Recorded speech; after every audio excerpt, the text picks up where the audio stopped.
What is happening?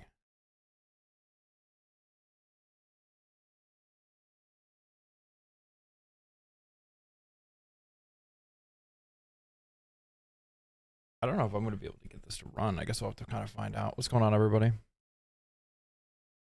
didn't bring up any of my streaming stuff.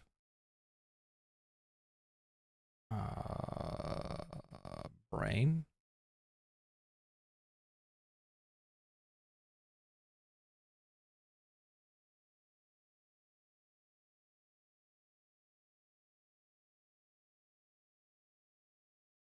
What's up info related?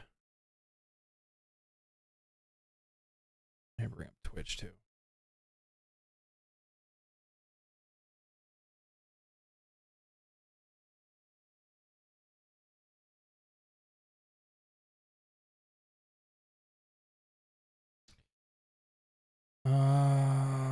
Let's see here. I need to pull up this as well, and then we'll chill out for a second. I think I'm gonna have to change this. I don't know if you guys can hear it. Oh, I got background music turned off. There it goes.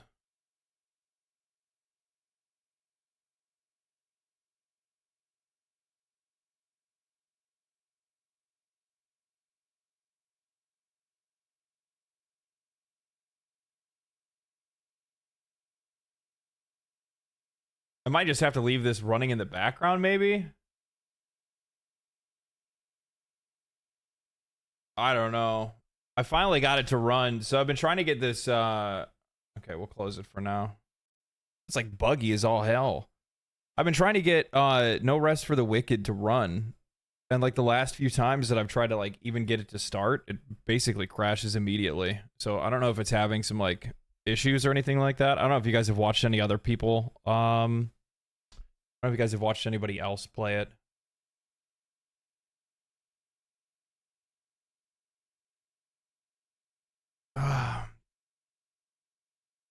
But for some odd reason, I am having problems. So I don't know why.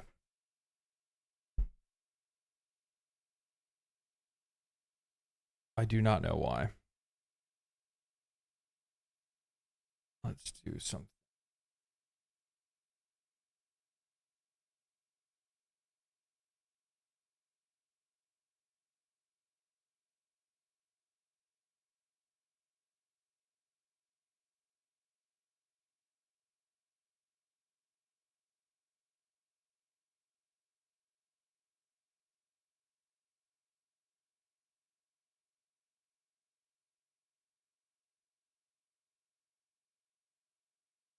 Oh man.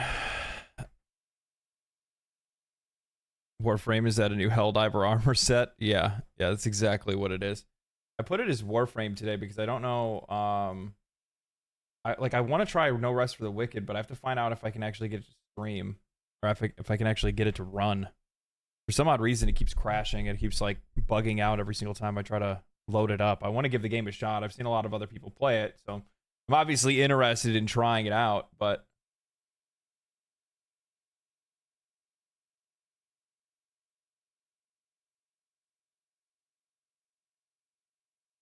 I do not know. I do not know.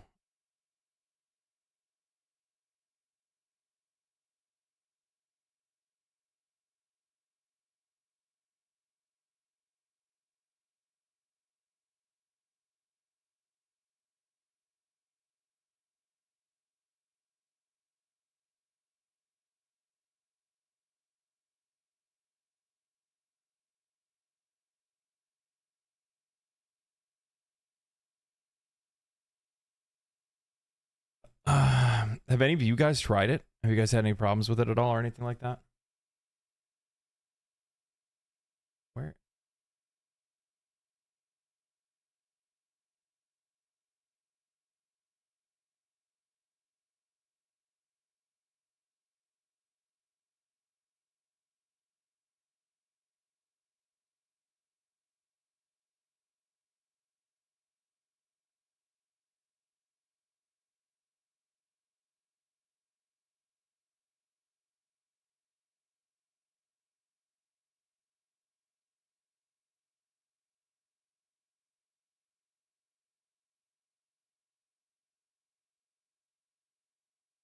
Sorry, I'm just trying to fix a couple things. What's going on, Mistra? What's up, Zebra?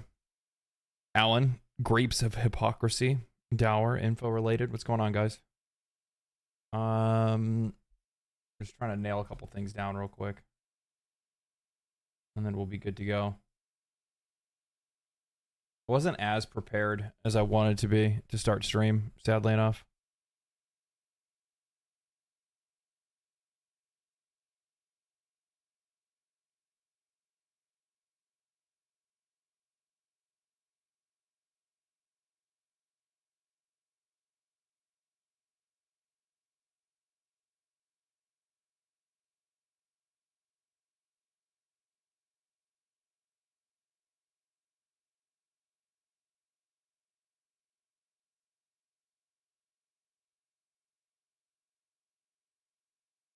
Excited to see where you get to. Yeah, I mean, I might end up having to play Warframe instead. I think I changed the title just in case. I don't know. We'll have to see. We get like one thing taken care of, and then we'll be good to ride.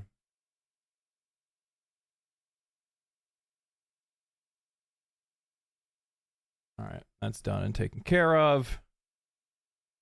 I'm going to go in here real quick, and this is fine. Change this to this. Oh, it changed the title, that's why.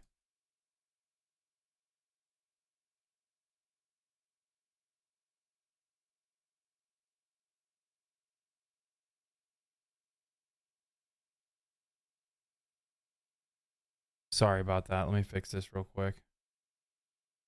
I messed some stuff up when I was digging into a couple of things. Yeah, chances are I'm probably just gonna try out No Rest for the Wicked today. I might end up doing Warframe afterwards. It depends on how long I actually want to play No Rest for the Wicked. I know that it's in early access, so if I run into some problems and things like that, like I'm not gonna like beat my head up against a wall or anything like that. It's not really too big of a deal. But at the same time, I was gifted it.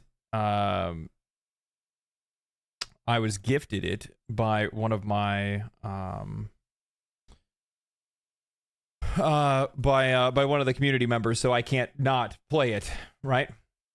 Obviously, I've seen a lot of different people looking a little pale. Maybe it's just the contrast of the black shirt. It's also probably the lighting. Like for some odd reason, like green lighting does that. Like I'll use this as an example. If I go in here and I do this real quick.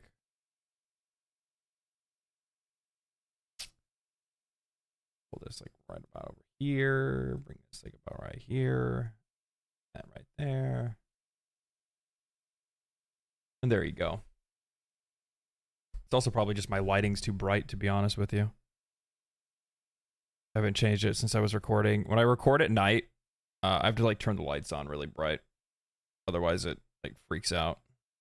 There we go. Oh man.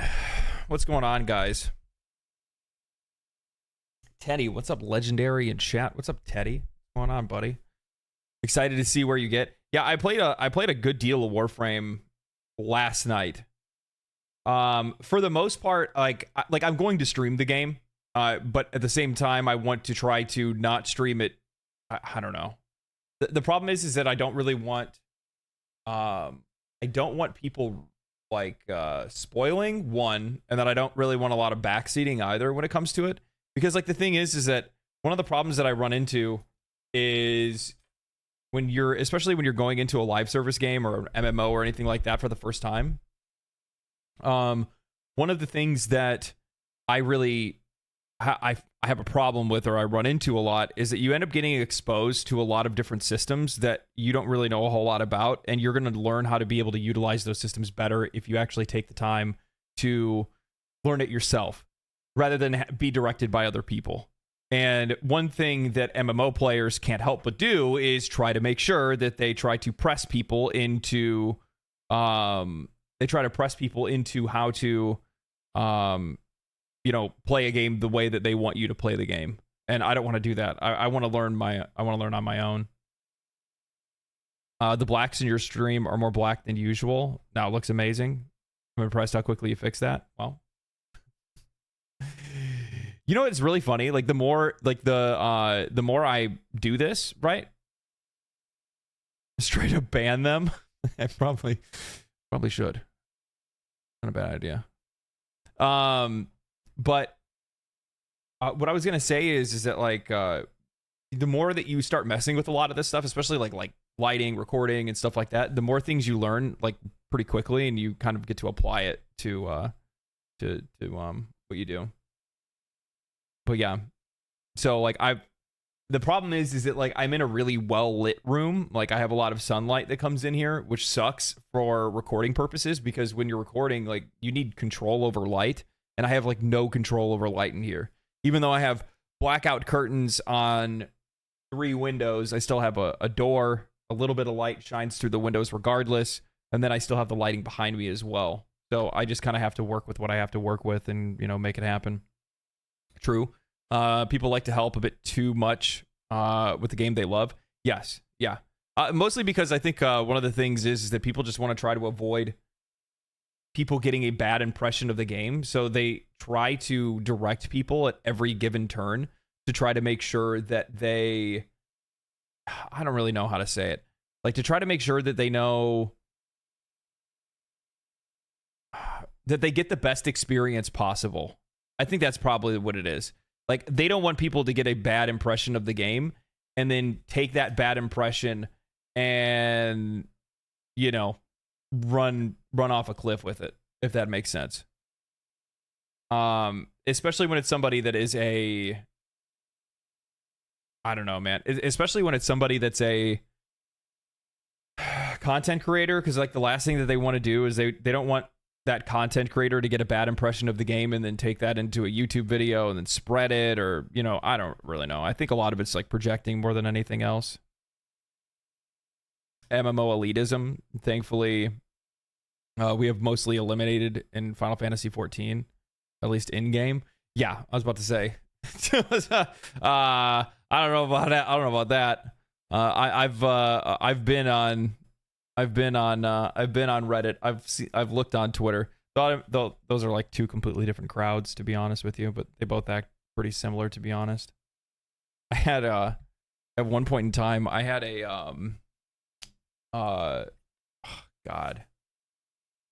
At one point, I had a co-healer of mine in Final Fantasy XIV, and like everything was fine. Like the whole group was great. Like, I mean, like the group had its headaches because there were people that just like genuinely could not wrap their heads around some of the fights that we were taking on, because we were doing Savage at the time. I think this is back during. I think this is like the final tier of Edenverse, if I'm not mistaken.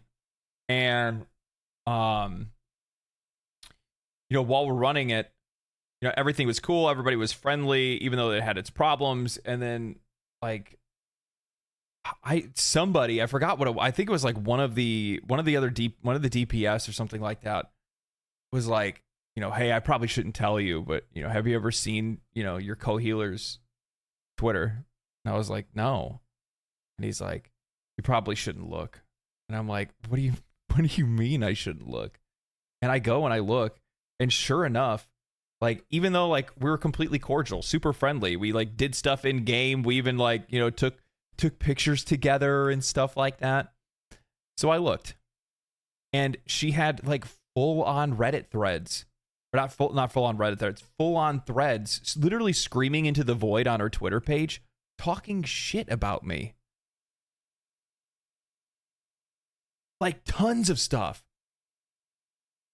Literally, and the funny thing is, like, this is like, I think this is like just a little bit over a year ago. And like one of the comments was like, nobody gives a shit that you have a YouTube channel. You suck. Nobody's ever going to watch you or anything like this. By the way, this is also when I only had like maybe like, I don't know, like maybe like 1,500 or 2,000 subscribers or something like that. And nobody cares about you. You suck at the game, and like all this like stuff, like really like spiteful, mean stuff. And I'm like, I was so taken aback because it was so weird, because it was so unprompted. It didn't even make any sense. Like, I didn't even really have anything to do with these people. Like, I showed up for raid day. I logged in. I did my job. I got off, go to bed, go to work. And then some of my off days when, you know, I was just playing, like, we'd go and run maps and stuff like that. And I'm like, we never had any bad interactions. We never got into any arguments. The only thing that ever happened was, like, sometimes, like, there would be something that would happen, like, people would die because of, like, lack of healing and stuff like that. And, it wasn't me. So when, you know, when they were talking about it, oh, it's because there's not enough healing. Like, all of a sudden, she would always like jump in, and she's like, I'm trying my best, like making it sound like I was like not doing my part, so she was trying to make up for me. And I'm like, girl, I don't know what you're talking about. I'm like, I'm looking over at the the stats that we don't definitely have access to. I need to clean my computer. I got to do that tomorrow. I need to clean my computer tomorrow. Like, I was looking over at the stats, like the raid stats, looking at like DPS and healing per second and stuff like that. Like, next to 0 overhealing. Like, super, like, when I heal in Final Fantasy 14, my healing's tight. Shit is tight. Like, I do not allow other people to make mistakes because I'm too busy trying to make sure that I can get purple on DPS. So I'm like, I'm trying to get like the perfect, like, you know, I'm trying to hit that sweet spot. So, like, obviously, like, I'll make up where I need to make up, but she's over here like overhealing like 100%. Like, it's so weird. And it's just like, I'm like, it ain't me. I'm sorry these motherfuckers go and, you know, step in some shit that they shouldn't be stepping in. That ain't my fault. That ain't my fault. Even after 9 years of playing Warframe, I still have the occasional mouth breather. Call me a noob. Elitists are everywhere, unfortunately. Well, that's in any MMO, specifically with MMOs. I mean, don't get me wrong. Like, you'll have some of that behavior also in other games as well, but for the most part, it's a very like MMO behavior, and most of that has to do with the fact that like people have invested a lot of time. You know what I mean? People invest a lot of time in MMOs, so that's one of the reasons why they kind of set themselves to it. So you're a samurai main? No, I do not play Sam. I do not play samurai. I play Sage, Summoner, Astro, and Warrior. Yo, LD, have you come across the Tenogen cosmetics in the cash shop yet? It's probably the coolest thing that more games should consider using. No, I have not seen that. I have not seen that. We might end up playing Warframe later because I don't know if I'm going to be able to get No Rest for the Wicked to run. So if I can get it to run, then I'm going to play it because I want to give it a shot and check it out. But if not, I might end up just playing Warframe. I can't imagine I don't know how entertaining that's going to be because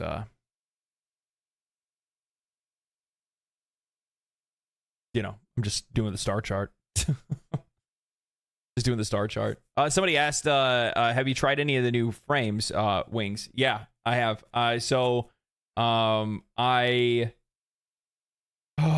For like content reasons, for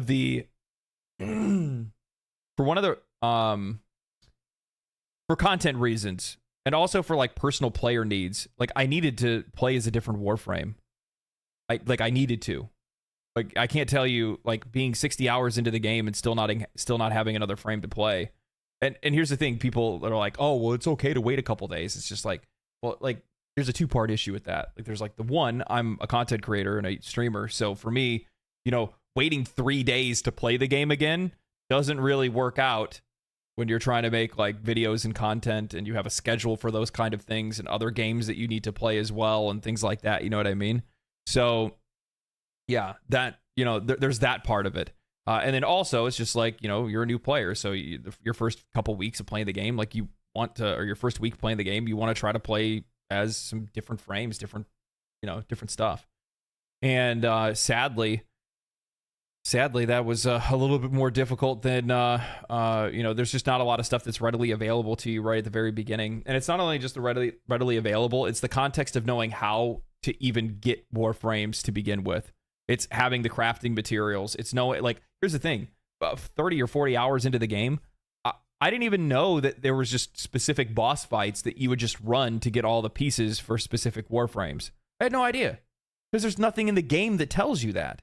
I don't even think there's even anything on the planet or on the star chart when you select a mission that even tells you that certain pieces of a warframe drop. It tells you what, like, you know, materials drop on a planet, but I don't see any specific loot drops unless I missed it and there's a button on there and I just didn't click it, which is completely possible.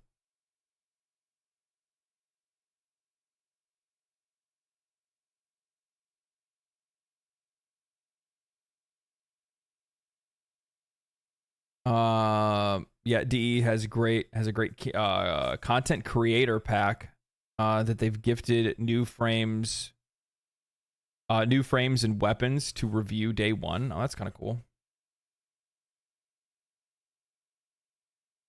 So like I haven't had a lot of frames to play as.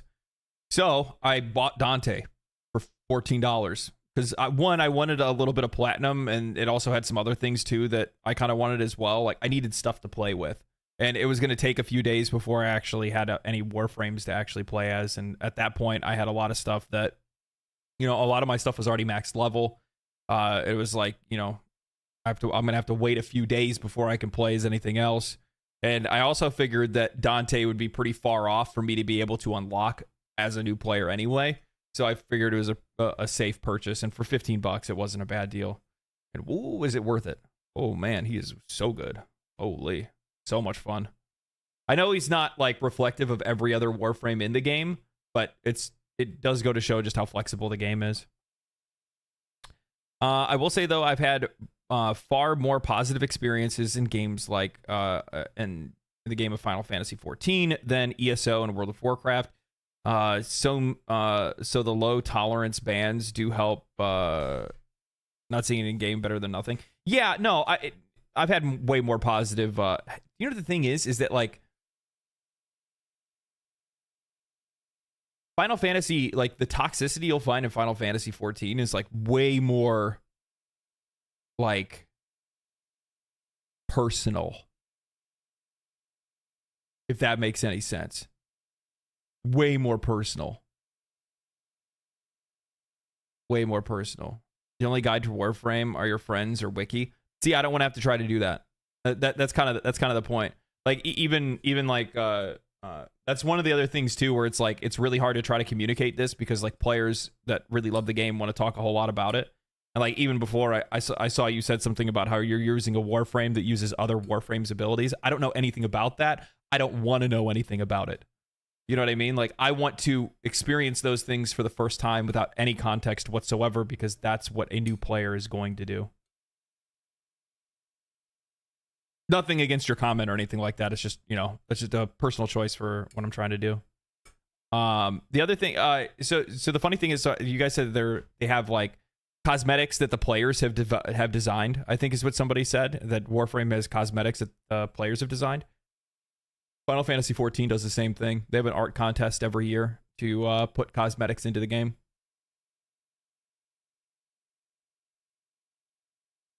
Deimos is only 5 planets. In the I don't know. I don't even know what you're talking about, dog.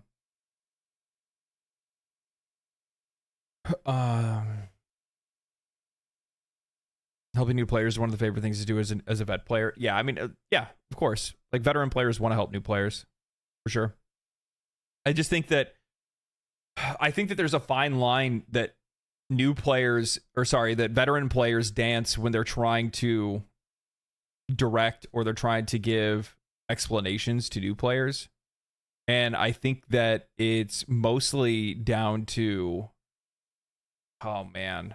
The problem is that when you start leading players by their nose, then they don't learn anything for themselves. And then nothing ever gets like fully absorbed, and then they just stop playing the game eventually. Like there's friends of mine that I cannot play games with if they've already played it, because if I do, then I will get no enjoyment out of playing that game whatsoever. I'll give you a really good example of this. My first 3 times playing Divinity Original Sin 2. All 3 times I played it with friends. All 3 times they drug me around by the tip of my nose. go here, buy this, get this, here's some new gear for you, here's this, okay, now we're going to go here, now we're going to go here, now we're going to go here. And they're talking to all the NPCs. So when they're talking to all the NPCs, you actually have to click a button to like listen to the conversation, which I didn't do that because I didn't know at the very beginning. And then on top of that, like sometimes they'll just go and talk to somebody without you, without even saying that they're going to go talk to somebody. So it's like, that's what I'm saying when it's like, you know, when it comes to veteran players and new players when they play stuff, the problem is like the veteran wants to get that player, especially if it's a friend or somebody they know or a content creator or whoever. They want to get that person to where they are, so then they can go, man, this is amazing, and then maybe they can, you know, play the game together, like, you know, at the current level that that person's playing at, without realizing that they're just ruining the experience of the new player all the way along the way.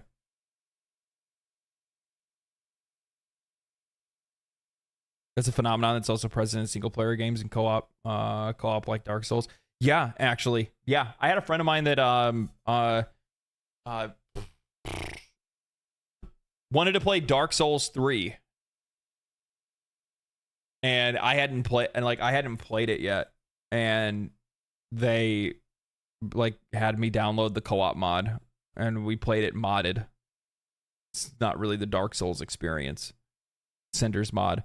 Cinder's mod is sick though, don't get me wrong. It was great. But it kind of tainted the experience a little bit.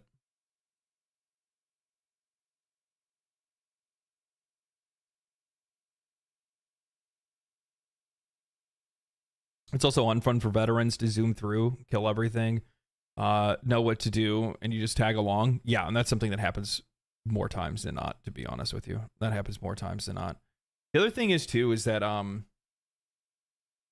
know, I was thinking about talking about this or making a video on it or something like that, but there's a level of misunderstanding between new players and, like, veteran players of games, especially in MMOs that I've noticed over the last few years, where it's like they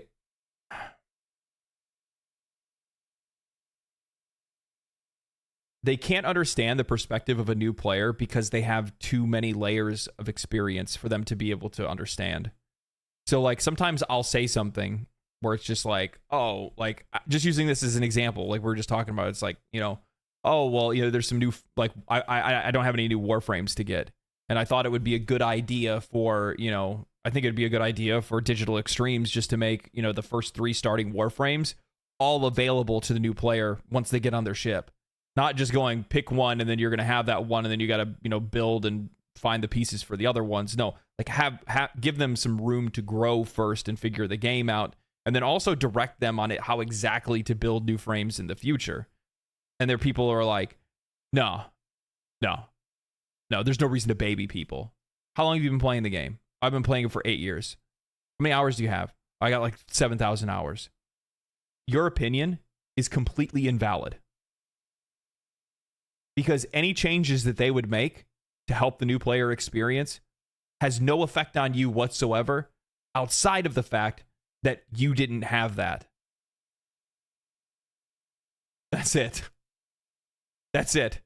So it's like one of those things where it's just like what are you talking about? Like, I'm not saying it's the best idea ever or anything like that, but I'm like, you know, when I'm talking about things that could improve the new player experience, and they're talking about it like, oh, no, that'd be stupid. What do you mean? It doesn't affect you.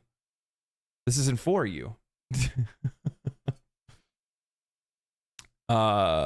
People refuse suggestions not because of gatekeeping, but for lore reasons. Cannot elaborate for spoiler reasons. Okay, so maybe it's something like that, I guess. Yeah, it could be something like that for sure. I don't know. But, you know, that's the thing, is that, like, you'll have people shoot it down for technical reasons instead of, like, lore reasons. If somebody said that to me, like, oh, no, they can't do that because of a lore reason, then I'm like, oh, okay, then I guess that makes sense. You know what I mean? But if it's not a lore reason, then, you know, what the hell?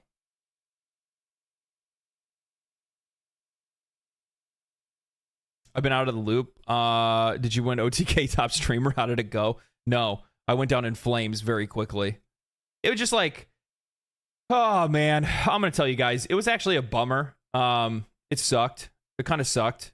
You know, it was definitely a shot to the stones for sure. But at the same time, like the thing is that like it took me a couple days just to kind of come to the realization that it's just like not my speed. And like the vast majority of the people that are on OTK Top Streamer are people that don't have viewers to begin with, right? Like they don't have a YouTube channel. They don't have, you know, people that come to watch their streams. They're people that stream to like 1 or 2 or 5 people at most. And they're like, I don't even think they even really have like a niche or anything that they're trying to do. So like the thing is that like when I went in and I started looking at like what other people did after they, you know, after they kicked me off the show, I watched like what a couple of the other people were doing, and I'm like, dude, this is like just some of the most like atypical standard streamer shit that you see. And then I also realized that it's like, what am I doing trying to capture an audience that otherwise wouldn't be interested in me anyway? You know what I mean? Like the people that are here that are watching me, the people that show up to my live streams are people that like my videos. So why am I trying to appeal to an audience that, or why would I try to make myself look like I'm something that I'm not either? You know what I mean? Like I'm a commentary guy. I'm not going to do like wheel spins or bake a cake for you guys. You know what I mean? Like I'm not going to do those kind of things. It doesn't make sense. It's not something that I would do. So it's like, I'm not going to pretend to be somebody that I'm not. And then even more so at the exact same time, it's like, there's also like a generational gap. I feel like the vast majority of the viewers, because the viewers are the ones that decide, right? The chat decides the fate of many people. And they're not my audience or my age group. You know what I mean? Oh, no cake. What a shame. Sorry. Maybe next time.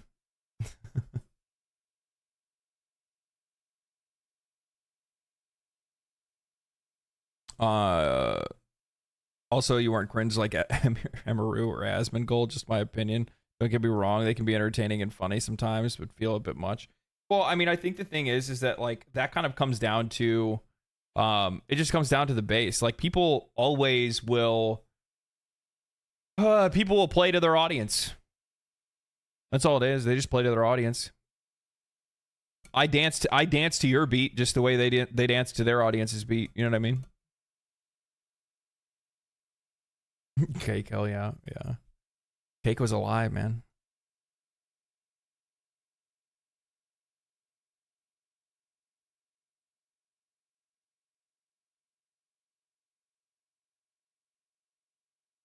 Oh man. Try not to. Hold on, I need some background music. This is just. I'm just feeling real awkward right now. Feeling real awkward right now. I was actually gonna push stream later, and I didn't for some odd reason. I don't really know why. We'll listen to. Sure. I need to find a new playlist to listen to. The problem is like there's very few. There's very few. Oh my god, it's so loud. I'm so sorry.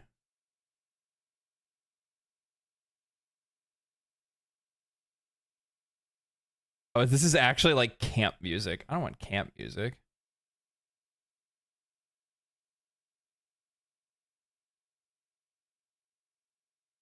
This is perfect.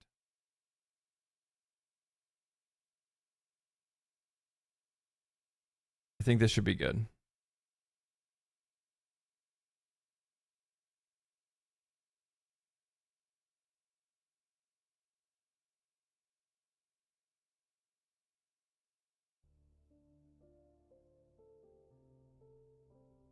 Okay.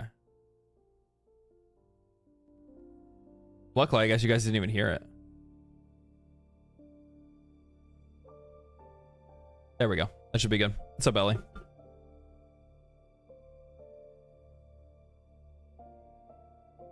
What are we doing? You're looking at it.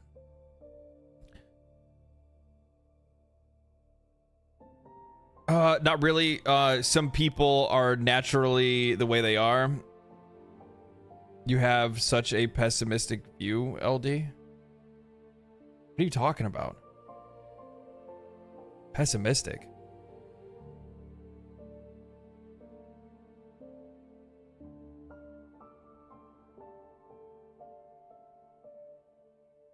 Oh yeah, no, don't get it twisted. I'm not upset that I lost. Like, I mean, it sucks. It sucks to lose. Nobody likes to lose regardless or anything like that.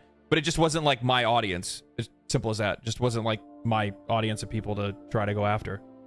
Like whether like yeah, it's not my style, it's not my flow. And also on top of that, like looking at like some of the things that people were doing, like there's a dude that like shaved his head. Like, I'm not gonna shave my head for a bunch of people or embarrass myself for a bunch of people. You know what I mean? Like, why would I do that?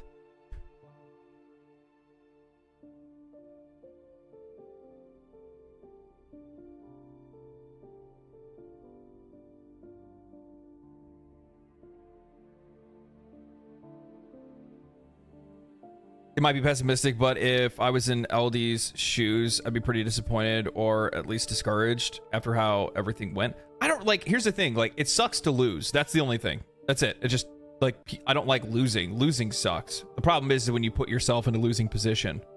You know what I mean? It's like going to try to compete against something that, you know, you really didn't have a shot at in the first place. Shave it. No. No, this hair speaks. This hair stays, okay? This is the I can't not have this. I cannot have this. Luckily it doesn't seem like it's going anywhere. I got a solid hairline still, you know what I mean? Nothing's pulling back or turning white. Looking good. When you say they behave a certain way for their audience, how is that pessimistic?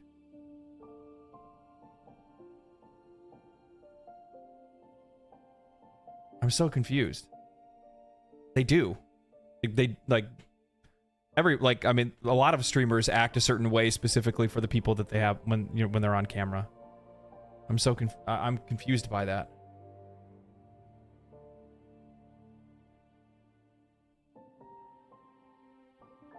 Have you ever watched Asmongold before he turned Zach Rar into Asmongold? When it was just Zach Rar and it was just his side channel, it was literally him just vibing and playing games and like having like super calm banter and debates, not even debates, just talking shit to like his chat. But like there's a completely different vibe to how people act when they're on camera. Completely different.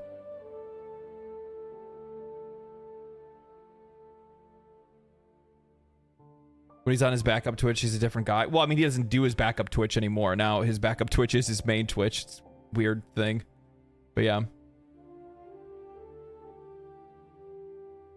Yeah, no, I think it was something that was still worth like giving a shot. It was good for experience. It's also at the exact same time, the thing is that it's also like a valuable lesson to learn as well. Like a reminder of like what kind of audience that you're trying to capture. What are you trying to do? I think a lot of times we, like, especially myself, I do it all the time. I get caught in the weeds, man. I start looking in directions and thinking that I need to try to do more than I'm doing. And I just need to just focus on the things that I enjoy doing and focus on the things that people enjoy watching me for. I don't have to worry about trying to do anything extra or trying to be somebody that I'm not. It just doesn't make any sense to do that. And luckily, it was a lesson that I got to learn because here's the thing. Like, it's like... you know, once I started thinking about it after the fact, it was like, oh, then I would have, you know, even if I did win and then I'd have to go down to like Austin, Texas for an IRL stream competition. And it's just like, well, like some of that stuff could be fun.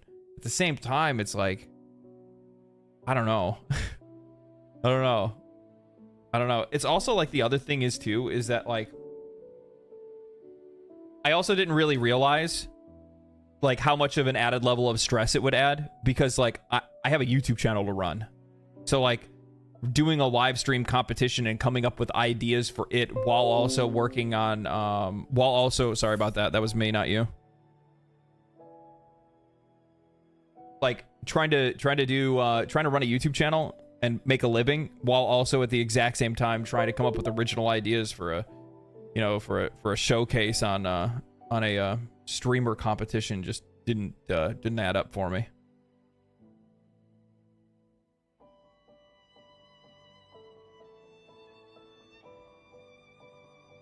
I assume you also got to network a bit. I'm not familiar with how that works. No, I didn't really network with anybody. I think there's like a couple people from the org that followed me, but outside of that, that's all. It's not really a big deal. Random question. What's your opinion on console exclusives? I think that they are poison to the industry. I think they're one of the worst things that we have. I do not think that they make video games better, even though for some odd reason console warriors on either side want to try to take that position, thinking that they somehow make video games better. They don't. They don't. Because if that was the case, then console exclusives would be the best games. They're not. They're not. Not even close over the last couple of years, outside of maybe like Zelda Tears of the Kingdom. But imagine if Zelda Tears of the Kingdom wasn't a console exclusive.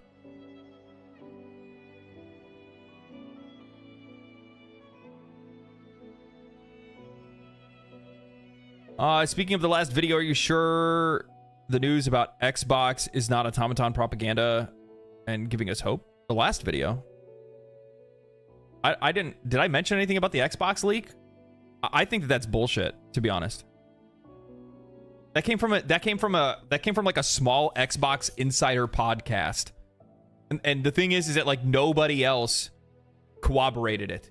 The only people that have reported on it, to like my knowledge, are like garbage news, like garbage journalist sites. Just using this as an example.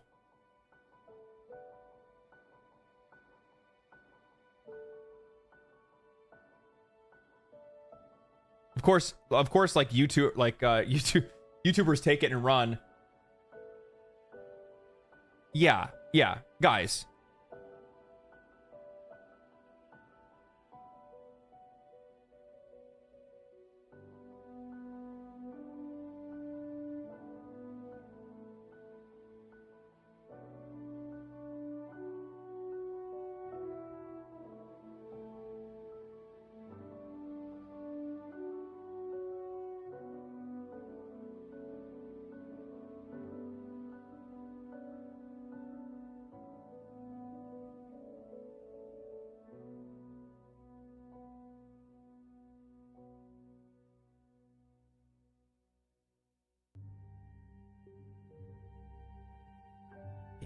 Sorry about that. It's because I shouldn't be trying to... I need to make another channel for me to, like, do my recording. 1 second.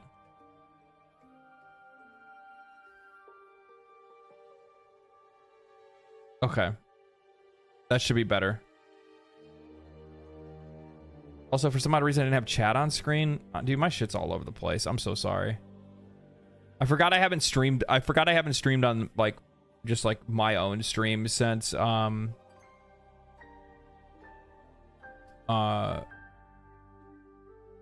competition, so I don't have like things where they're supposed to be. This is all good. Yeah, no, so this is what I was trying to say, is that like the only people that are reporting on like the Helldivers leak or whatever are like nobodies. Like these are fan sites. These aren't yeah, none of these are refutable sources for any type of news whatsoever. You know, I didn't even know things like that even existed for like the longest time until like, so like I'm a big, like, you know, big hockey fan, right? And I started seeing people report on some stuff, and I'm like, what are these leaks? What are these rumors? And I'm like, this is so weird. I'm like, I haven't heard any of the other news outlets talk about some of this stuff. And I'm like, this is just so odd. And then I like did some research and like looked into it, and I was like, oh, these are literally blogs that are disguised as like actual journalists, but they're not. No one reads those articles? No, they don't, actually. I put the gamer in that same... Like, I guess the gamer's a little bit higher up. The gamer actually does have journalists. So those are the same ones that were, like, showing off the, you know, shirtlet... Like, they're... The same writer from the gamer put out an article about how they didn't like the impossible beauty standards of the characters in Baldur's Gate 3, or the fact that players wanted mods to make them look more beautiful or edit their appearance even further. And then at the exact same time, only a month after that, they release an article drooling at the mouth over Resident Evil 4 mods that allow Leon to be shirtless or just completely nude.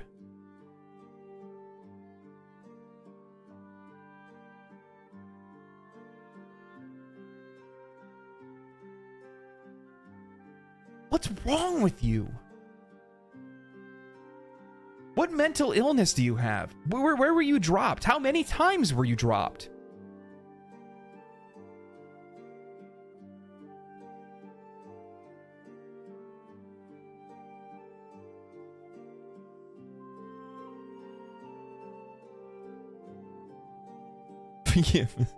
Yeah. They're running a 70% hypocrite rate build right now. Clickbaiting, probably. Yeah, there's usually a fair shake of that for sure. The gamer is not always the worst. It's more of a pure per article basis, but some websites are entirely bad.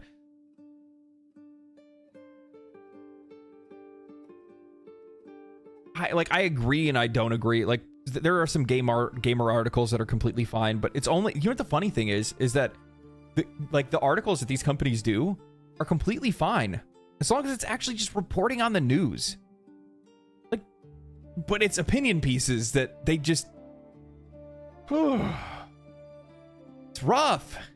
It's rough. Like, their articles and stuff, like even Kotaku still has solid articles, and even Polygon has solid articles when they're just talking about news. Hey, there's this thing happening in this game right now, or this thing's about to happen. But it's the minute that they go into opinion pieces where it's just like, I don't like the way that this character looks, or whatever like that. And it's just like, what are you doing, dude? Stop.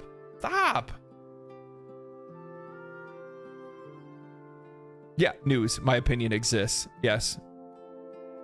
Opinions dressed up as news. Gaming drama is always hot, I guess. I don't really know. Drama farming, yeah. The only problem is that like they just get reversed farmed instead, right? At least that's what I think happens. Like that. I think they're experts at getting like reversed farmed. Yes, like bashing Stellar Blade and drooling over Hades, Aphrodite. Yes, exactly. Yeah, it's the same thing. It's the same thing. Yeah. I even saw today that I guess that team that put together that like SBI detected or DEI detected or whatever put up like a website, and now like those same people are like following that. They're calling them like an undercover like alt-right cell from Brazil or wherever. It's so goofy. If Helldivers 2 did go to Xbox, who gets most of the revenue? I'd like to see Arrowhead make more money. It would. I mean, it's not. It doesn't really work like that. I mean, Arrowhead would make more money because more game copies would sell, right? But at the exact same time, like with Sony's investment in it, Sony's probably pulling at least 30%. Usually, I think that's what it is for most publishers. It's usually 30%. Anywhere between like 20 and 30.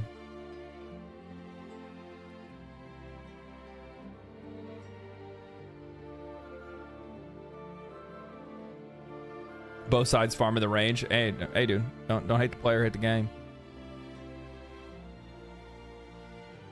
I'll farm that stuff every once in a while, just not regularly. Opinion pieces sell, unfortunately, and with all due respect, many readers sadly cannot comprehend an editorial with actual reporting. Yeah, I to be honest with you, I think more times than not, like probably more of the bigger backlash is just because a lot of these people aren't good writers to begin with. And it's also wild to see like how like low effort some of their writing is too. So like I had a slip of the tongue in a couple different times in my last video, and a lot of it was because I was like trying to read somebody else's writing, and they just did a like horrible job. Like zero proofread. Like I like Paul Tossi, right?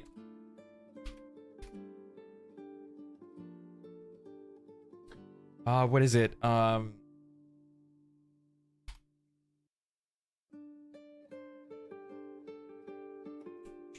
trying to think of the title. Hold on. My brain's catching fire.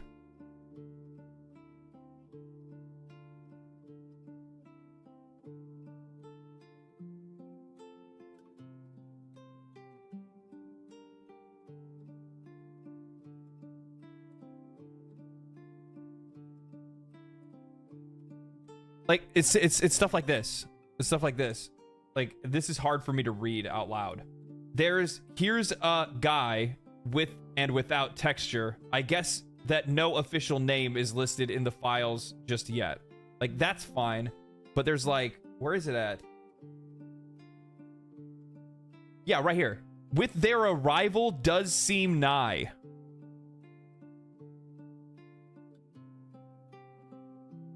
With their arrival does seem nigh. It may still be a bit of a wait. There are only a few files there. It's just, yeah, I can't. Do better, Paul. Do better, Paul. Google Translate? It's definitely not Google Translate. That's English. That's English. That was all in English. I'll pull this up over here. I'll do this. We don't need any of this other stuff.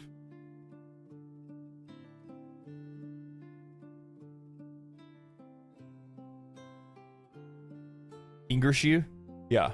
It's just like that's what I mean when I'm like, I have a hard time reading this stuff sometimes. I was like, part of it is because like, part of it is like, if you're gonna show a quote on screen, like you need to read it accurately. You can't just like, you know, ad-lib it. But the problem is that like sometimes like the writing is so bad, or sometimes my brain will just autocomplete, so I can't help but ad-lib, and what I say sounds better than what they wrote. And then what ends up happening is like, while I'm trying to like read my lines, I blend both together, and then I'm like, blah, blah, blah.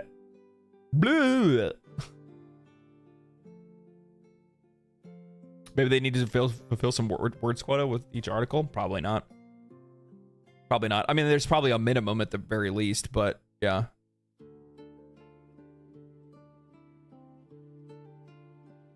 But I would imagine when it comes to leaks and stuff like that, they're probably just trying to jump on it quickly so they can try to, you know, gather as many clicks as they can. They want to be the first to break the story, you know what I mean?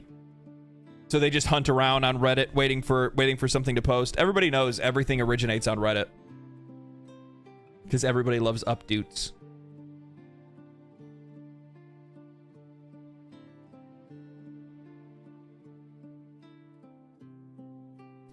Oh god, not Paul Tossi on Destiny. I'll take anything. I'll take Paul Tossi on anything else. I do like his articles and writing style, but I can't stand Destiny Bungie. I hate that he tries to shill for it constantly. I don't know. I talked about it before. Like part of me like wants to like play the final shape, because, you know, like I would like to see how the story, like I'd like to play it and see how the story ends. But it's not. I don't know. We'll see. When does the final shape drop? Did it drop already? I could easily see myself completely missing that for some reason.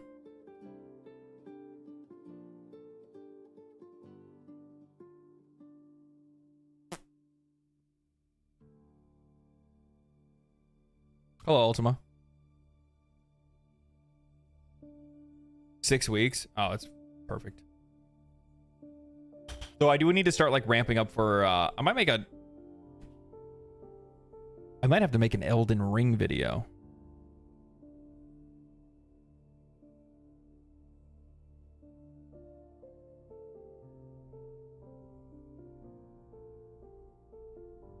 Have you been enjoying No Rest off stream at all? I haven't played it at all. I haven't played No Rest for the Wicked at all yet. I'm gonna try to get it to load on stream. If I can, then we'll play it. We'll check it out. But we'll see. You're not wrong, man. My cousin has it bad, and the love of the company is Spit your mouth. Yeah, I mean, I'm not like I don't know, man. I'm not like a massive Bungie fan or anything like that either. I mean, old Bungie when Bungie was with Xbox. I like that Bungie. It's actually really funny if you think about it. Like they both kind of screwed themselves. like Bungie kind of screwed themselves by leaving, and then Xbox screwed themselves by letting them leave. They were dependent on one another.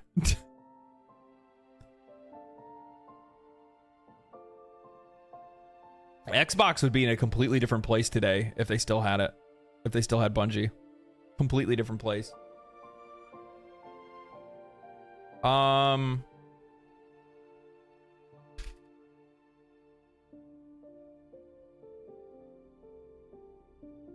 Xbox screwed themselves when they thought that 343 could replace Bungie. Yeah. How long have they been trying that experiment? It's been a long time. Is that Halo 5? Like, what, 3 or 4 Halo games that have completely fell on their face since Halo 3? Woof. Woof. Halo 4 wasn't that bad. I mean, it wasn't a Halo 3. Halo 3 was just on another level, though. That was just on another level. I don't even like that. Like Halo 3 was on some like Baldur's Gate shit. You know what I mean?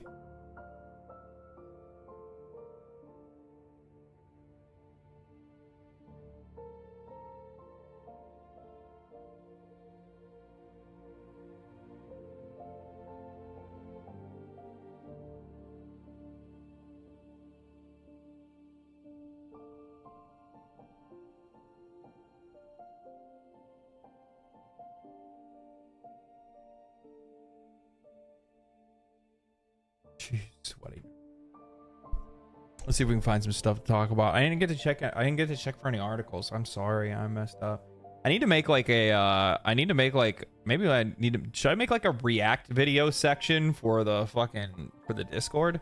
That actually probably wouldn't be a bad idea, to be honest. I'm just gonna turn into a React streamer, guys. I'm just not gonna make videos anymore. I'm gonna make videos, but they're all just gonna be Reacts instead. What do you guys think about that? No more essays. No more thoughtful writing. No more thoughtful experiences. You guys get Reacts now. I actually don't have any problem with React content. I don't think I could ever do it like as a full-time thing. Before React session is full of nothing but cat videos, I could do that. What if this just turned into like cat reacts? It'd be kind of sick. No.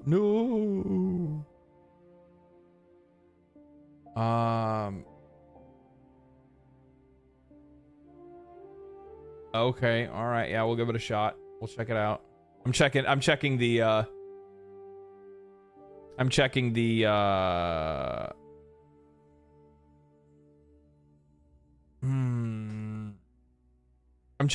Discord, because in the Discord we have a section that's for articles that people want me to read. I'm gonna see if there's anything that catches my eye in here. That does not catch my eye. I don't know what that even is.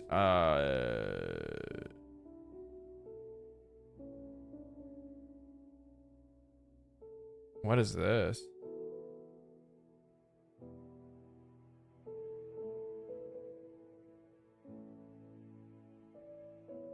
All right, I got a couple things here.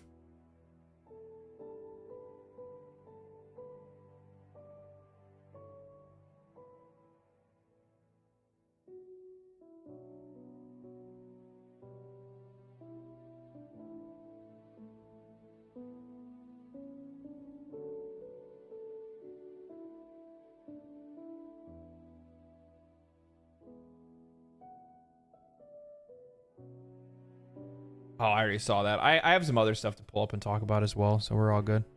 We got plenty of things to do. Hi, I came from your Warframe YouTube video. It's so awesome watching players experience the game for the first time. Well, thank you. Appreciate that. happy you enjoyed the video, and also happy you stopped by.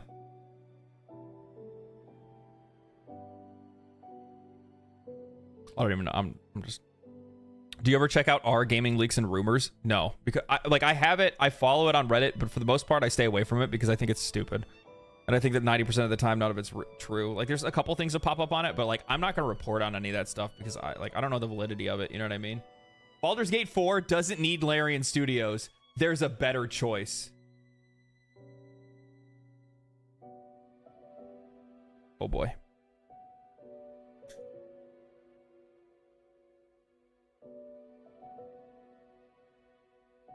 This is gonna be like this is gonna be a I mean, this has to be satire, right? Some fans are disappointed that Larian will not work on any future Baldur's Gate projects, but there is a better option for the series' future. Since Larian, hold on, wait, what the? This is actually serious.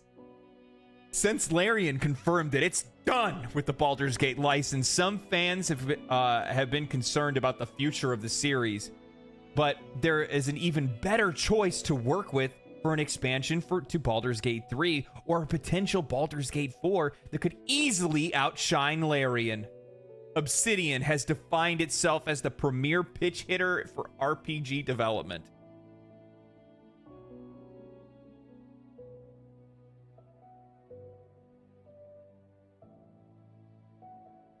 I'm sorry. Like, when exactly did the like Obsidian glazing start? Was I the only one that played Outer Worlds?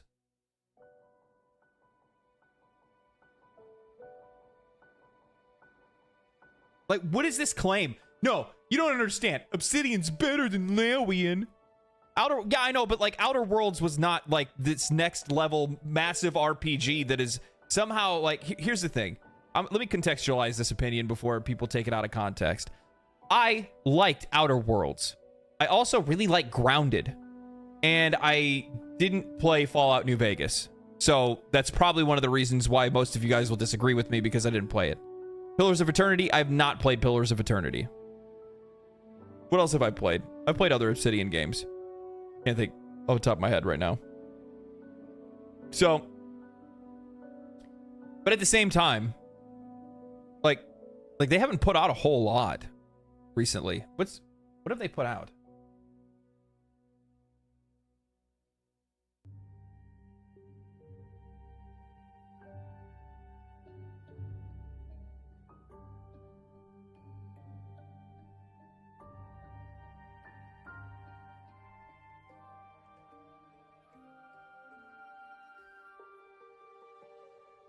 You're saying Outer Wilds. Yep, that's Outer Worlds and Outer Wilds are two completely different games made by two completely different people.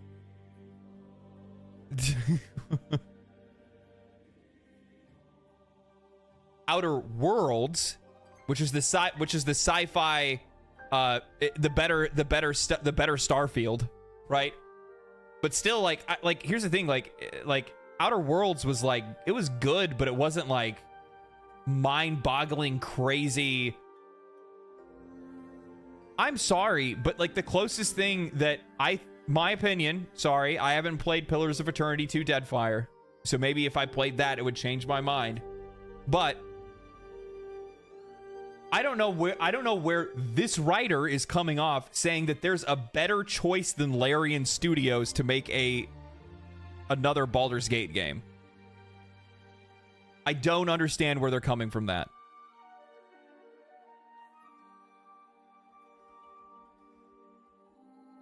Outer Worlds was just okay. Like, it was good, but it wasn't like, whoa, they could make an even better this. Like, I'm sorry, but there's nothing right now that tells me that Obsidian can make a better Baldur's Gate 3, a better game than Baldur's Gate 3. I'm sorry. That's just you can hate me for it. It is what it is. It is what it is. First Pillars was better. Second one, give you the option to roam with a ship. Removed a lot of the RPG mechanics. So, Since Larian is confirmed, so okay, we talked about that. Obsidian has defined itself as the premier pitch hitter for RPG development. The company's follow-ups to BioWare's Neverwinter Nights and Star Wars: The Old Republic, Star Wars: Knights of the Old Republic, surpassed the originals, just as Obsidian did with Fallout New Vegas, a superior game to Bethesda's Fallout 3 by most metrics. This is just a straight up like Obsidian glazing fest. And here's the other thing too.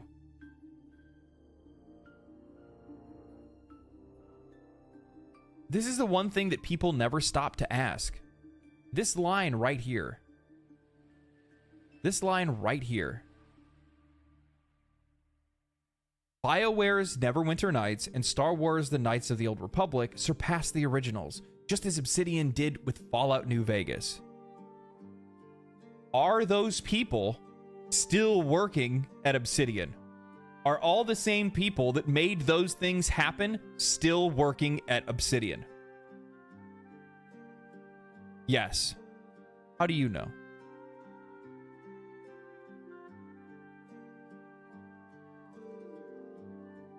Takamiki, how do you know?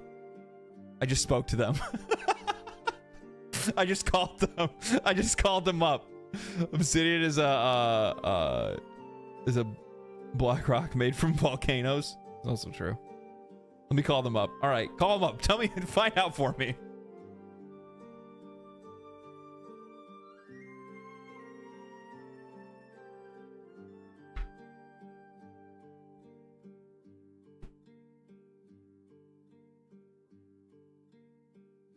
I am Obsidian. Okay, Obsidian, tell me.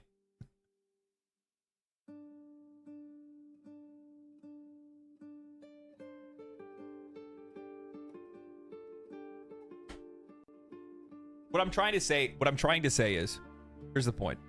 What I'm trying to say is that you can point to a company's past successes. However, like, if I'm not mistaken, these games are old.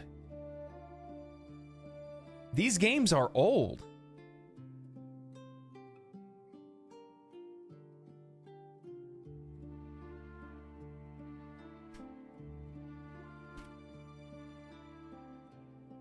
$2003 for Knights of the Old Republic. That's 20 years. That's 21 years ago.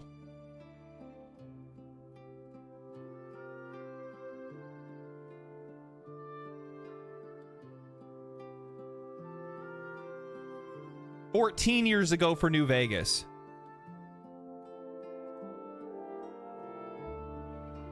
$20 of the original 70 people are still at Obsidian from New Vegas. There you go. There you go. The problem is that you cannot always sit here and trust developers when they're the last product of theirs that you love so much are 20 years old, 15 years old. How about instead of saying something like, since Larian Studios is confirmed they don't want the Baldur's Gate license, there's an even better option that could easily outshine Larian. Easily. Very easily outshine Larian Studios, guys. And you're basing this off of work that happened, 10 or 15 years old. 10 to 20 years ago. That's crazy. You're out of your mind for doing that. You're out of your mind for putting that much trust into something like that as well. How about instead of saying something like they could easily outshine Larian, say that they could do they've had a past of doing good follow-ups to people's prior work. You don't have to go so far out to say that apparently Obsidian is better than Larian Studios. How about we hold the press and wait for Avowed?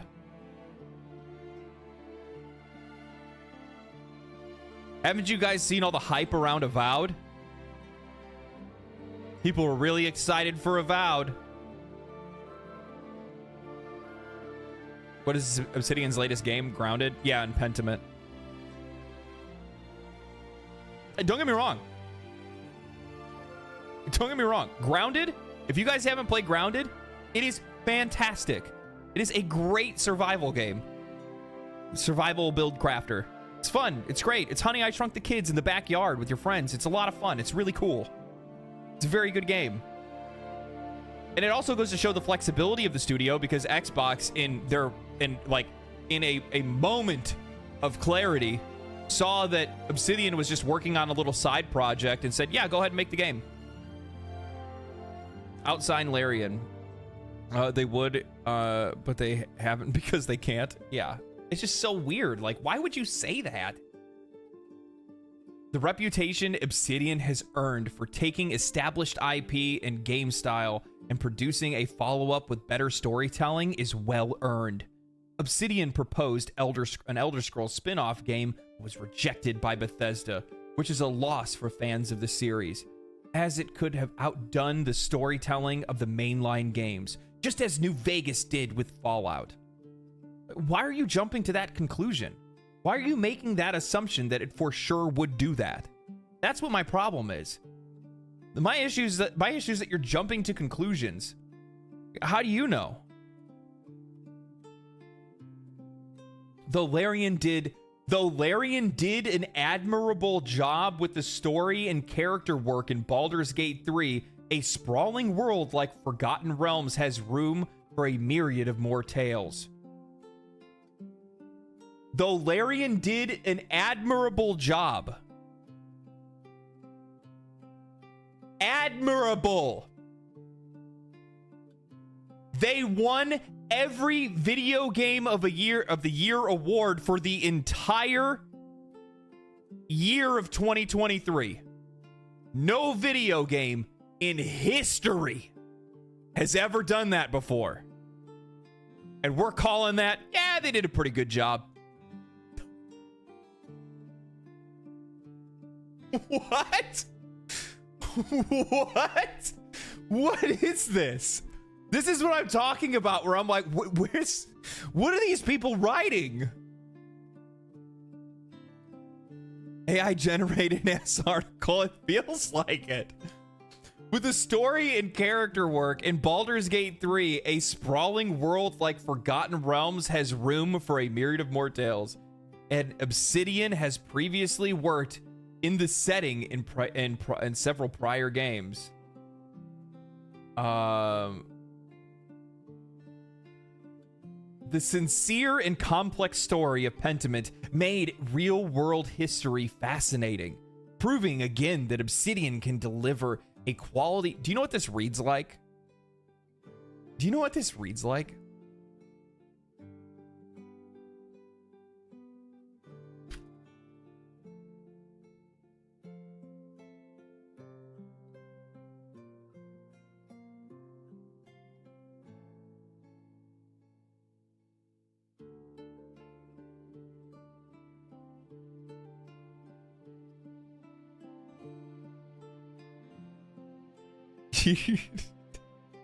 You know what this reads like?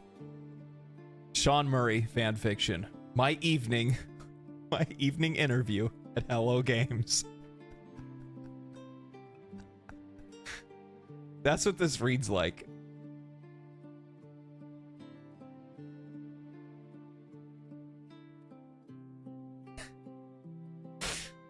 If you know, you know.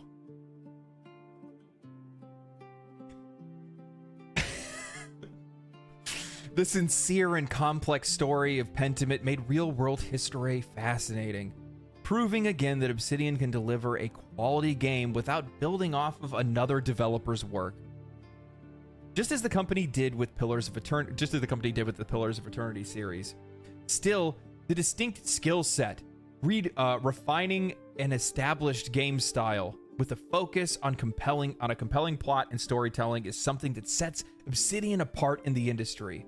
Its past precedents remain consistent. Obsidian is not only the best choice for follow-ups to Baldur's Gate 3, but its sequel also very likely will pass the quality of Larian's fantasy opus.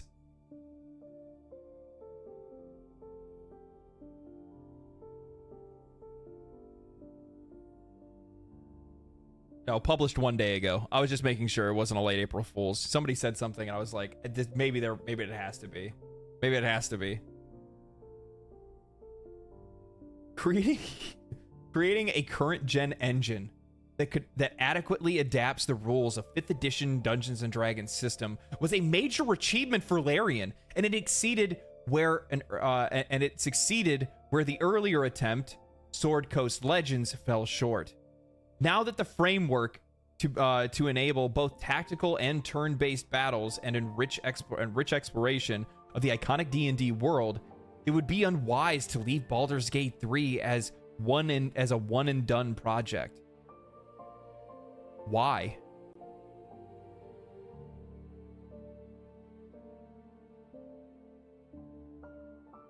Why? Why do we need constant iterations on every game that comes out?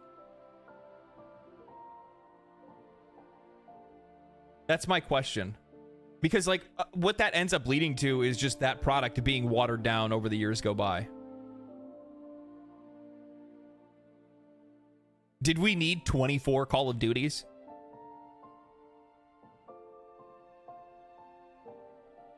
I don't think so. Money? Well, this person doesn't have any... What money are they gonna make? What money are they gonna make? Because game journalism is lazy and want to do the same thing and cover it over and over again. Yeah, I guess it is easy to come from a perspective of having at least some background on the topic, I guess. Yeah, ads. Yeah. Creating a current gen engine. Okay, yeah, so Hasbro is already looking for Larian's replacement, though the company has not revealed any details about its search for the next Baldur's Gate developer following Larian's departure. There are some potential hurdles to selecting Obsidian to take the baton from Larian on new Baldur's Gate projects.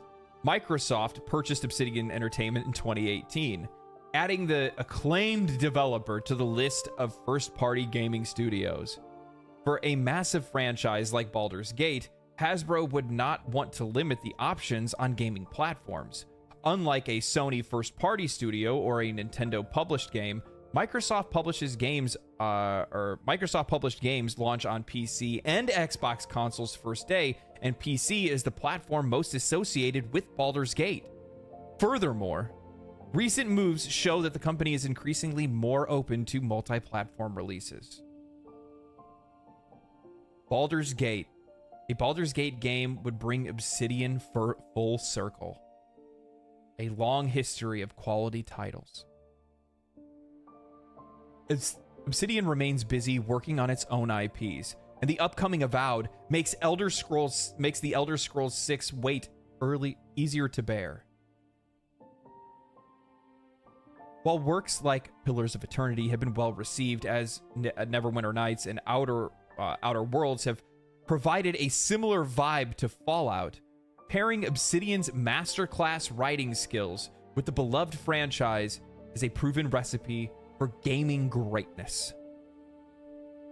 The formation of Obsidian came from a former employees of Black Isle starting their own company. Black Isle worked on the original 2 Baldur's Gate titles.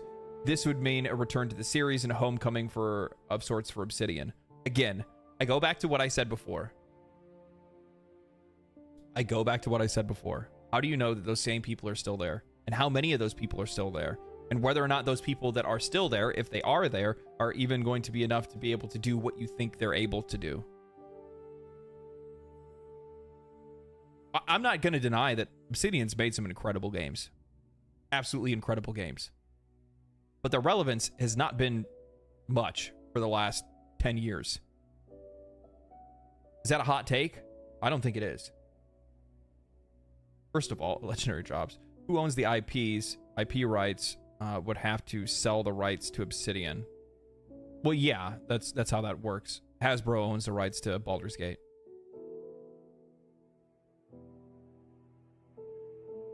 They would be a 30-year employee. Yes.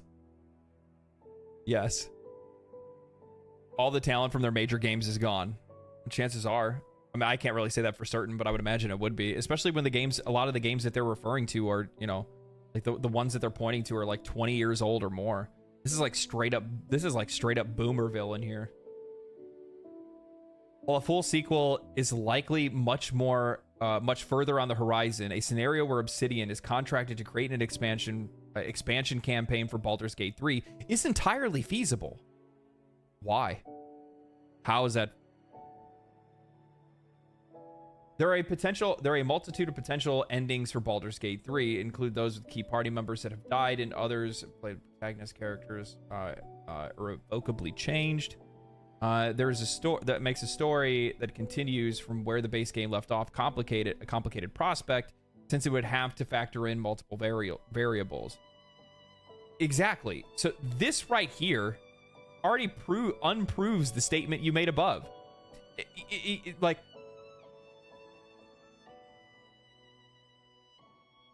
it doesn't make a lot of sense. Flesh, thank you for the prime. I appreciate that. 2 months in a row. Appreciate that even more. This also doesn't make a whole lot of sense when I'm thinking about it, because it's like, imagine trying to come in and then now all of a sudden you have to pick up where another company left off with a mess of like how many different variable storylines there are, how many different endings there are, depending on what characters they played, depending on what characters they brought with them, all that different stuff. There's so many. Could you imagine how difficult of a job that would be? Jeez, that would be insane. What do you mean feasible? Nobody wants to take that on. An expansion? Another studio taking on an expansion for Baldur's Gate 3 is crazy. It's crazy. No, I know Baldur's Gate 4 is inevitable. There's going to be another Baldur's Gate for sure. Whether or not it's going to be as good as one that Larian would put out, I don't know. We'll have to see. Depends on who they give it to. But here's the funny thing is, I'm not even saying that Obsidian would do a bad job at making a Baldur's Gate 4. I think they probably do just fine. But I don't think they would do a better job than Larian.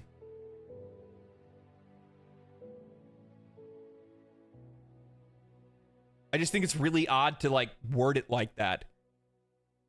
Like, you know, Larian did a decent job, but let the big boys take over. It's time for the big boys at Obsidian Studios to make the real Baldur's Gate. This makes a story that continues off the base game complicated prospect. Yeah. Since Larian expressed trepidation in the difficulties of adapting level 13 to 20 of 5e in Dungeons and Dragons, Obsidian's best course might to simply be to start an entirely fresh campaign. It goes from levels 1 to 12, expansions to Neverwinter Nights, and its sequel followed a variety of templates, some offering low to mid-level adventures, and others continuing to the epic levels. Whatever approach it takes, Obsidian is the best developer to pick up the torch after left by Larian,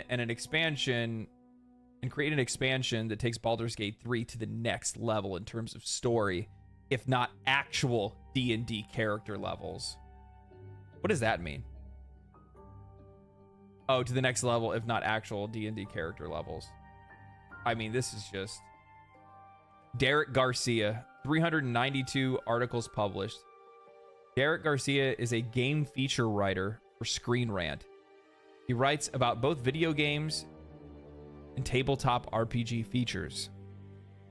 When trying to meet a specific word count when trying to read a specific word count in writing in a personal biography, Derek sometimes adds pithy quotes. Oh my god. Derek?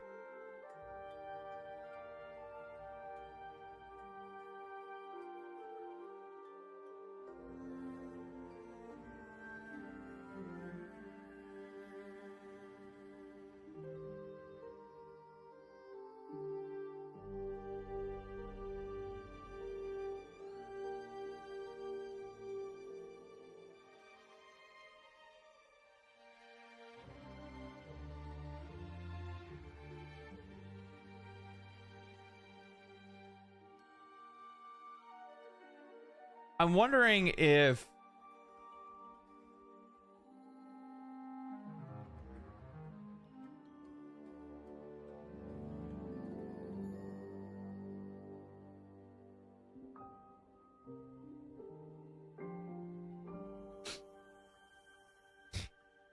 You're playing Starfield wrong, but it's not your fault.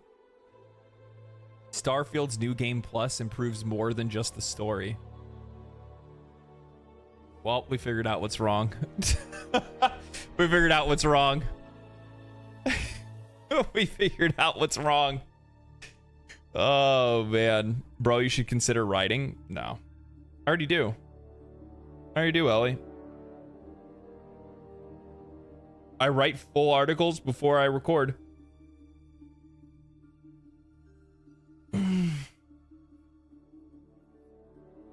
It's so much, and it's easier, to be honest with you. It's easier to do videos. I think there's more money in it too, to be honest.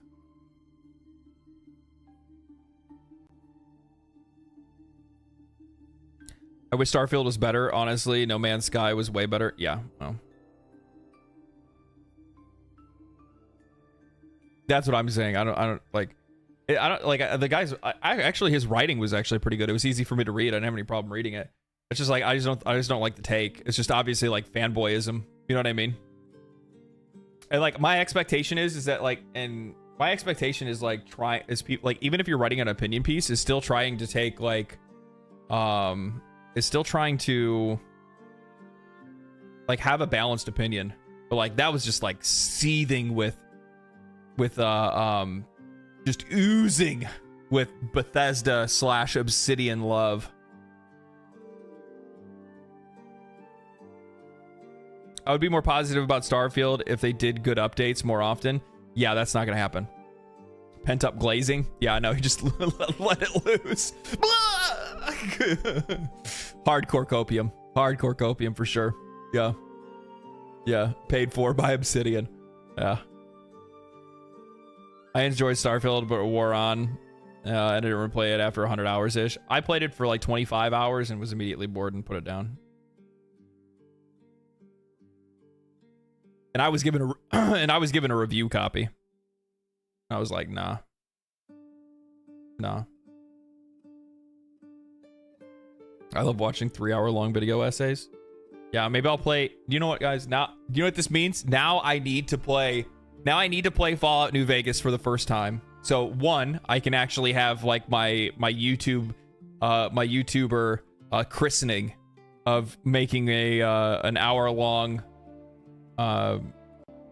Fallout dissertation, and then I need to and then also that way then I'll understand exactly where this person is coming from.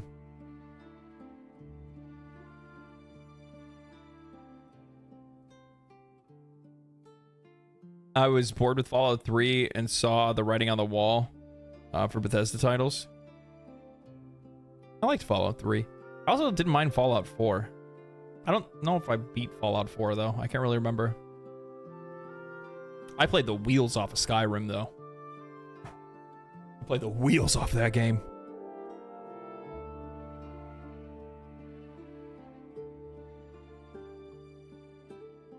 You play with or without mods? I don't know what I'll do. Thanks for making great content. Finally, something to watch on YouTube. Yeah, no problem, man. 76 had a better story than 4, to be honest. Yeah, but you can't catch me playing Fallout 76. No.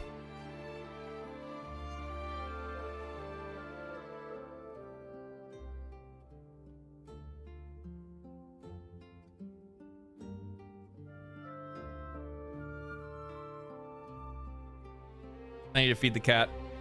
He's hungry.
had to really think about that one.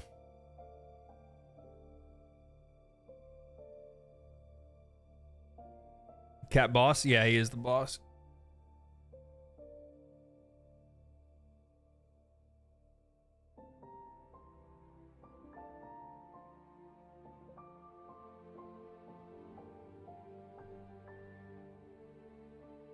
I saw this.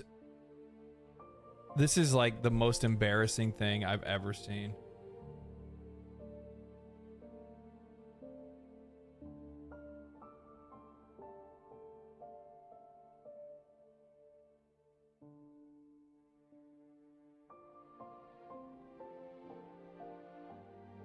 Like, how sensitive have people gotten?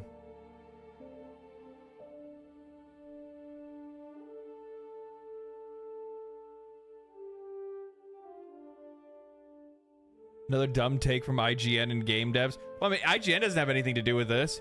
Fortnite now lets players block certain emotes if they're used in confrontational ways. I didn't read IGN's article on it. I just saw this. But like, just the premise of it alone is just wild. Blocking emotes. I don't want this emote is. Could you imagine being like that twisted over an emote? Wasn't there a game that tried to ban teabagging? If I'm not mistaken.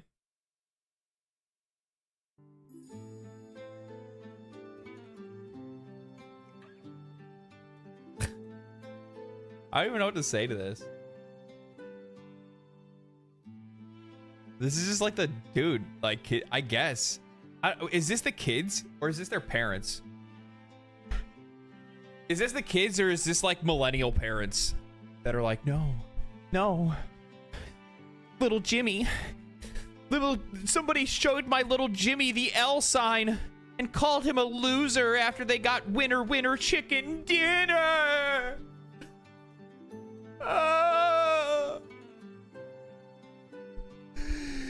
Yeah. Timmy will never recover from this. Timmy will never. Look at that aggressive stance. Look at that aggressive stance.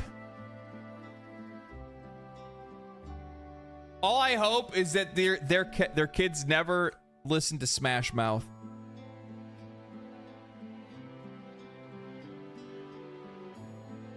If an emote in a video game offends you, log off. Today's generation wouldn't be able to handle those calls. Everybody says that.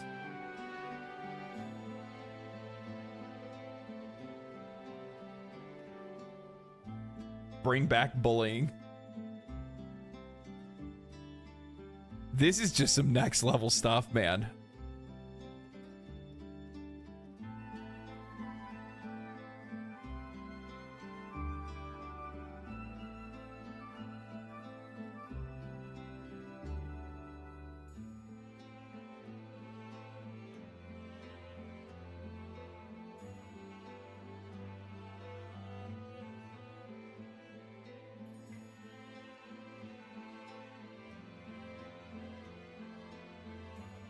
Oh, they did do that in World of Warcraft, didn't they? I forgot they got rid of emotes in World of, or not. I guess it would be an emote in World of Warcraft.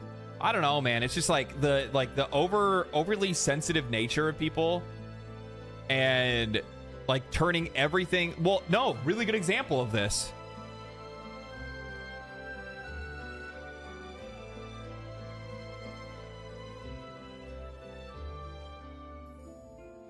Look at this.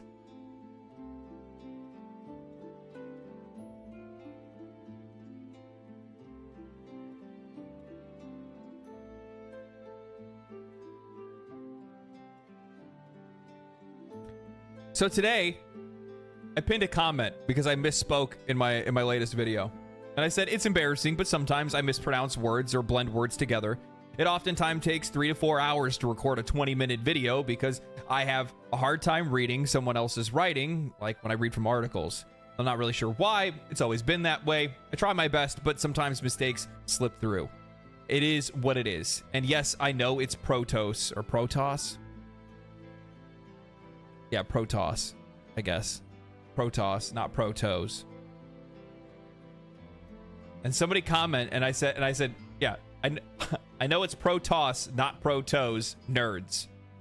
And this dude comments saying, why do you call us nerds? It's totally natural to correct someone who makes a mistake. It means you want to help them get it right.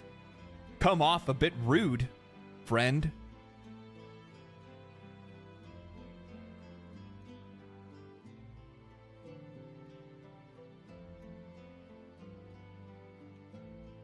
Why do you call us nerds?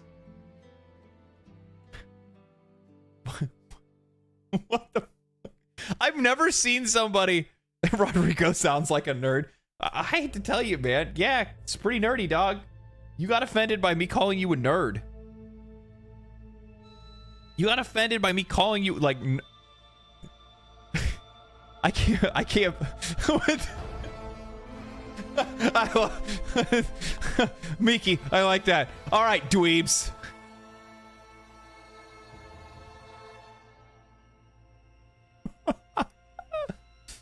Oh man, don't you call me a nerd, dweeb. Look here, geek.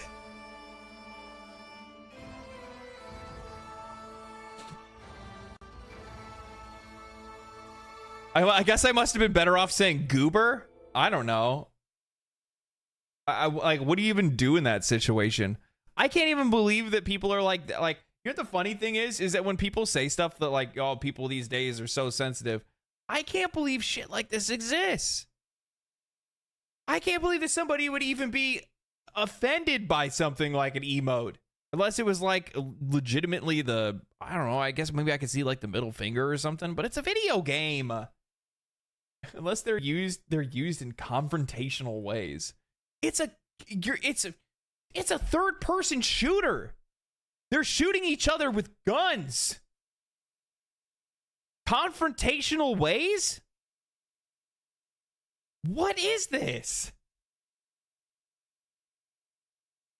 I don't even know what to say.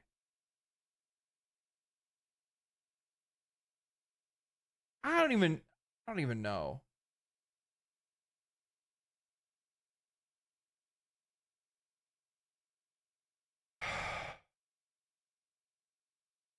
What else? Oh.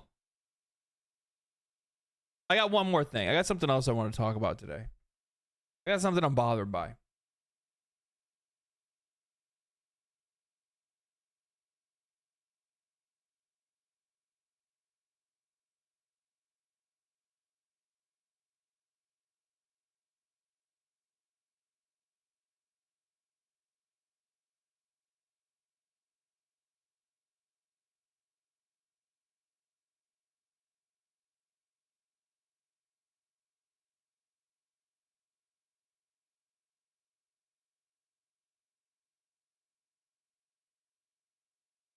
I don't see it.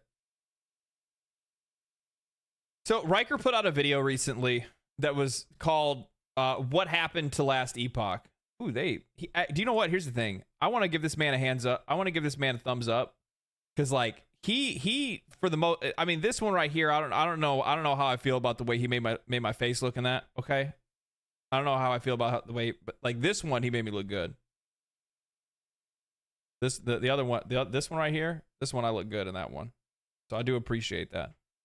But I hard disagree with Riker. I hard disagree with him on this. So he put out a video called "What Happened to Last Epoch." Where is it? I want to see it. Did he take it down? There's no way he took it down.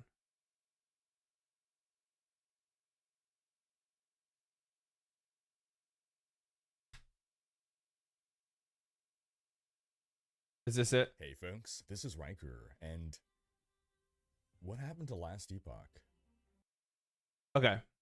So Riker put this video up. I've already watched it. I pre-watched it. I'm not going to go through it. I'm not going to go through the entire thing or anything like that. However, I have some things to say. And there's some stuff that he says in this video that I'm genuinely taken aback by. Okay? The things that he brings up specifically are basically stating that ARPGs, modern ARPGs, have an issue, a terrible issue in which we can't always play them forever, and they're not doing a very good job at making sure that players are always playing them and always staying in them. That's basically the premise of the video, is that the modern ARPGs are designed to be too consumable. Players pick them up, they play them for a couple of weeks, they put them down, they walk away from them, and then they come back to them later on to, you know, play for the next season or something like that. Players are trained by, you know, that by that metric more than anything else. And really, these games should be designed in a way, from his perspective, to be infinitely replayable, a game that we always play all the time, a constant game we never put down. However, that's not what ARPGs are. And many of the things that he was discussing, like I took notes and I put them over to the side, because he says modern ARPGs are being devoured, are being developed to be devoured in a couple of weeks until the next big content drop. But the thing is that like modern ARPGs aren't MMOs. They're not competitive first-person shooters. They're not the kind of games that people are playing every single day, day in and day out. Nor are they games that are going to be able to maintain that level of relevancy, or even have that wide of an audience to be able to reach to support that kind of content. And players don't even want that from ARPGs to begin with. So like when I was watching his video, I'm sitting there and I'm confused. I'm like, dude, you're literally describing an MMO. These games already exist. This is just a different part of that. So it doesn't really make a lot of sense to say that you basically just want an MMO when they just go play World of Warcraft. The same things are there. Your loot grind, all that stuff, it's all there. The content that you're looking for is already existing in MMOs. It's just not ARPGs, or modern ARPGs or Diablo-like games aren't MMOs. And plus, on top of that, the other thing is that like I really don't like that. One of the things that people do a lot now, and I'm guilty of it too, because I'll use it to try to prove certain points and things like that. But one of the things that Riker brings up is he starts talking about how last Epoch, all of its players left. All the players are gone. But like, why are we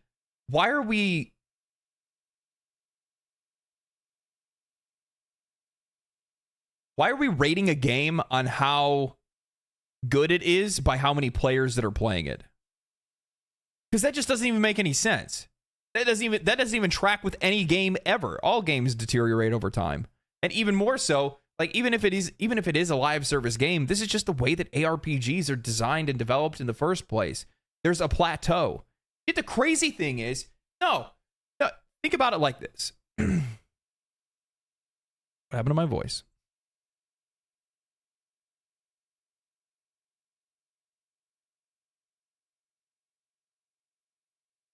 Think about it like this. ARPGs are designed in a seasonal way. They're also designed for us to play them as efficiently as possible. That's literally the name of the game. The whole point of playing an ARPG, your main goal is to make your character so strong that everything in the game becomes more and more trivial as you go through it.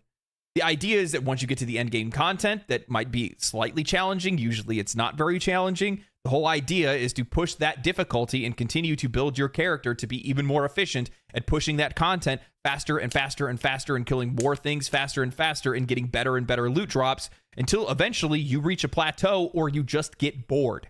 That's what an ARPG is. It is literally a game that is designed to be consumed, get bored of, hit a plateau, and walk away from.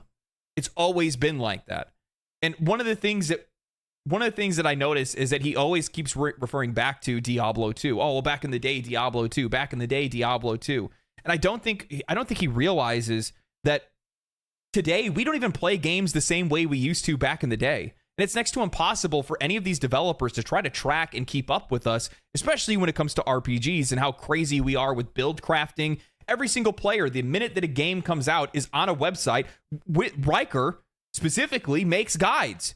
You make guides that make the game easier to consume. You literally put builds together for players to play so that those players can beat the game faster. That stuff wasn't really prominent back in the day with Diablo 2. Most of those kind of conversations were held on message boards and forums.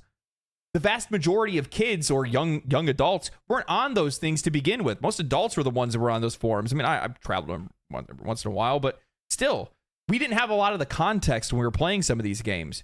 It's just the same way as that when we were younger, when you're a kid, the entire world feels so much bigger than it actually is until you finally understand the world, or at least as much as you can, and you get used to your surroundings. The same thing happens with these games. The reason why Diablo 2 felt like this impossibly large journey is because back then it was that to us, because we didn't have the context. We didn't know how big the maps were. We didn't know how far the game could go.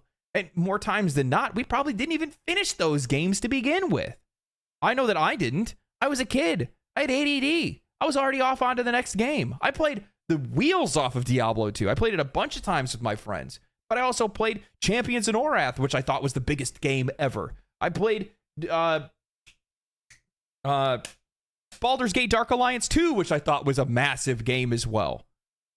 Every game felt massive. Every game felt like a huge journey. Skyrim back in the day felt like I literally traveled an entire world because I was younger, and we just don't have the same kind of context. We weren't using those kind of tools back in the day. But today, when we're talking about modern ARPGs and modern ARPG problems, there are no modern ARPG problems.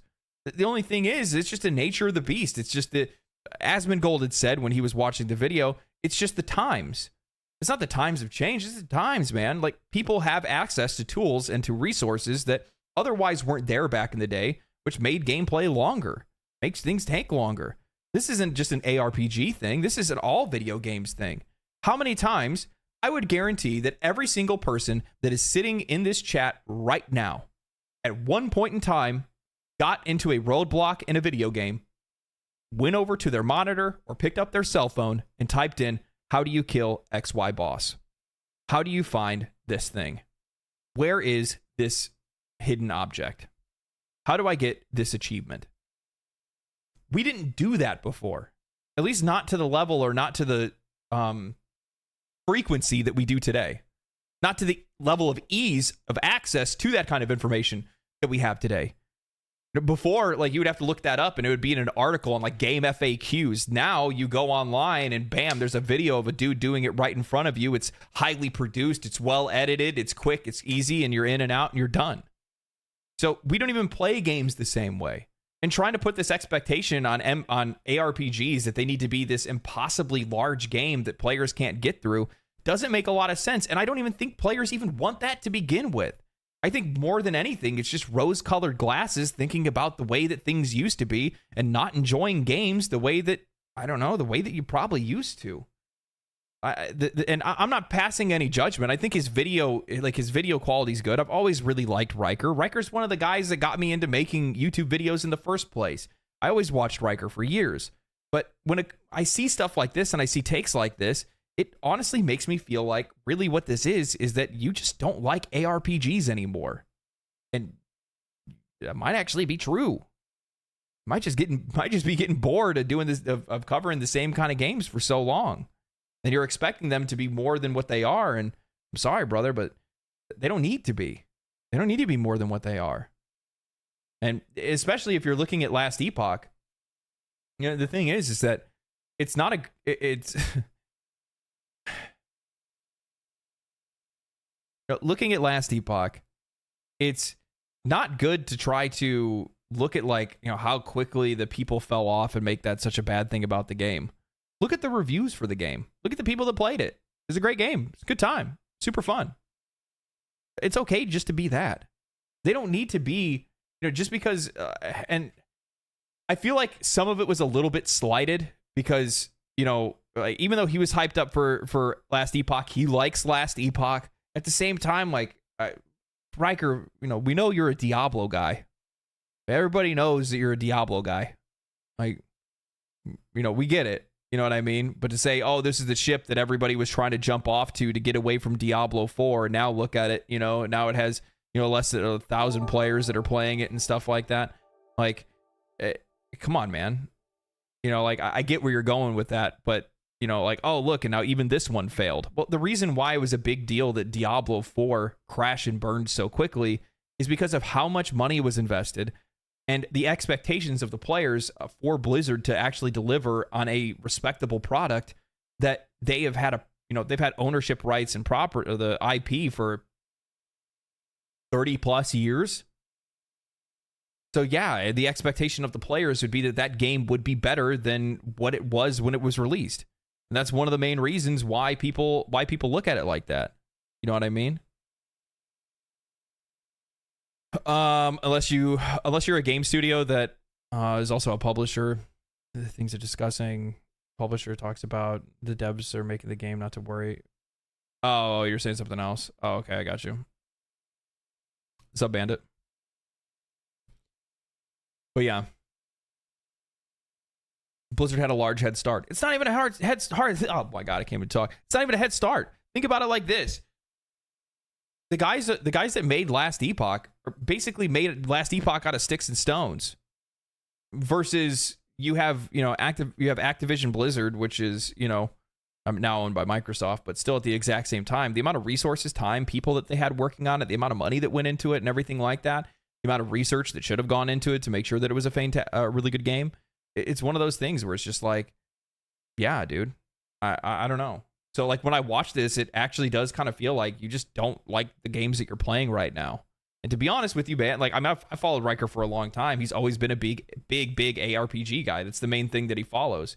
I mean, he talks about other games and stuff like that, but like he really should try to diversify a little bit. Because like he's like Riker's so good at like covering other topics as well. Like he's really good at digging up news and different stuff like that. I've always really liked his reporting style, but at the same time, the thing is that it's like, I'll be real with you, it has to be exhausting to still cover Diablo 4. It has to be exhausting, man.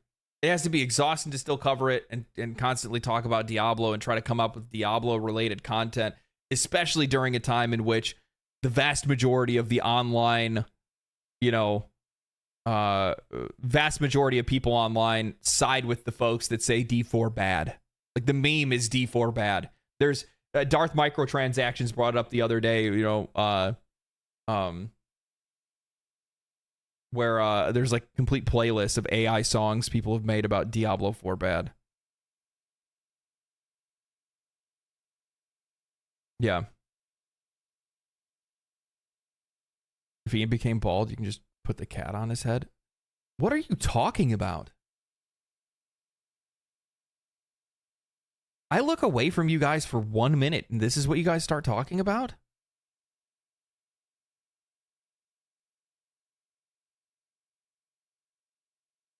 Why are you like this? But yeah, so that's my thought on it, man. I like, and I'm not trying to, I don't want to pin anything on the guy or anything like that, but it's just like, I don't want people, trying to completely lock it down to just how games, games need to be measured by their popularity. Especially because if you think about it as well, like, what does the popularity of Last Epoch have to do with like the player experience? Nothing. In some games, it makes sense to have that criticism, but it makes sense, like, if Helldivers 2 dropped down to 1,000 players, yeah, that would be a bad thing. That would be a really bad thing. There'd be something well worth talking about because that's going to impact a player's experience when playing the game. They're not going to have a lot of people to be able to matchmake with. They're not going to have a lot of people to be able to play with. Chances are there's probably not a whole lot going on in the game. However, a widely single player style game like an action RPG, yeah, you can play it co-op, yeah, you can trade, but a lot of that stuff is optional more than anything else. Whether the game has 100,000 players or 5,000 players doesn't really affect the player experience.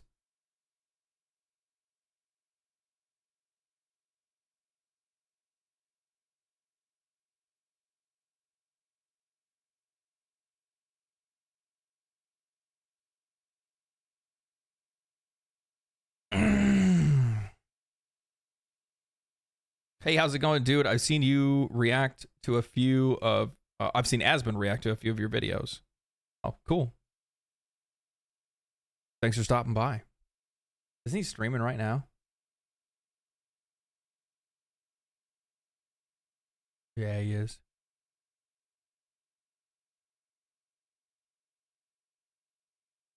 By the way, he changed the name of that video once it got enough votes and called it, it was called What Happened to Last Epoch. Now it's called Do ARPGs Have a Problem? Ah. Yeah, I saw you got blowback on Twitter for it. Just be real. Like it's just like, you know, I like Riker. It's just a bad take. It's just a bad position. And I also like the thing is too is that like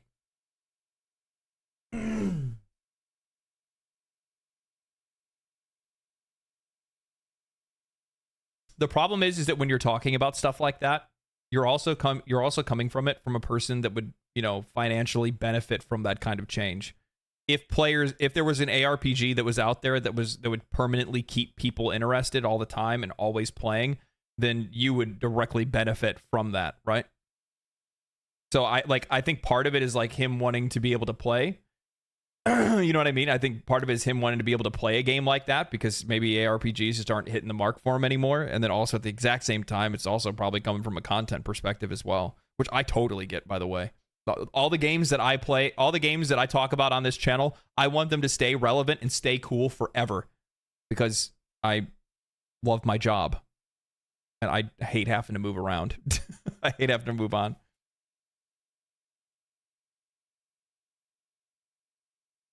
MMO ARPG. Yeah, isn't that technically Diablo 4? I'm curious how far you've gotten. Also want to know if you're in a clan or plan to make your own.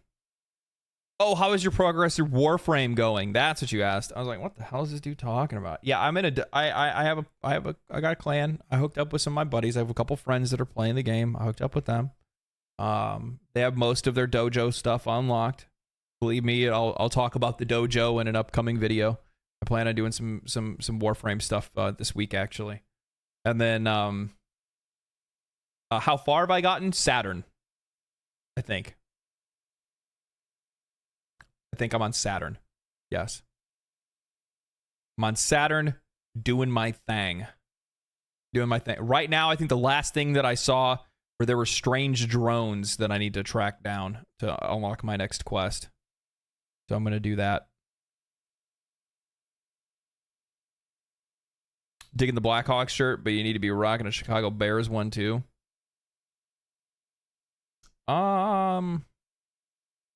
Do I? I'm just kidding. Yeah, I'm a Chicago sports fan. Why would I wear two shirts? It's hot in here. 50-year-old body cannot compete with youngins. Therefore, first-person shooter PvP is not my thing. I think it depends on the game, to be honest with you, and it depends on how you play. Warframe has been keeping me sane between ARPG seasons. I could see that. I like Warframe up until I experienced multiplayer. Those people zoom so fast. I don't know, man. I don't know. I think initially, like, that definitely turned me off a little bit when I first got in and started playing the game, and I was like, wait a minute, I'm like, these guys are like ripping and tearing. And plus, on top of that, I think like a lot of players have like recognized tile sets because they get to like exits way faster than they should. Like, I feel like I'm going the right way to leave, and they're there like way before I ever get there. Like they're like the boss dies and they're already there, and I'm like,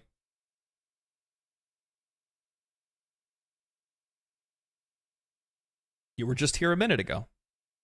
But you get used to the movement really quickly. I'm pretty solid with the movement now. I mean, I still run into some stuff, or usually it's like overhead obstructions that I slam my head into. That's usually what happens. Justin Fields was so good at Ohio State. I haven't watched him play much in the pros yet. Yeah, he's still in Chicago. The only problem is like Chicago sports teams, like the Blackhawks are gonna like do better. Like they're actually probably the only Chicago sports team that's gonna be like decent in the next coming years because like the other ones just like refuse to tear off the band-aid and just like tank. Like they always try to do this like relevancy thing. You know what I mean? They always try to do this like stay relevant and all that, and I'm like, what are you doing? Because they're trying to make sure that they can still fill arenas, and it's like when sports teams do that, it's like sometimes you have to be bad to be good. Simple as that. Didn't get traded. I don't know. Bedard. That's right. That's right. Bedsy. And now looking at it, the Kyle Davidson, the general manager for Chicago is like, yeah, we're gonna try to be a little bit more competitive next year. We're gonna get some competitive elements in the team, which they desperately need. Like I watched most of the games this year for Chicago, but like mostly because I just wanted to watch Connor Bedard because he's just so good. Oh, he's so good. He's so good. But with that said, the biggest problem lies in the fact that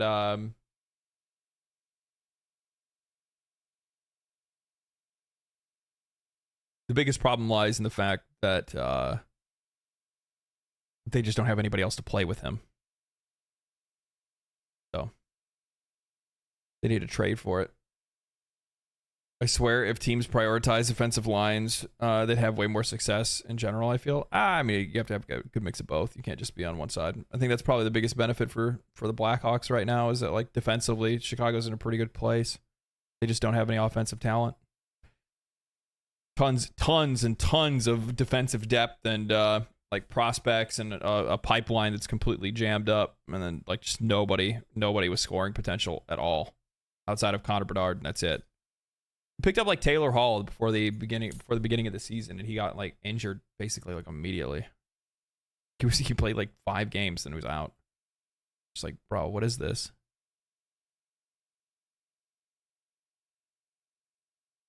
I got a Chicago Bears jacket. Someone told me it's a coach jacket too. That's cool. Are you ever gonna stream yourself playing a game? I feel like you should, since you're talking so much about them. Actually, I can do whatever the fuck I want.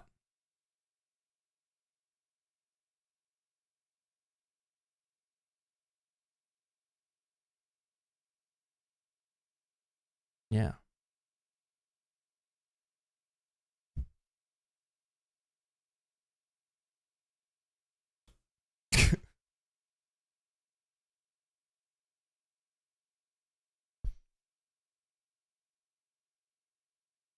I'm gonna start streaming Hello Kitty online. Yeah, I know. Autonomy is a beautiful thing. Yeah. Plus, on top of that, the funny thing is that like, I know, but it ends up feel like you're talking out of your ass. All right.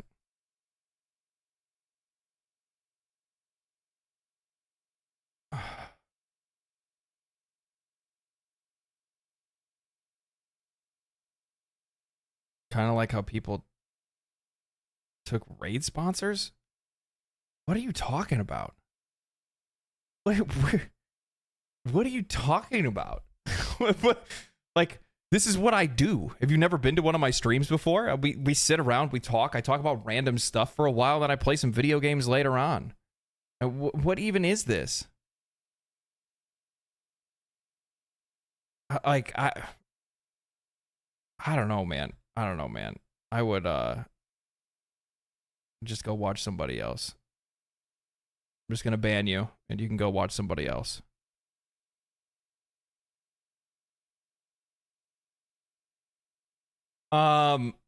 Yeah. Problem solved for the both of us. Problem solved for the both of us.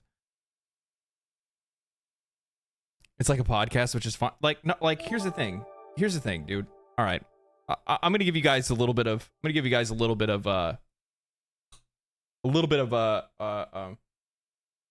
streamer insight more than anything else. Okay, like things that I've come across or things that I've come to believe. Okay, just gonna show you guys something. The guy from Reacher, this guy right here, right? Asmongold, one of the most popular streamers on Twitch, right? One of the most popular YouTubers on YouTube. I mean, he's not really a YouTuber because he just kind of cuts parts of a stream and puts it on YouTube, right? But this guy right here spends more than 4 to 5, maybe even sometimes 6 hours just talking about random stuff. Just talking about random shit. You want to see something else? Look at this. We go over on Twitch. We go to browse. What is the most popular channel or category on Twitch? It's not Elden Ring. Not World of Warcraft. Oh, it's just chatting. It's just people talking. Because this is more engaging than watching somebody play a fucking video game for 6 or 7 hours straight. Because I don't even think people even watch other people play video games, to be honest. I mean, like, I'm speaking from, like, my own personal experience more than anything else, but, like, for me, I don't watch people play video games. Anybody that I watch, any streamer that I watch their, like, just chatting section of their stream, and the minute that they go to a game, they're on my second monitor and I'm playing something then. Or I'm, something like that. You know what I mean? Ian VTuber model win? I don't know. We'll think about it.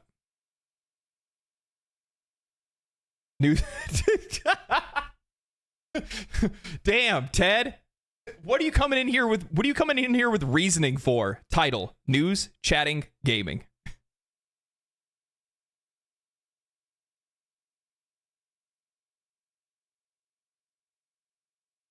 If it's a great new game, I'll check it out. What? So does that mean you're not going to do a hot tub stream for engagement? You guys haven't earned that yet. What have you guys done? What have you done to earn the hot tub stream?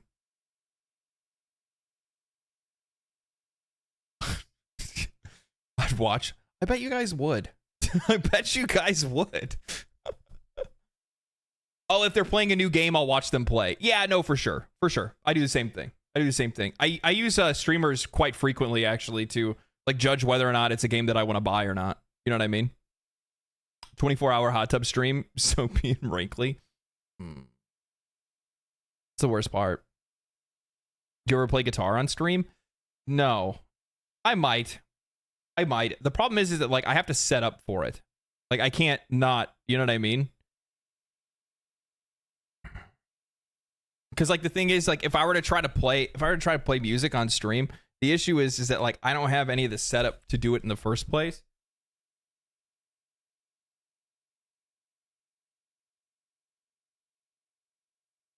Like, the best thing that I could do, and I don't even think, personally, I don't even know if this is going to even sound good in the first place.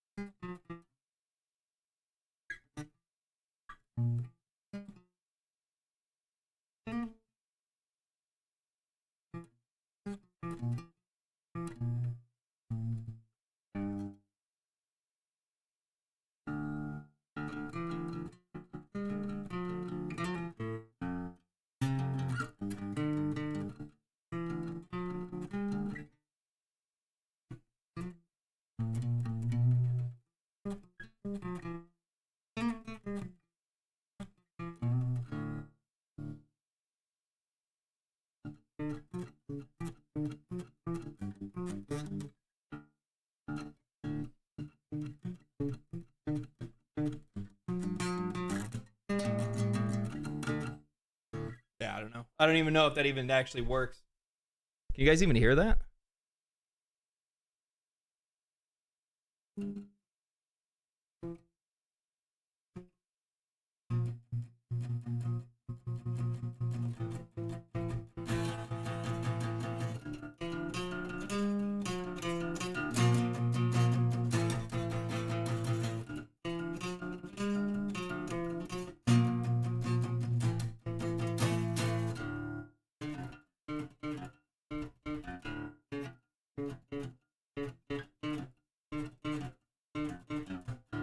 See, that's exactly why.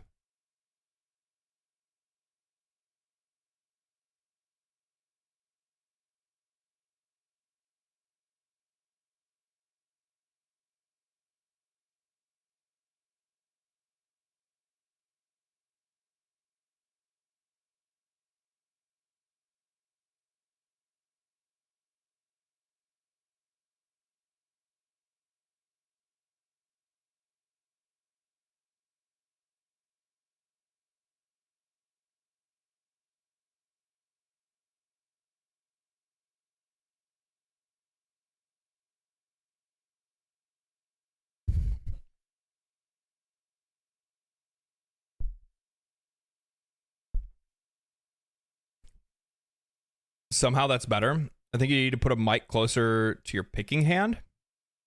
It was actually pretty close.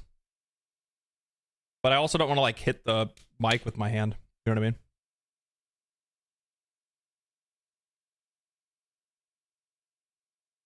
My friend of mine used to take a small microphone and put it inside the corpus. Yeah, but the problem is that like, I don't know if that'll interfere with anything because that's an electric acoustic as well. I probably wouldn't be all that bad, but I just don't have the equipment for that kind of stuff. You know what I mean? Nor do I want to try to invest into it. I'm not a music YouTuber, and I don't really like cover music and stuff like that. I just write original stuff, so. More or less now, since I don't actually play in a band, I'm a doodler. I'm a doodler more than I am anything else. I just pick up and doodle around with it for a little bit and then put it back down.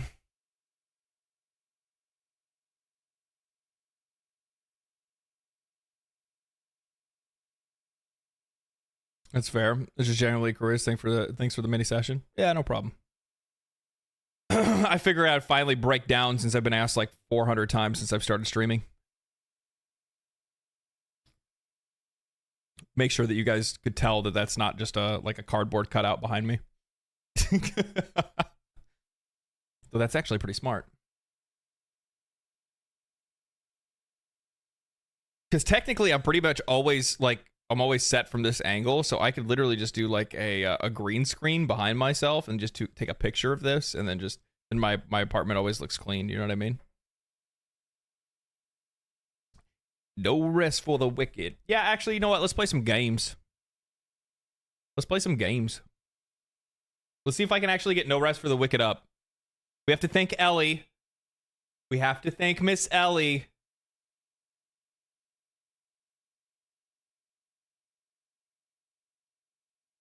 And she provided the game for the stream. I mean, if a viewer sends me a game, like, I'm going to play it, right? Like, I'm not going to be that guy.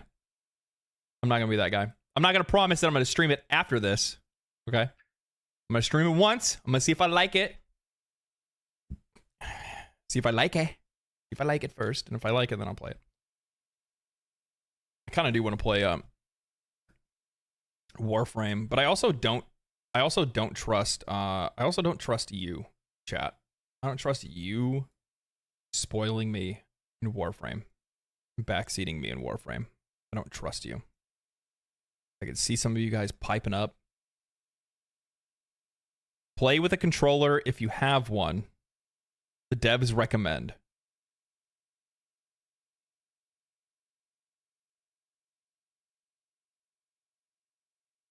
Ew. Ew. Treat it like Elden Ring. Yeah, I play action adventure games with the controllers anyway. First person shooters, third person shooters? No way, no how. I will not play that with a controller. No way. No way. Don't trust anyone. I never do. Never did.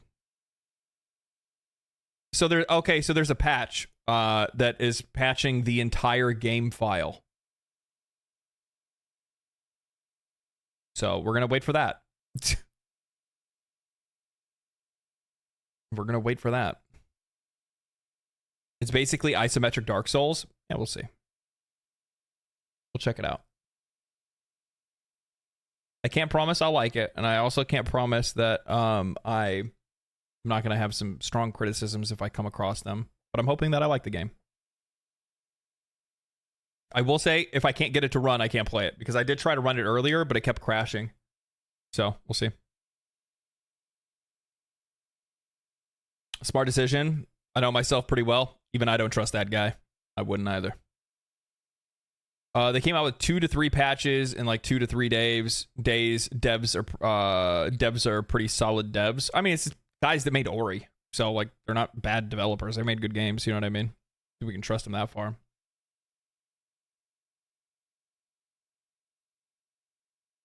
Part of me wants some jerky, but part of me doesn't want to chomp it on stream. It's like, I don't want to do that. I don't want to do that.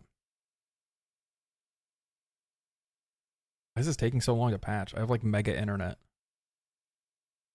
It's no Dark Souls. It just takes inspiration from the combat mechanics. Don't think flasks and bonfires. Those aren't a thing. Yeah, I also I've heard some criticisms on that like a flask or a flask system would actually probably benefit this game more than anything else. So I've heard from some people that they found it to be a little bit on the taxing side, like a little bit too punishing for an ARPG.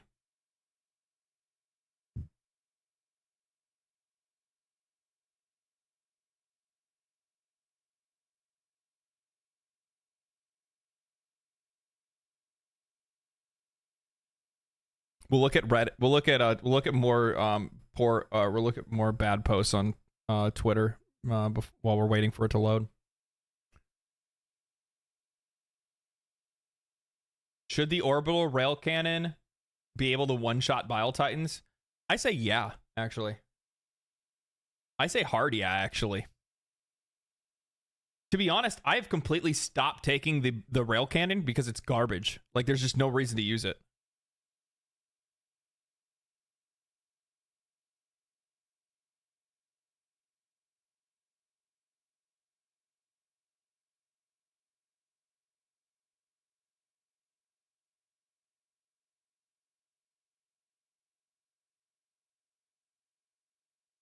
At the very least, they could shorten its cooldown. And if they shorten the cooldown, I mean, like, they should shorten it to, like, the fucking air burst. Because what are you going to use it on? It instant kills Hulks? Yeah, but what's the point of it instant killing Hulks when, like, 4 of them drop at one time? You know what I mean? Like, I mean, it's a good get out of jail free card if there's one chasing you, but outside of that. At legendary drops, I tend to play games like Witcher 3 and Dragon's Dogma 2 with a controller. Yeah, I do the same thing. If it's an action adventure RPG or something like that, but third-person shooters and first-person shooters are the only ones that I pay attention to. If it feels like Helldivers 2, is the type of game to get down to 30 to 50k concurrent players in the next 6 months. I could see traffic surges as the game updates, though. Yeah. 30 to 50k actually sounds pretty. I'll be honest with you, 30 to 50k is crazy. And that's still a wild number. And I think that's, and here's the thing, like, the game still right now it's still good. It's still insane. But if you think about it, like 20 to 30k or what do you say, 30 to 50k average, I don't know, Destiny 2.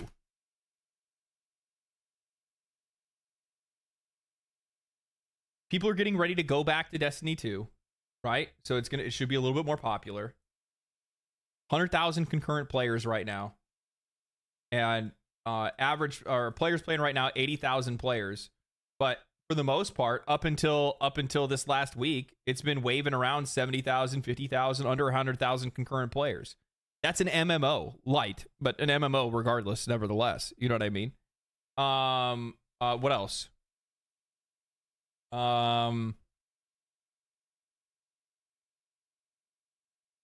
Warframe.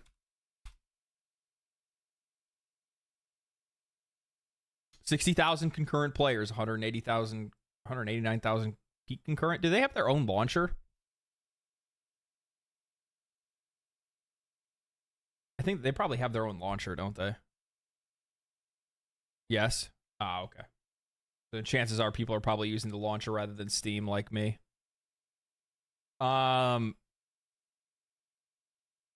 I mean that tracks, right? Because that's the same thing. Like, I wouldn't use like Final Fantasy 14's numbers to compare anything, because most people use the actual Square Enix launcher, or the Final Fantasy 14 launcher, not not Steam. So yeah. I mean, even just looking at trending games right now, Helldivers 2 is still the 4th most played game right now, right? Fallout 4 is an outlier. That doesn't count. That's just because people watch the Fallout show and now want to play Fallout. Apex Legends is a game, you know, I mean, that's the competitive shooters don't count, though. The problem is that there's nothing really to compare Helldivers 2 to. Because it's kind of like the only one of its kind. If you want to think about something else, it's like a PvE horde shooter. what, like Dark Tide?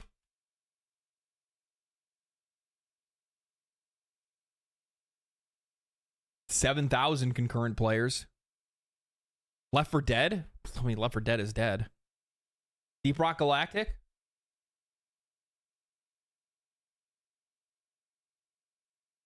$17,000 players. But the thing is so these are the best comparables you could give. And it's not a shot against either game. I think both games are good in their own right. I haven't played either one of them. I think I'll play Deep Rock Galactic. Maybe I should play this sometime. I've heard a lot of good things about Deep Rock Galactic. But with that said, I mean, Helldivers has a higher ceiling than 17K. It's easy. Easy. Yeah, Helldivers 2 is crushing right now. And to be honest with you, that's the problem. Like I can't really foresee exactly what their I can't see exactly what their floor is. You know what I mean? It's definitely not under 10. I know for a fact it's not under like 20 or 30,000 for sure. It's higher than that. Do you even like Helldivers? No, actually, I don't. I hate it. You just called me out. I can't believe you figured it out. What how did you figure me out? Who told you?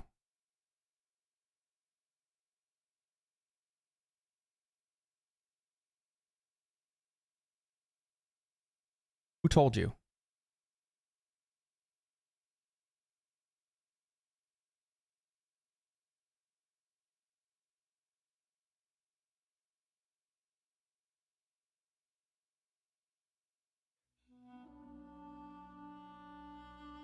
I want to know.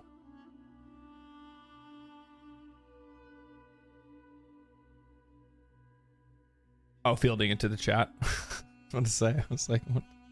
That directed at me.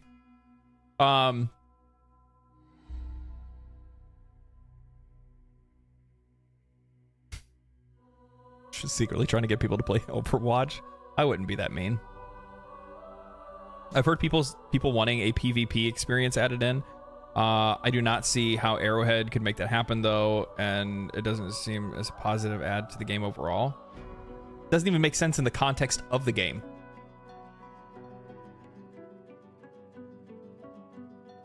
It doesn't even make like, PvP doesn't even make any sense in the context of Helldivers 2. That's like people that completely ignore the point of the game and just want the same game that they're already playing somewhere else in this game too. It just makes no sense at all. Makes no sense at all. It's like the same people that took to Twitter crying about how Baldur's Gate 3 wasn't an action RPG. It's like, what are you talking about?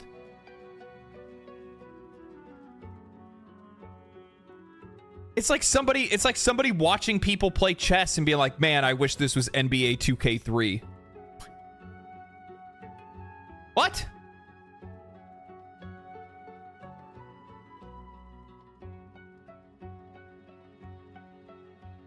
Will energy shields ever be a thing in HD? What do you mean? There's an energy shield. Energy backpack.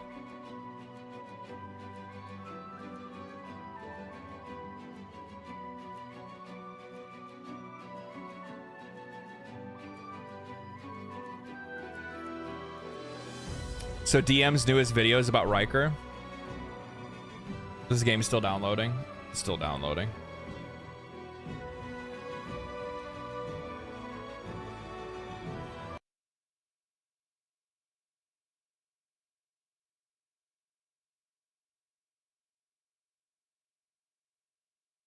I very often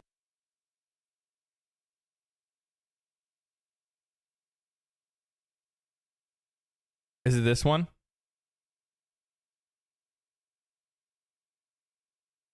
This could ruin games for you.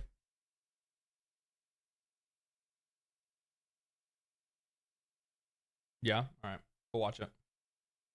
see people ruin games. I very often see people ruin games for themselves. In fact, back in the day when I was younger and I was playing Super Nintendo games, I would put in. I just want to say, Homie's new room is sick. Like, I really, really enjoy his new setup. I like it a lot. I think it looks really good. Jump scare? Was it too loud? I'll bring him down a little bit.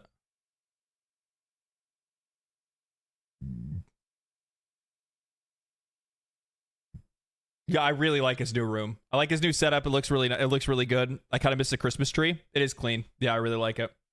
I'm kind of jealous, to be honest, because he actually has an office, and I would kill to just have an office. My setup's in my living room, and I want more room. In a game cartridge, I would play it through, and I'd be like, wow, that was a really good game at the end of it. And I'd be like, I'm impressed with that one. Donkey Kong Country was amazing. And then I would turn it off, and I'd put in a different game.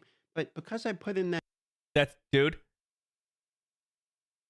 I'm gonna let him finish. Hold on. that new game, it didn't inadvertently make the previous one dog shit out of nowhere. But yes. Thank you, DM. Thank you. This is like every single time we all chase on to the next new thing, all of a sudden the last thing isn't as great as it was anymore because it doesn't have as many people that are playing it anymore for whatever reason. We try to start drawing direct comparisons to another enjoyable experience that we already had and somehow try to discount it because now we're having a good time playing something else. It just doesn't make a whole lot of sense to do that. And we see people do that all the time. They're ruining their own experiences. It's the popular saying, game's dead game. Oh, Palworld's a dead game. Like, I remember that when people were running with that headline, especially a lot of the people that were running with it were gaming journalists that were the ones that got backlash for talking smack about Palworld before it came out or after it came out. And yeah, they're trying to get their come up and see, guys, what did I tell you? It was just a fad. Like, no, it's not just a fad. It was a early access survival game, and people did whatever content was in the game. They played a lot of it for a while. I think the game reached like over 2 million players concurrent on Steam alone. 25 million players over the course of its like the first like month or so of its release. Absolutely wild what that game did. But it's easily consumable because it's a early access game. And it's just like, and I've even seen people like Dragon's Dogma 2 came out or something like that, and they're like, try to compare it with like Palworld and stuff, and it's like, what are you doing, dude? Why are you trying to compare games that don't even have anything to do with one another? Just enjoy something and then just go enjoy something else. But now in modern gaming, we do this where a game will come out, and if we're not playing it for 3 years, suddenly the game is bad. And a lot of these games can be designed in consumable manners where they're not meant to be games that you can play indefinitely. Sometimes these games are only meant to be absorbed for a certain amount of hours, and then the game is over. So we don't need every single game to be the end-all be-all of games. And one of the things that bothers me is that, like, there's a lot of people that are looking for every single next game to be that end-all be-all of games. And look at a game like Baldur's Gate 3 or look at a game like Elden Ring, which are like two of the biggest gold seal examples of high-quality game, incredible experience. Everybody loves it. Nobody talks bad about it. And if they do, well, they're not on YouTube anymore. Sorry, that was a weird quantum strike for me to take. But anyway, it's one of those things where even those games, even those incredible games that we've played are still not games that we're going to live in for the rest of our life. And we don't only just need one game to play and that's it. And every game that comes out doesn't need to be a game that I'm going to play for 8 years or 4 years or however long. And most games aren't even designed to be like that in the first place. Even modern MMOs, the better ones, the good ones, allow breaks, allow people to go and do other things because, well, think about it. People want to do that in the first place. They're going to get burned out if they just keep playing the same thing over and over again, and you're likely going to make yourself feel jaded if you do play one of those games. And I just don't understand exactly why people keep trying to chase a forever game when it's just not necessary. And even more so when people try to apply the forever game appeal to games that it doesn't even really work in the first place, like action RPGs, like Diablo-like games that have a definitive end, which is the plateau that you reach because your character is so good that everything in the game becomes so easy There's just no reason to move forward. If we take a minute to even think about it, think about the premise of making a Diablo-like game that just continues to go on and on and on forever. You will never feel powerful because there's always something stronger. And the cycle just keeps going and going and going. And the whole reason we enjoy playing those games is to get to the point where we feel like the ultimate badass. That's what we want. I want to be able to walk into a room or into a dungeon and just one-shot everything in there with a few whirlwind swings on a barbarian, with a chain lightning from a mage or a warlock. However, if you're making a game where players are supposed to stay engaged and stay in it every single day, log in daily, log in weekly, log in for hours and hours a week, and keep playing for years and years and years on a single character or whatever, that's going to get old even faster than how it already does. And to be honest with you, I think that the way that these games are designed today and how they've been always designed, in my opinion, I think action RPGs in general have just always been the same kind of design, has always just been consumable. Sit down, you play it for a few weeks, maybe even a month. You get a good month of grinding out of it. Maybe go real deep or something like that. You get a crazy build online. You go way further into the end game than you ever have. Most players, I will say this, I would guarantee that the vast majority of people never get to the end game experience. Most people go until they get bored and then stop. That's it.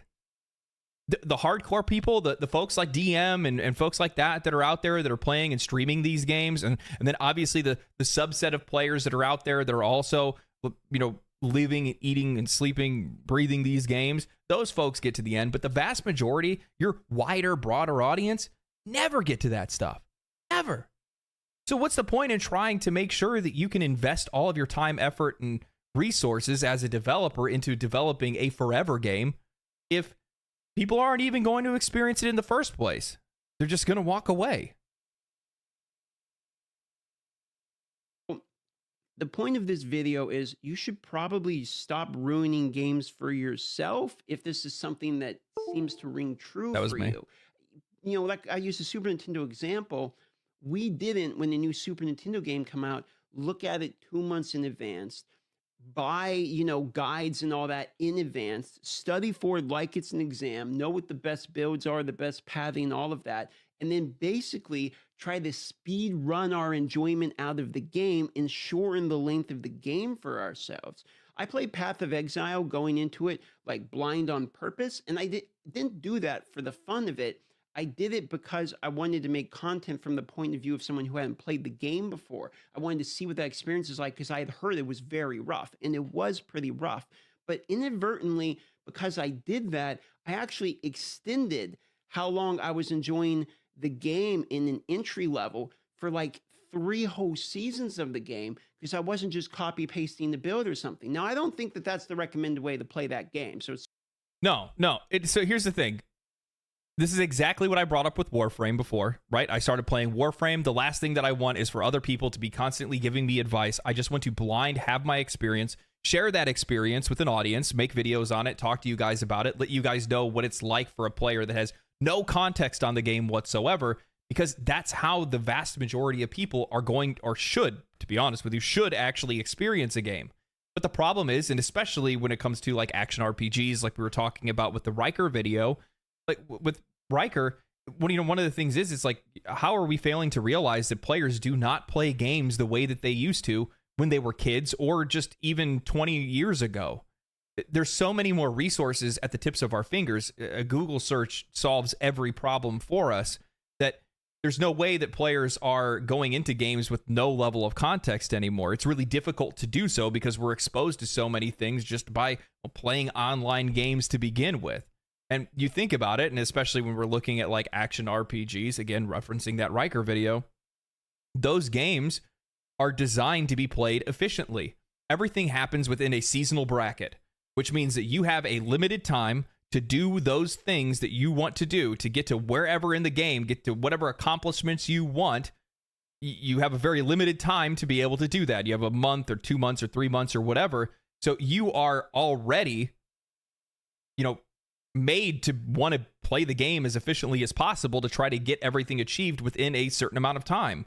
How do you do that? Well, you go and you look at guides, you look at build guides, you look at build crafting, you look at all kinds of different things and materials, you watch YouTube videos, you go on to max roll, you go on to things like that, and you pull builds together and try to play the game as efficiently as possible, which, one, may ruin your experience, but also does make those games way faster to consume than any other game that's out there. Because we talked about this earlier. How many times have you guys just picked up your phone and typed in, how do you beat X boss? How do you find this thing? We shortcut everything when it comes to games anymore. There's nothing that the developers can do to try to fight against that. And to be honest, the only thing that they can do is just completely ignore it the best that they can. You want to see a developer that tries to fight against shortcutting? Look at Blizzard and World of Warcraft retail. It's a great example of it. They're constantly trying to build on top of all of the add-ons and shortcuts that the players have found and have been using on the outside, which has just made the game even worse than it is and has been for a long time. I mean, it looks like a jumbled mess. Last time I tried to play World of Warcraft, I hopped on to like give Dragonflight a shot, and I was like, dude, no, I'm sorry. I'm so used to like, I'm not like not glazing Final Fantasy 14, but there is something to be said about how simplistic raiding is in Final Fantasy 14. How much more enjoyable that experience is than it is in World of Warcraft right now. It's crazy. Sort of a bad example, but the point stands that I got to play and enjoy the learning and noob experience for a pretty long time before I then started looking up guides and min-maxing and asking people's opinions and learning boss fights and things. I had a really good time learning the basics of the game. And I think that this portion of like not knowing what you're going into in gaming has gotten lost recently. And I'll freely admit, us YouTubers and Twitch live streamers are part of the problem. This ain't recent, homie. This ain't recent. This has been for the last probably 15, 20 years or more, maybe. Don't get me wrong, with YouTube and Twitch, for sure, it's definitely gotten a lot worse. But, I mean, people have been looking up stuff on games. There's been game guides. Look at this. Official Nintendo's player guide. This was made in 1987. What you think about that? What you think about that? You want you want answers to the games that you're playing? Here you go. Ghosts and Goblins. Full explanation. Full explanations on Ghosts and Goblins. You want level layouts? How about that? You want level layouts? Let me get you some level layouts. I got you real quick. Here you go. Donkey Kong. All the level layouts for Donkey Kong. You want what else? What else? What you got? Man, I know you guys got a lot of questions. There's a lot of things that you're looking for. How about Legend of Zelda 2: The Adventure of Link? Full level and dungeon layouts, tells you exactly where every single item is in the game, every enemy's in the game. We got double dribble in here. We got Top Gun. What you need to know about Top Gun? Huh? What you need to know? Players have been doing this. We've been doing this for ages. For ages. We've been shortcutting games for a long time. Get early access very often in the games, so you see half of what the game Is Tom Cruise in the game? No, he's not. But he is in spirit. has to offer. There's the debate, if I'm going to defend myself, that lets you know if you're going to even buy the game or not, because you get to see some gameplay. But you know, the mystery of Path of Exile 2 is going to be gone for me because I have already played the early access of the first couple acts. So I know what the game is before it comes out.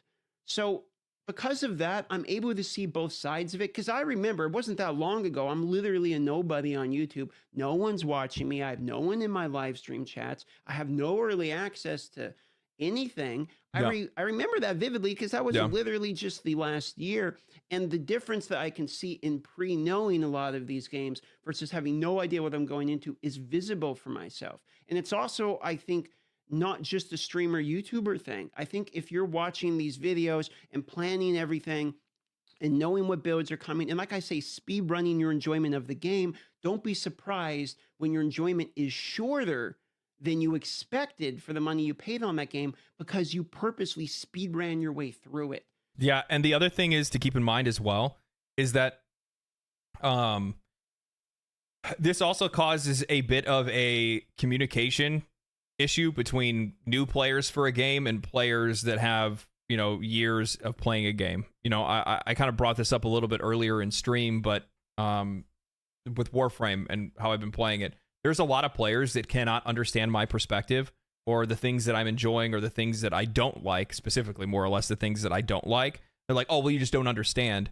You know, you get access to this and this and this and this later. And it's like, well, you know, I still think that these are bad systems or pay to win systems or whatever you might want to call them. I'm just, you know, being relatively vague right now. But, you know, I bring up my criticisms, but my criticisms get smacked down by veteran players because they are, well, they're immune. They're numb to it. They've been used to it. They've already done these things. So what my problems, my concerns, and even the things that I enjoy don't really apply to them, and their things don't apply to me because we're on two completely different scales of playing a game. I'm playing it blind with no resources.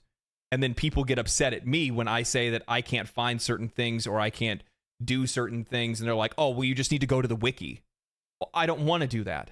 Well, you just need to go and watch this YouTube video. I don't want to do that. I'm a firm believer. And here's the thing. I don't know if DM's going to bring this up or not. I think this is a game design flaw in some cases. I realized before, I said, you know, don't try to fight the gamers on shortcutting, right? Don't try to fight the gamers on shortcutting. But at the exact same time, one of the things that leads players out of your game, rather than just staying immersed in the game, is when the game doesn't do a very good job of explaining itself. And the minute that that person is in a video game's algorithm, it's over. The minute I start looking up something on YouTube, all of a sudden I'm going to start getting videos that are spoiling me on future content. They're going to start spoiling me on builds and different things like that. Tier lists that are telling me which frames are good and which frames are bad, even though I'm playing the game and I'm absolutely loving using one frame, but then all of a sudden this video pops up that tells me it's actually the worst one in the entire game. All of those things. All these different things that go to ruin our enjoyment of a game really end up coming from algorithms more than anything else. And the best way to solve that from a game design stance is just trying to make sure that you're trying to keep players in the game. Make sure that games are explained well. Don't make me go look outside of the game for information about things that should be explained in the game. And that's definitely something that needs to change. If there was one thing that developers could do to try to prevent players from shortcutting, is, well, to make sure that the game explains itself better. In my opinion, you don't need to be the best in games. You don't need to be the top 1% unless you're competitive. Then this video doesn't mean anything. If you're the type of person that's, you know, a League of Legends player, all your enjoyability comes from climbing ladders, etc. I have friends like that. I can understand. God bless you. Go have fun, blast, be competitive. But if you're someone who just enjoys games because you like games, then speed running your way through it and purposely trying to get good before you even have your hands on the game can have an inverse effect than what you're trying to do. You're looking into a game because you're excited about it and you're looking forward to play it. But looking into that game so far into the future and hyping yourself up and planning out. Hence yellow paint. No, not yellow paint. That's not what I'm talking about. You're missing the point. What I'm saying is that I'm using Warframe as an example. There was nothing telling me, or at least not very easily seen, to tell me how exactly I go to find other Warframes. Like, because you have to get blueprints, you have to get the neuroptics, you have to get the systems, you have to get the chassis. But in Warframe, not all of that is immediately readily available or explained to you and told, oh, hey, by the way, there's bosses on every planet that have a drop chance for each specific piece that you need. And then also, if you need to get the blueprint, you can buy the blueprint for credits, the regular in-game currency, the free in-game currency, in the market. There is nothing on Warframe that explains that. Nothing. That's the kind of things that I'm talking about. That is going to lead players outside of the game to look for resources on how to build Warframes. That's not something that should be explained by somebody else. That's something that should be explained by a game. Now that all of this stuff is very often going to make the game worse for you. And then at the end, when you're done with it faster than you thought, you're going to be disappointed feeling because you thought, I was so looking forward to this game and hyped myself so much up and knew so much about it that I thought this game was going to go forever. You can both build a level of ridiculous expectation on yourself as well as remove the discoverability and enjoyability from games at the same time by looking too much into them too soon. And one of the things that he brings up right here that I really like, that I'm really happy that he said something about, is how often we can raise our expectations before a game is released to the point where it will never be able to realize those expectations. I think for me, the best example of that is a game like Dragon's Dogma 2. I had incredibly, impossibly high expectations that, to be honest with you, were pretty much supported by the developers with their interviews and things like that. And when I got to play the game, it let me down. It let me down in predictable ways. You know, performance issues and things like that. You know, some quest issues, some repetitive NPCs or repetitive monster types and things like that. Nothing that really genuinely ruined the experience for me. I still loved playing Dragon's Dogma 2. It's still one of my favorite games, you know, especially for this year and, you know, over the last couple of years. But also at the exact same time, because my expectations were so high for that game and it didn't meet it, there was a level of disappointment associated with that because of how much, you know, research and writing and things like that I did going into the game. But I mean, that's also part of being a YouTuber too, so I kind of ruin games for myself regardless. So this ties to multiple facets of conversation I wanted to have today. One is it's okay to quit a game because games are, in my opinion, consumable by nature, by a lot of these. And the history, at least my personal history, I can only talk for myself, but my personal history of gaming has been picking up a game, playing it, and quitting the game. And the only game that has kept my interest for 20 years was old school RuneScape. And even that game I've never played RuneScape. Remake itself in order to bring people back into the game. I had quit the game until they made old school because I didn't like RuneScape 3. If Star Wars Galaxies remade itself and came out tomorrow, I'd be playing that. But other than that, there's not many games. I guess I'm playing WoW Classic, but these are MMOs, okay? There's not many games that have kept my interest for the entirety of my life. I'm trying to think if there's anything. The only one that I could maybe say that's probably held interest the longest. I don't play it anymore, but I used to play it all the time. And then I ended up, you know, just kind of getting like a bit of a doing it out of a habit. Pokemon fans will know, but Pokemon games. Like, I remember as a kid, you know, he's talking about cartridges, you know, popping in one game, popping out another one. No. In my Game Boy, red was in the whole time until yellow came out. And then yellow was in that Game Boy the entire time until silver came out. Gold and silver came out. And then it was on those. And then so on and so forth. And it just kept going like that. And I mean, I've personally like lived in the Pokemon games until I was out of childhood. You know what I mean? Adolescence, whatever you want to call it. But yeah, we can make those worlds for ourselves. Again, one of the reasons why those games lasted as long as they did is because back then I didn't have the kind of resources to get information on, you know, min-maxing the game and trying to get all the way to the end. And, you know, those games are very much about, you know, being, you know, exploratory, looking around, trying to find as many, catch all the monsters, catch them all, you know, got to catch them all. So, but back then there just really weren't a whole lot of resources for me to be able to find out a whole lot about the game to begin with. And it was more like a shared adventure with friends because you'd see your friends at school and you'd talk about, oh yeah, no, I did this. And I went to this place. I'm in this town right now. And what level are you? You know, what level are your Pokemon? What level are yours? And then you start, you know, playing and trading and stuff like that with your friends. The funny thing is like that was true for a lot of games back then too. I remember like the first time I played like Final Fantasy VII Final Fantasy VI was the first one that I had played with friends. Us just like talking about the different things that we saw and the different places that we went. And it's also so wild that like back then, like we had a completely different comprehension of like what that world and what that story actually was. It's not until you get older and you can actually like recognize like what some of those story themes actually mean. But yeah, no, I mean, like also at the same time, I do think that a lot of this does have to go back to like rose-colored glasses of us believing that games were way better when, you know, back in the day, when to be honest, games have the games are better today than they were before because the games are way deeper. There's way more to them. They're much longer than they were. But the difference is that we just didn't have context. We just didn't have the amount of information that we have today.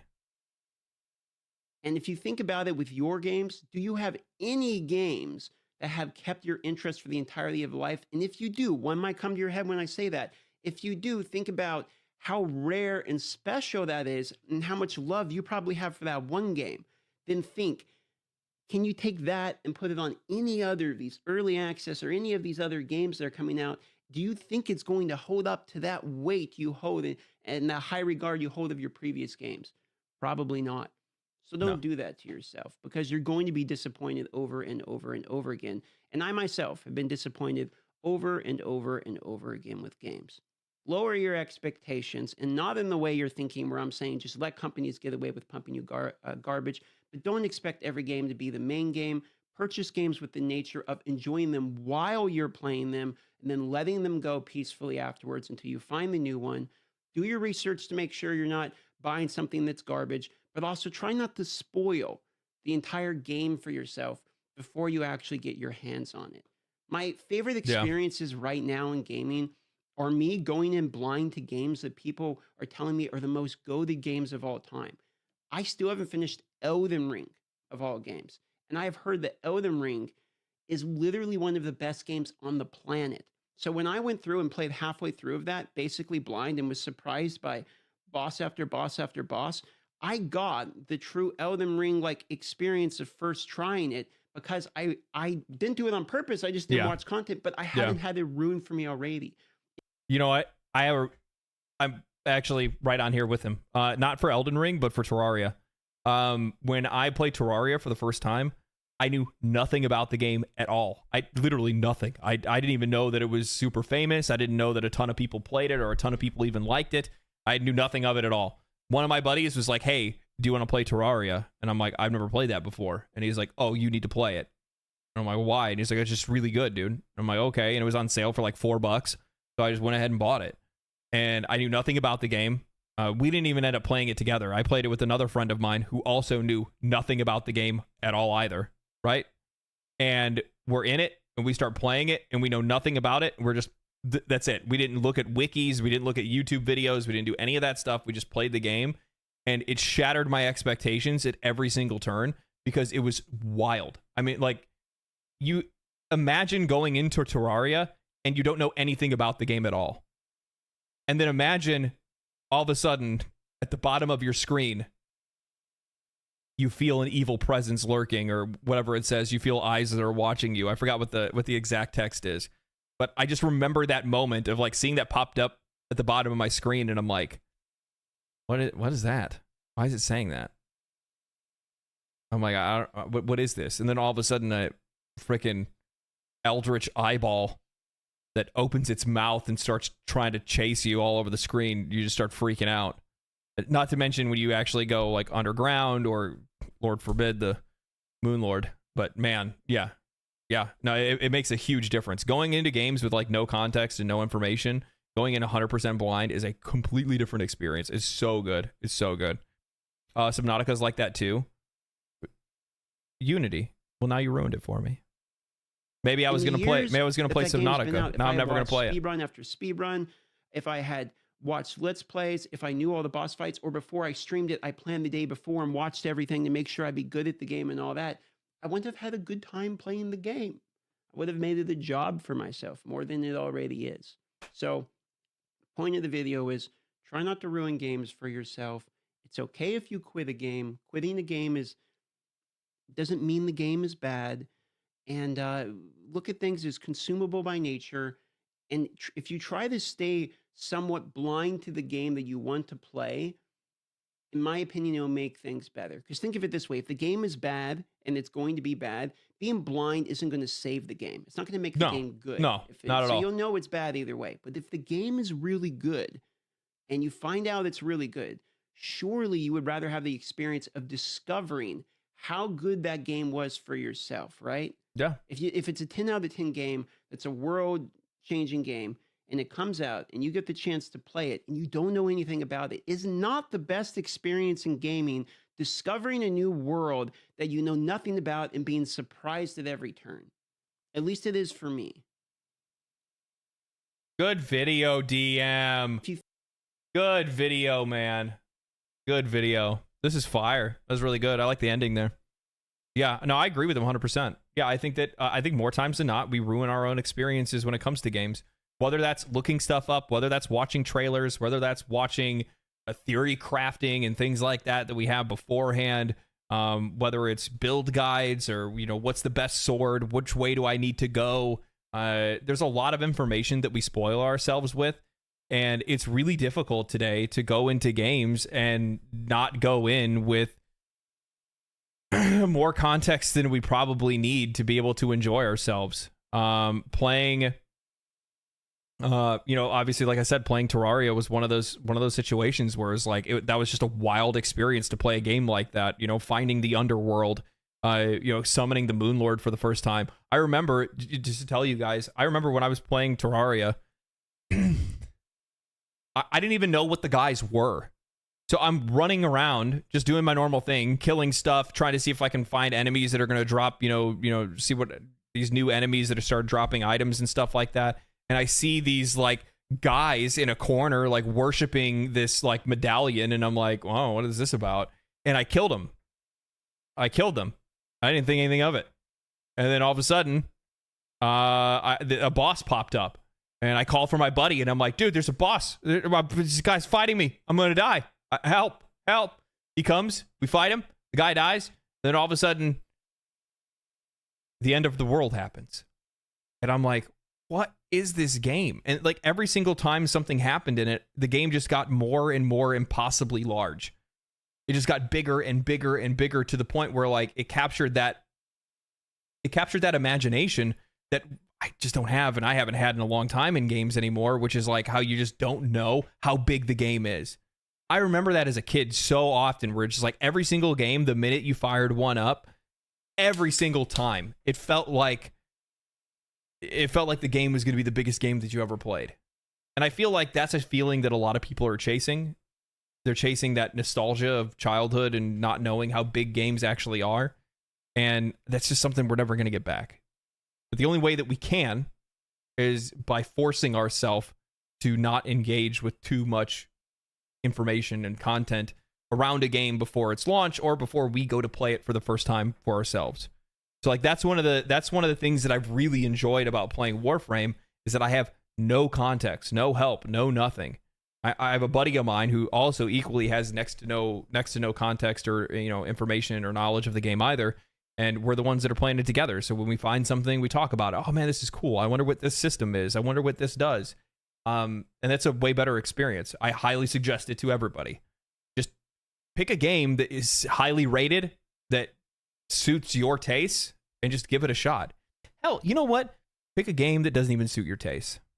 Because you never know.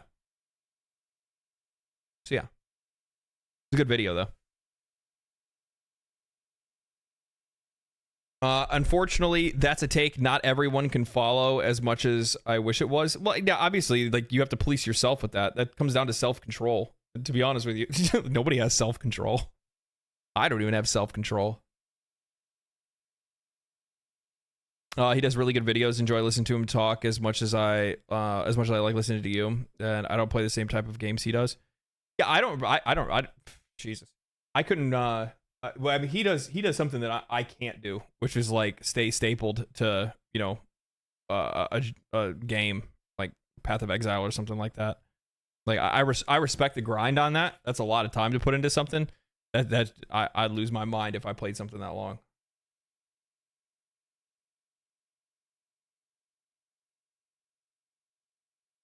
I would lose my mind if I played something that long.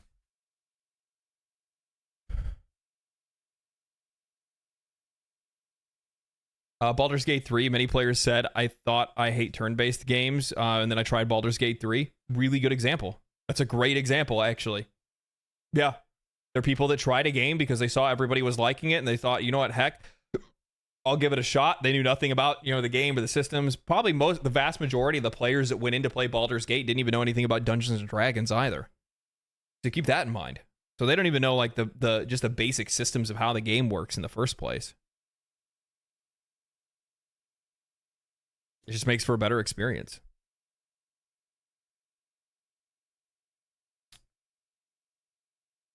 Let's see if I can get this game to load. No promises. The problem is like when I go to like turn on the game, it just goes black screen and then it just kind of like sits and spins for a little bit.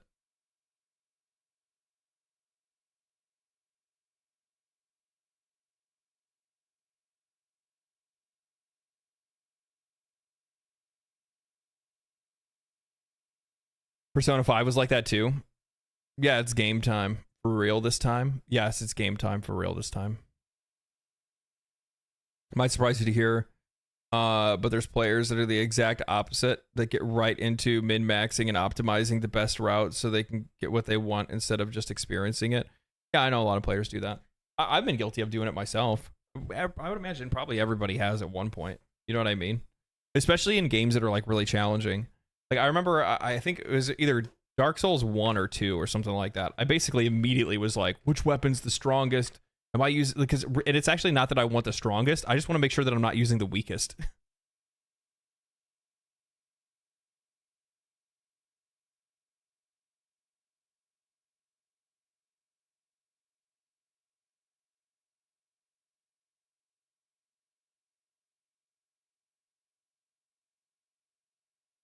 All I know is fun time with a bear or something. Huh? The bear scene? That's the only thing that you know about the game? Literally one of the best video games made in the last decade or more. The game that has more awards than any video game ever. And the only thing people can think about is a bear scene. That tweet did its job. That showcase did its job.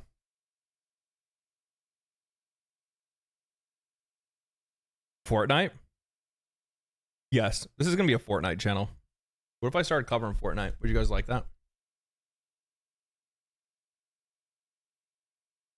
What if I just made like Fortnite videos all the time? Played Fortnite, ate Fortnite, slept Fortnite, danced Fortnite.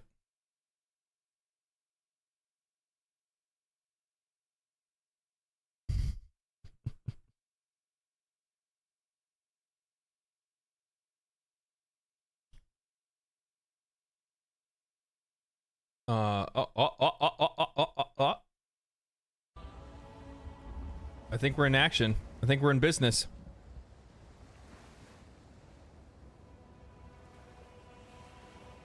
Oh shit, I'm still in chatting. Hold on, I need to switch my stuff up real quick. All right, let's check this game out. Let's see what's going on.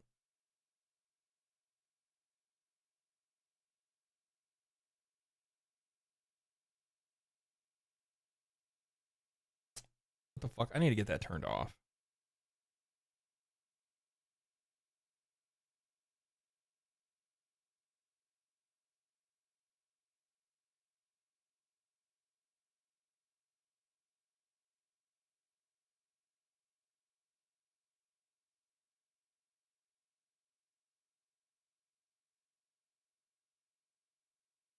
Oh shit, I don't know how to do that.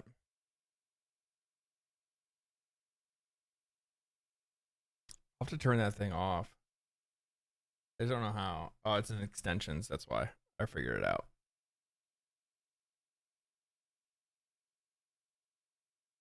There we go.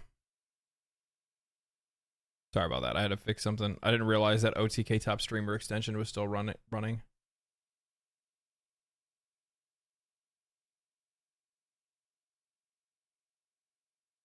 And we're back. We're in effect.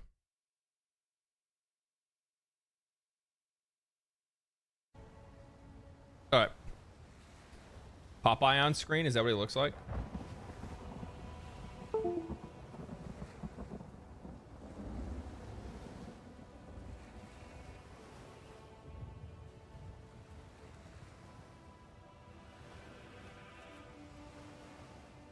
Cool. My controller actually connected.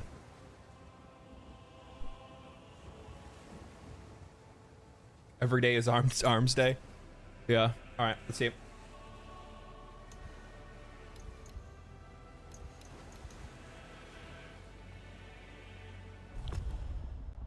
Jesus. What is this character design? Like all arms, no leg day. This is literally me at the gym. Then like, why is the woman like, I mean, I guess it's not like normal proportions, but it's like vaguely more normal. Like, I mean, she still has like pretty long arms, but they're not like those. Like why is this waist all the way down there? Like, yeah, like the girl's just thick, right? Like she just looks like a short, thick lady. This looks like some like abomination. What is this? Appreciate the stream. Thanks for chatting. Yeah.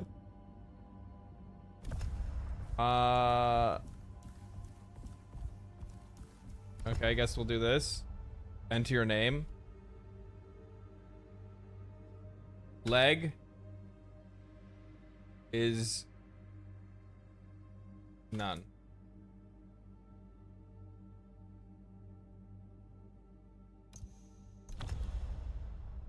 Leg is none. Leg D day, yeah. Hair.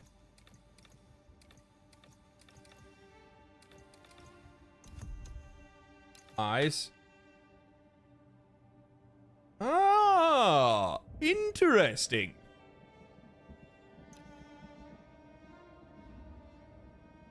It's a little too close. I don't even know what that even does. Sure. Sure. I'm not a character creator. I'll be real. This works.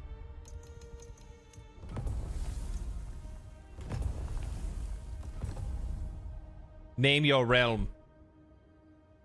Drop.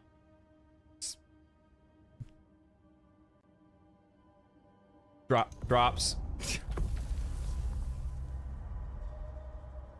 Drops land. Put Michael Phelps to shame. Yeah, for real.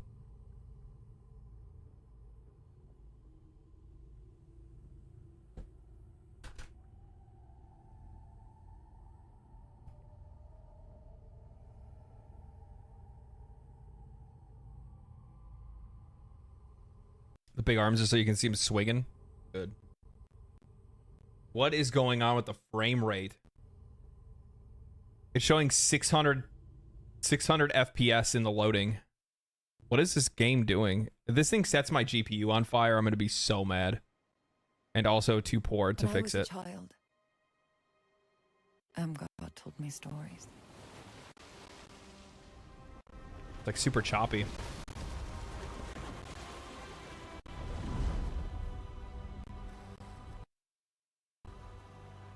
Said the pestilence turned men's faces inside out.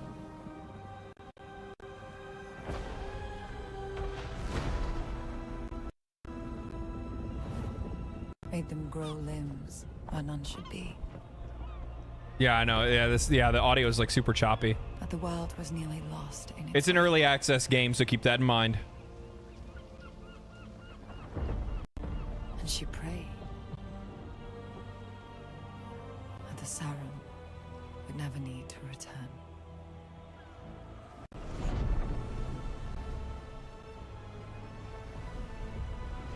I like the art style though. Like I really dig the art style. Moon Studios is like dope for their art to begin with. I'm gonna bring the audio down a little bit.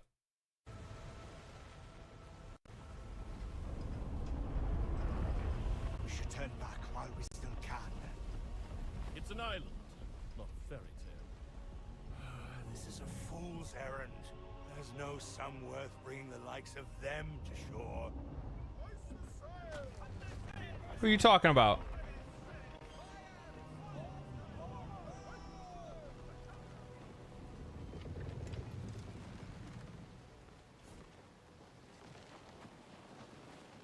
He doesn't want to catch these hands. I'll tell you that right now.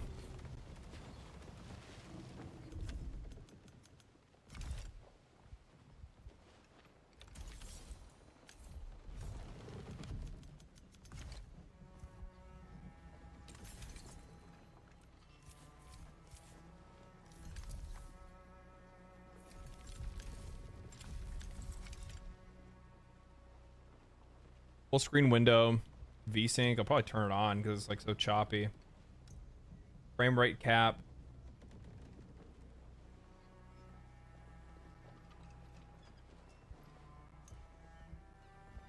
Wait.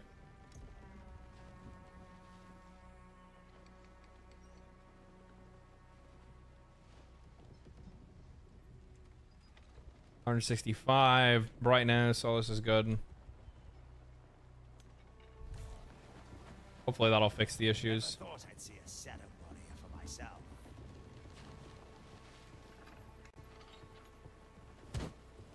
So Never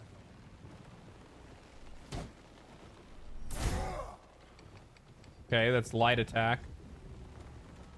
This is like a dash.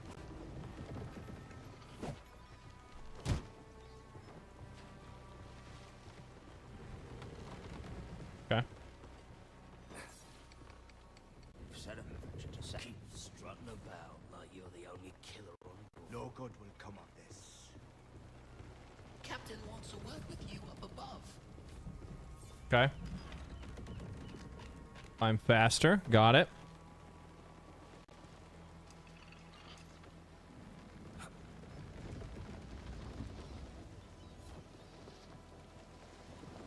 You put the men on edge, Sarah. We've trafficked in people before, but, well, I won't be sorry to be out of these waters. You off my ship. What did I do? I was paid to deliver you to Sakura in one piece. These people are rude. I get to your quarters and stay out of our way till landfall. Wart will let you below decks.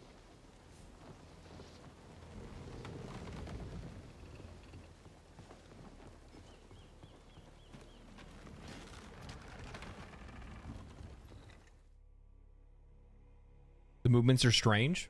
It feels okay right now.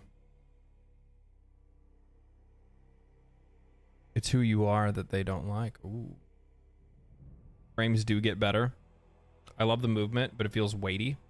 I love the movement, it feels weighty. Okay, we'll see.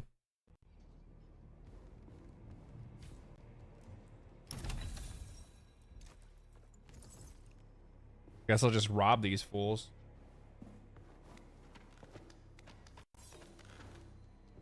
Certain objects are breakable and reveal hidden loot. Paths. A rat.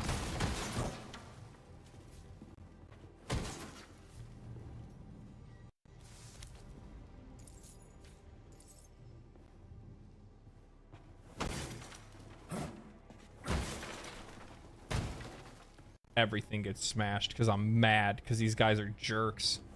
They were so aggro, and I'm just not down for that. Do I have to keep picking up gold?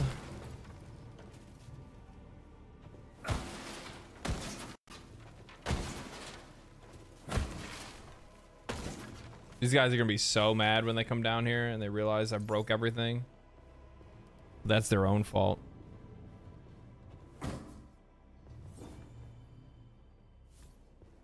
It's like a sneak.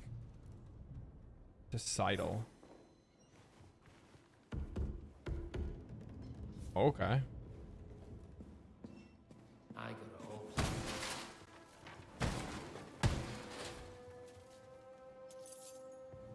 I feel like I'm playing Zelda right now. You, a little help with the...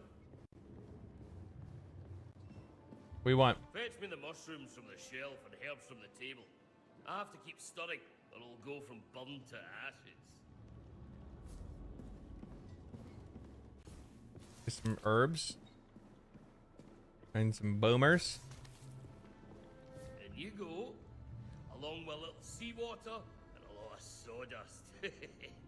Sawdust? Yeah, you can eat a mushroom in a pinch, but nothing beats a cooked meal. Here, have some for yourself. Mushroom soup. You've obtained food. Eating food typically restores health, but some may provide temporary buffs. Eat food. Okay. What are you doing? I see you standing over here. What are you doing? Of this. 2 of washing the decks, 4 more in the rigging, another 5 at the helm, and then captain. Just like that.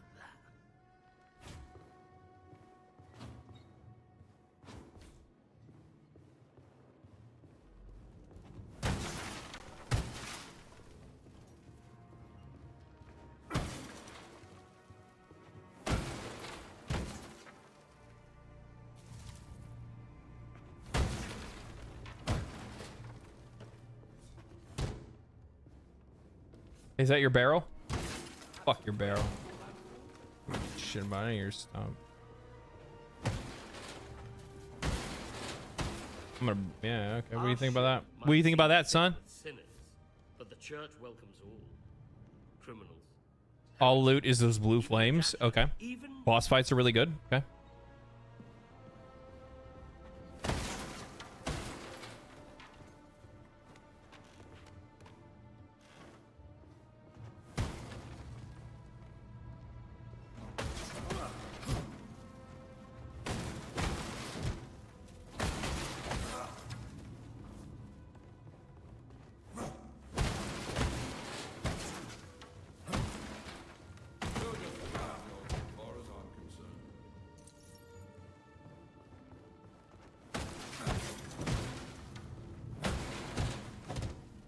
I'm breaking everything. I hope you guys know that. This is what I do. This is how I play games. Everything must be broken. Nothing is sacred. How do you open doors? Can I not open the door? The men think you're some kind of legend. Know what all legends have in common? They're dead. Okay. Keep your eyes off our cargo, unless you want one plucked out. Keep your eyes off our cargo. How did that work out for you?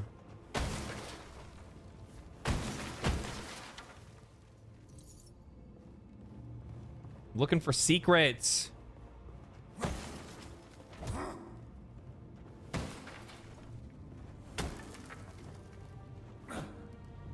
Yeah, I really dig the art style. Also, on top of that, Don't fret if you can't sleep. First few weeks aboard, I couldn't catch a wink. one of the things that I will say is that I always feel like games like this do a really they age really well. You know what I mean? Like this kind of art style always holds up really well. I guess I can put myself like right here. Games like this, like their art style always ages really well. Like I think like Borderlands games still look like pretty decent. Like cell shaded and stuff like that. Like these like really like distinct art styles end up looking really good, even like years down the road.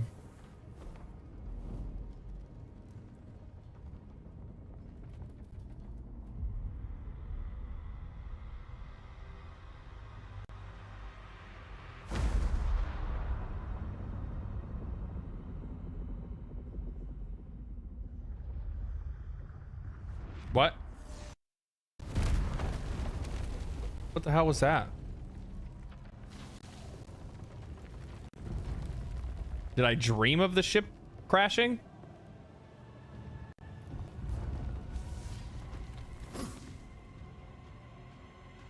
You've obtained an item. Equip it in your inventory. Open the inventory by holding start. Okay.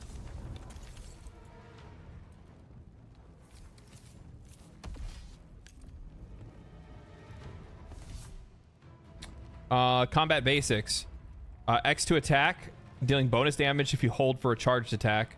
Evade any attacks with A. These actions will consume stamina. Without stamina, you can't attack or dodge. Okay.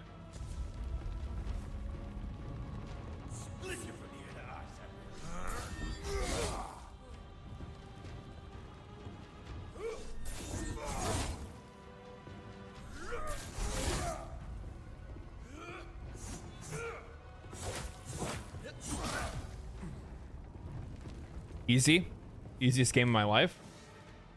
Now I got a shield.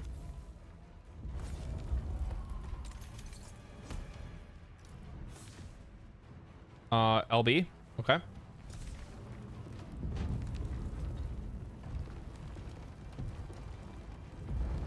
Is there a perfect block or no?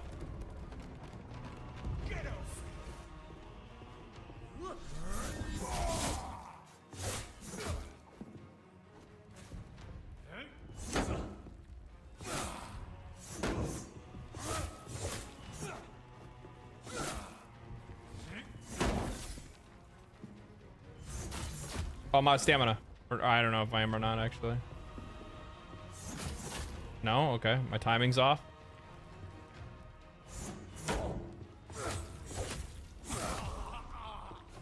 Okay. Another one bites the dust. We'll eat some food. Feeling good. Looking good. Smelling good. Probably not smelling good, but, you know, the other ones.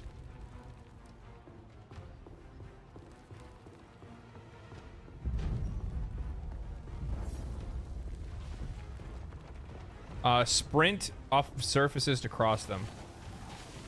Okay. So no dedicated jump button, I guess.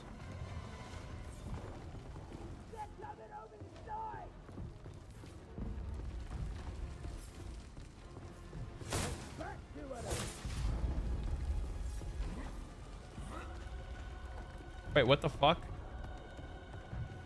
How'd I get over there?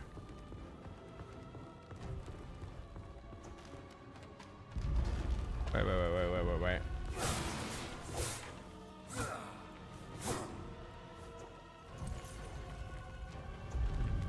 Gameplay is great, but the story is meh. We'll see.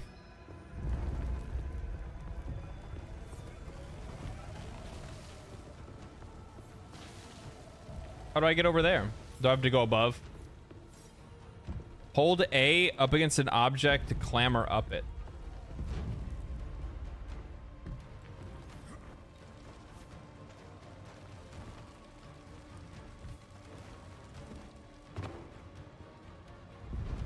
I don't think I can get to it. Doesn't look like I can, at least. Oh, okay. I see.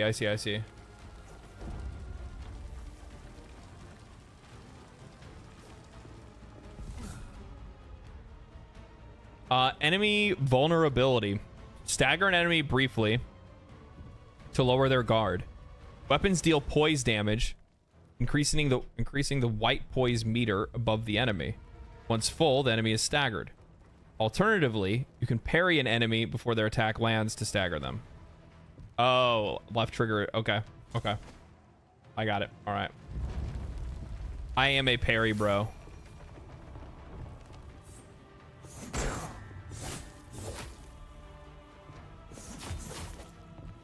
I am not a parry, bro.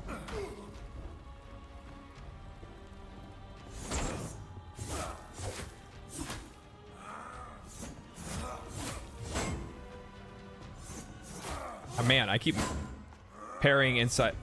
See, I keep parrying like just before the strike. I guess that's fine, whatever. I keep parrying like right after. It's like a weird timing. You obtained a quick item. Quick items are useful buffs. Okay, what does this do? I don't know what it did. It doesn't tell me what it did. Press Y to open the door.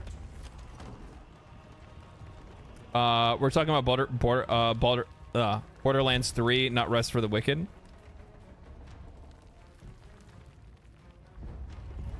Yeah, that's what I was talking about.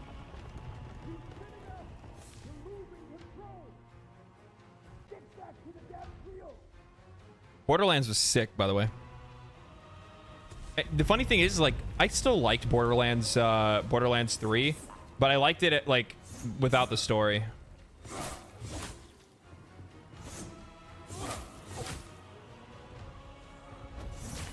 No.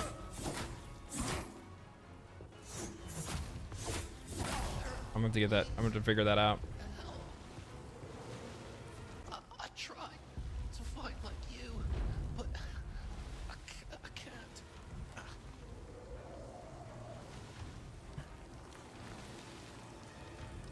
Oh, you're playing Borderlands 3 right now. Kind of jealous, actually. It's been a long time since I played it. I still don't think it beats Borderlands 2, though. I like Borderlands 2. I like Borderlands 2 story and stuff a little bit better. Personally.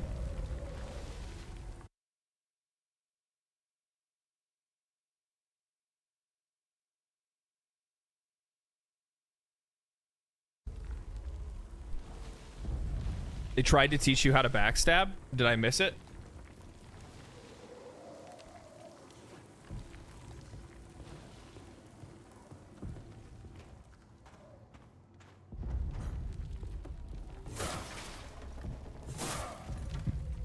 Best time to parry is right before they land their attack. It's not after? Guess you missed it. Oh, well. I'm a streamer. What do you expect?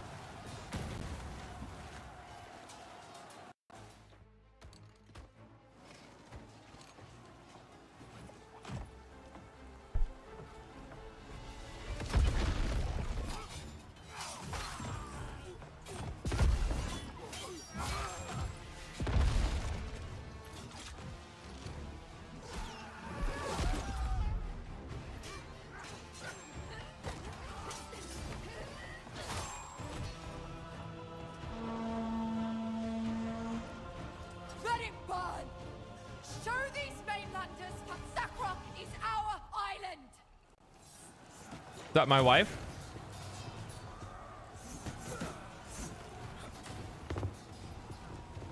Uh-oh.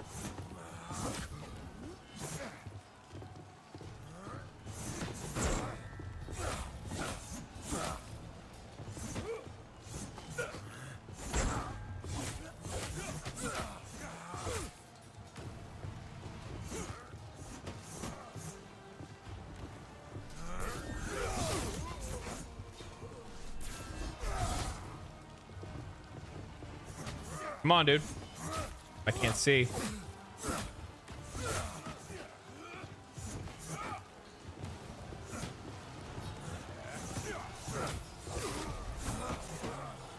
Okay, so if I get behind this guy, I can backstab him. Oh, shit.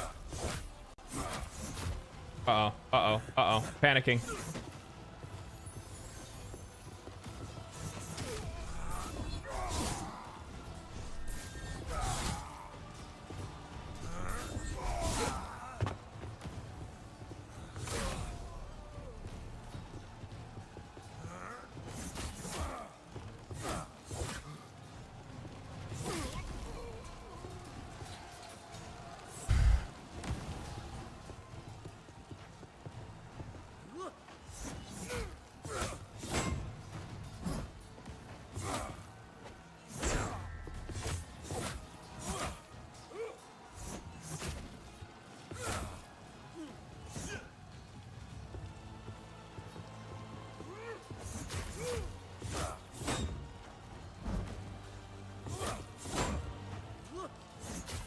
I don't know how I keep missing that. I think it's the wind up, like the wind up timing is throwing me off.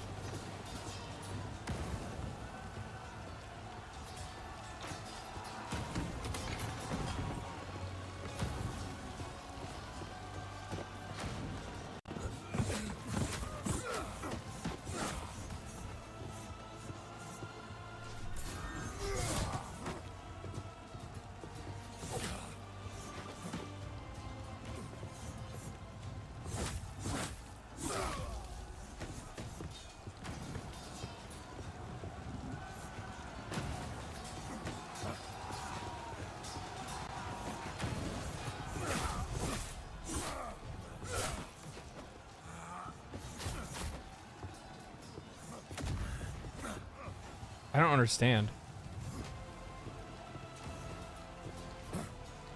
Come on, attack. There we go.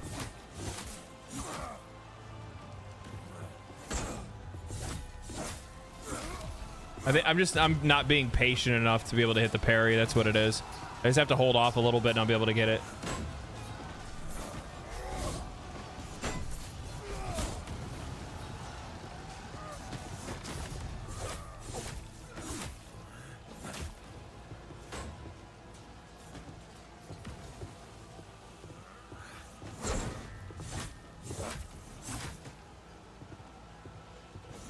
Nope, I'm dead.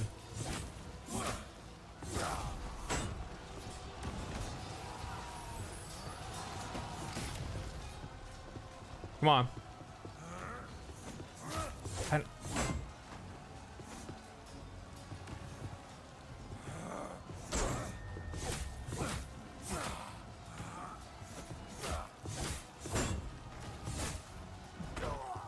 Yeah, what it is, the parry animation is very tight. Like, it's very tight. Like, other games give you, like, a little bit of breathing room. I don't know if you guys know that.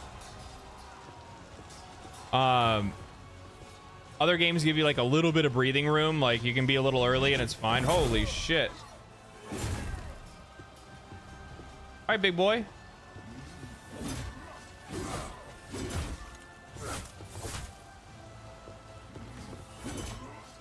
You want to talk about this, or?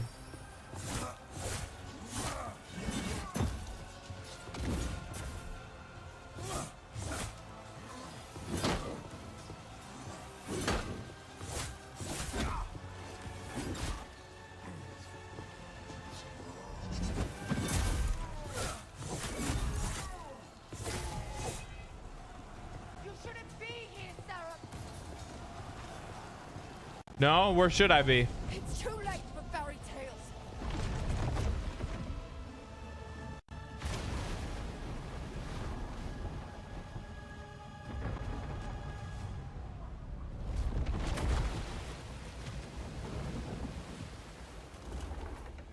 It's too late for any of us.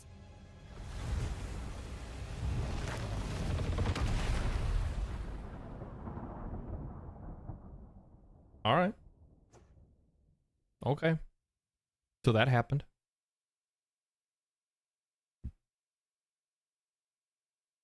I really like the art style in this game. It feels like Darkest Dungeon, but made it epic. Yeah, I still haven't played Darkest Dungeon. I don't know if it's a game for me. Is it a roguelite? Is it a turn-based game? Like, I don't really understand exactly what that game is. One second.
So, it's true.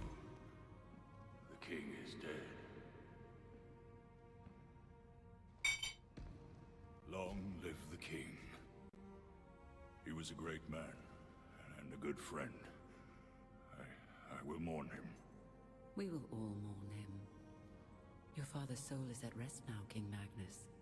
The people look to you for strength. I offer my condolences and my counsel, as I did for your father for The many great years. pestilence has returned, Lord Baldur.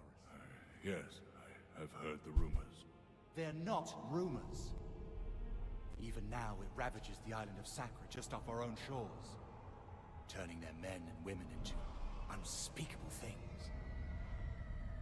The pestilence is a punishment upon those who have lost their faith. Is it now?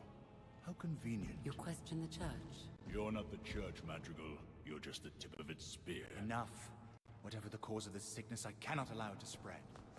My father has been weak for many years. I will begin my reign doing what he could not. My king, you are grieving. I must recommend against any... It's already done. Tomorrow, Madrigal Celine and her Inquisition will set sail for Sacra. I promise we will cleanse the island of this wickedness. Our new king's faith in the church is well placed. Our king's faith was never in question. Ellsworth is a strong ruler, Your Grace. Sacra will recover. No.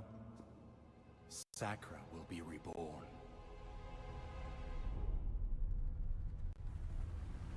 This is my responsibility to the kingdom. With God's hands, we will reach into every corner of the island and bring it like a newborn babe. Like cell-shaded stuff I really like. Into the light. Oh god.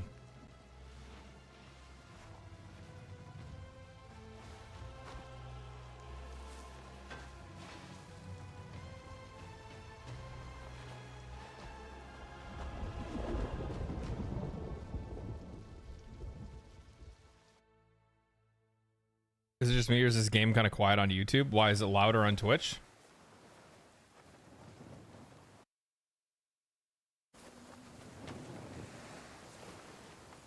Graphics are temporary, art direction is forever. Well, no, I mean, like, I like the thing is that because of how this game is set out, because of the like direction that they've gone with their art, like it's gonna like this holds up and lasts a lot longer. Moderate what? Moderate difficulty?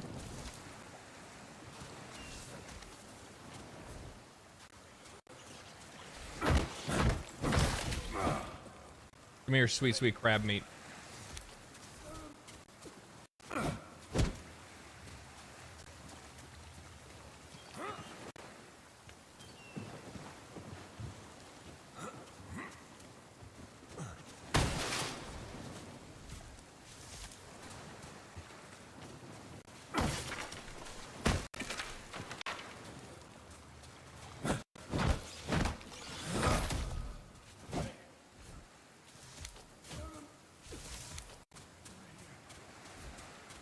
No, you'll be okay. I'm gonna go take a look over here first.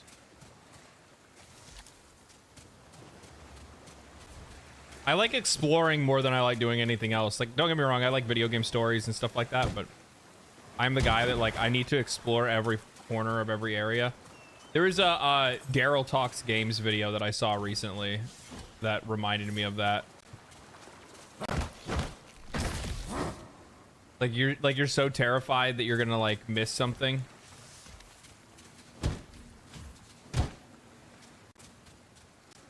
Like you'll never be able to come back to an area, so you want to explore it like fully before you go anywhere else.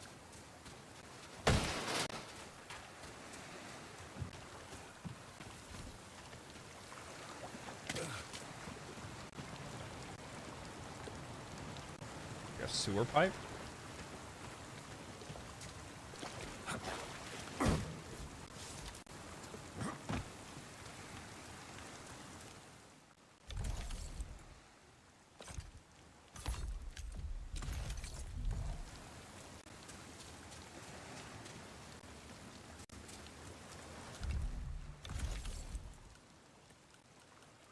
Axe. Oh, it's a tool, not a weapon.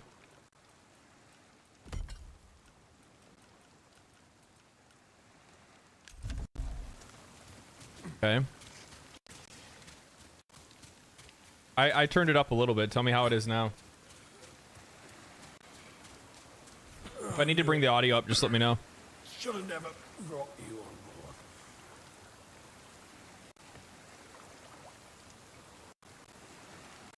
board. Jax, can you ban that on Twitch? There's like a bot trying to put a link in there. I don't even know how they even get a link in there. Thank you. You'll never make it to Sacrament. This coast is crawling. What game is this? No Rest for the Wicked.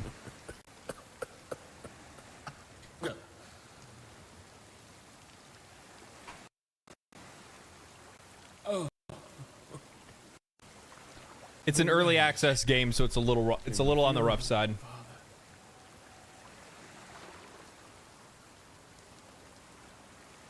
Back at sea.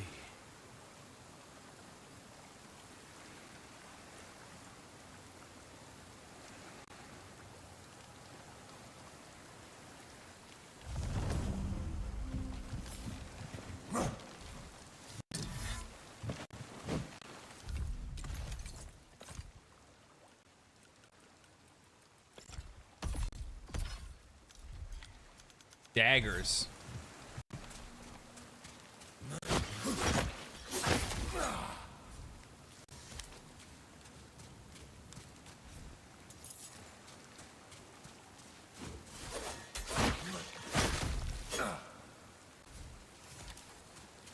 Okay. Campfire. You can cook meals using obtained resources. Every meal has different effects. Most will recover health, but some can give you temporary status effects. Always be on the lookout for food recipes to cook a wider variety of meals. Do you have to like find recipes? Ooh, what's in the box?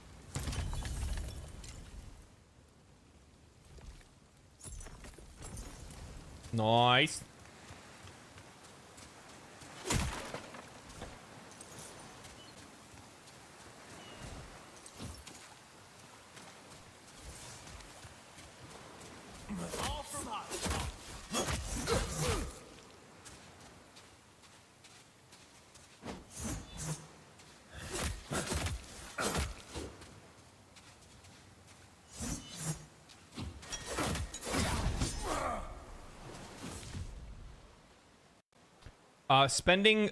Spend gained focus by unleashing your weapon's runes. Runes are powerful special attacks unique to every weapon. Ready a weapon to perform its runes. Ready weapon hand and then perform a rune. Okay. Okay.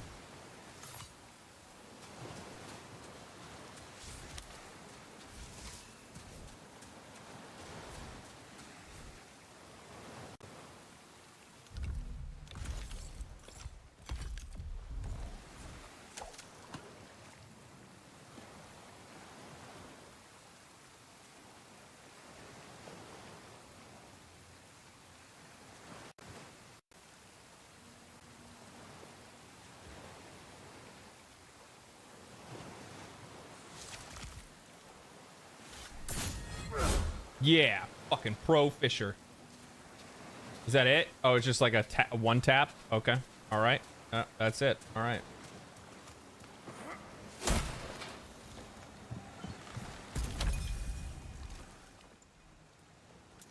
Coins. Small vial of poise.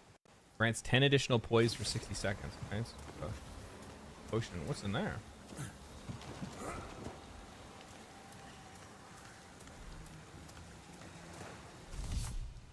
Whispers. At Serum Whispers, you can rest and record your progress. If death should find you, you will incur durability loss, but be spoken anew at the last whisper you visited. Durability loss. Oh, like you have to like repair equipment in this game?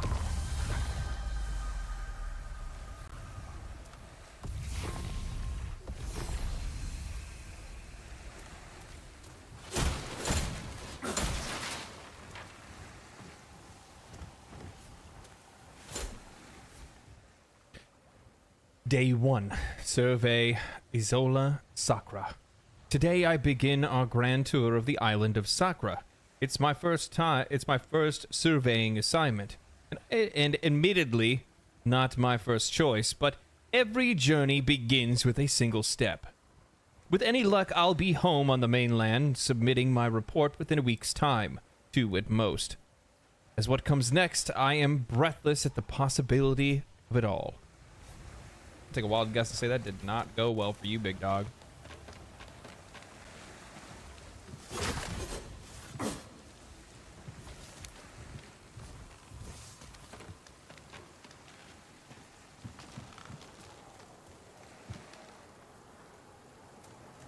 So this is like the next place to go to, it looks like. I'm gonna go back to the campsite and actually like camp and cook food.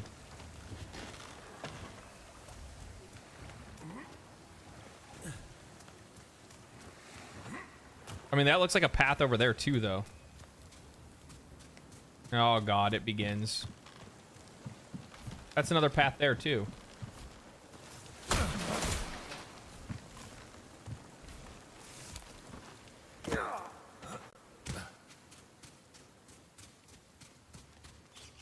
Wait, wasn't I already over here? Am I tripping?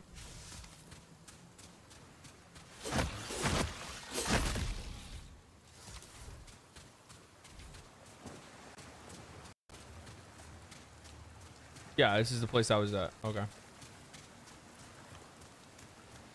Developers will be praising the map design for years. The game has a bajillion paths. Nice. I can't mind that, huh?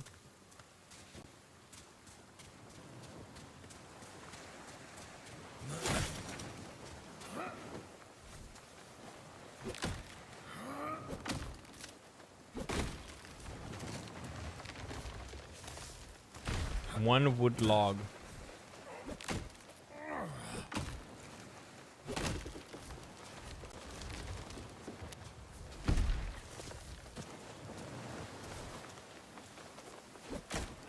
They're hot fixing the game like crazy. Yeah. Well, I mean, it's like early development, or not early development. I mean, it's early access. The game's supposed to be out, what, like fully released next year? Is that what it is?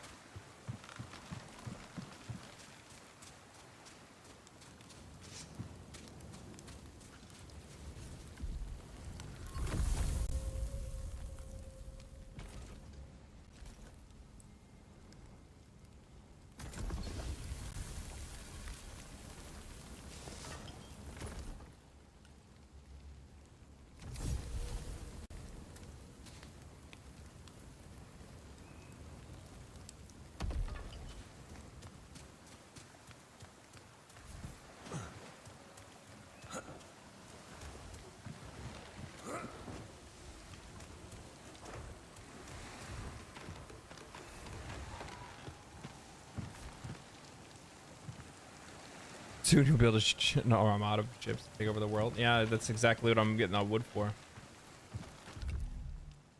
I think I'm safe here. I don't think I'll be attacked by anything. Check. I'll be right back.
about that. Had to open some windows and kick a couple fans on. I'm like roasting in here right now.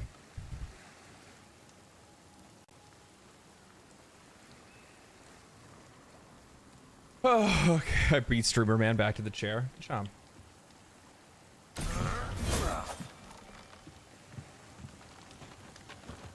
Oh, okay.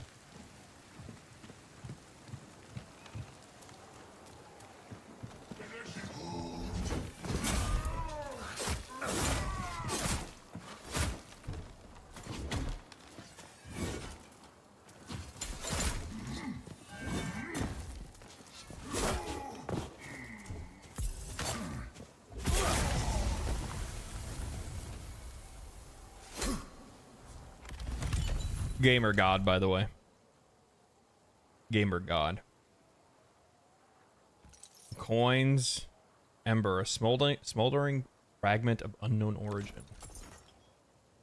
Small repair powder. Thieving drifter hood. Charred solitude chair blueprint. How to make a chair. Oh, does this game have housing? I'm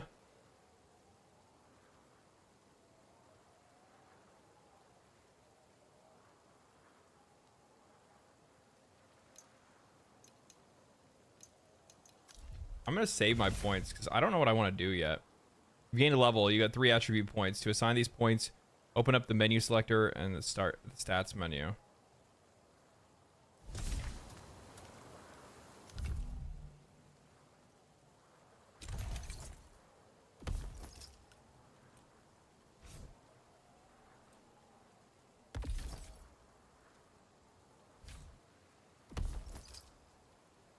What do I need to be carrying around? Why do I need to wear the baskets? Why am I also going to carry the baskets?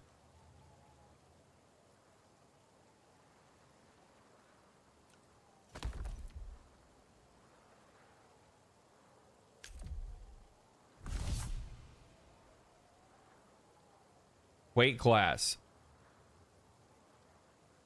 Weight class is decided by the total weight of your equipped items and equip load.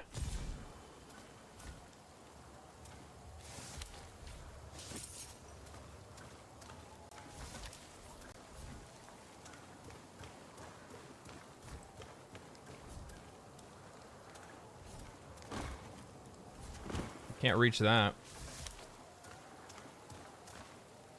It's for your loot. How else would you care? In my pockets? In my non-existent pockets? How do I get up to that? No, I don't want to go there.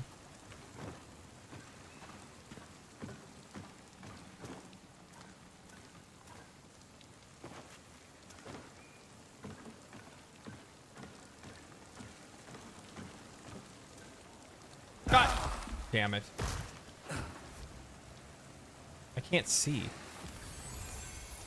I don't know how I feel about fixed camera angle.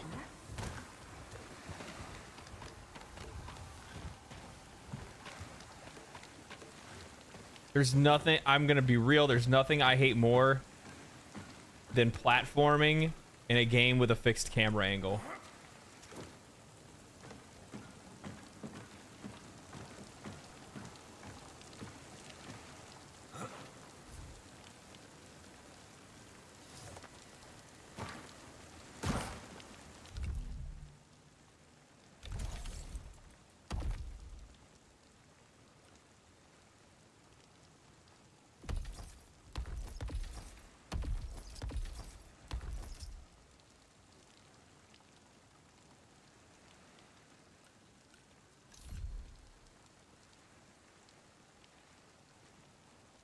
Oh, man.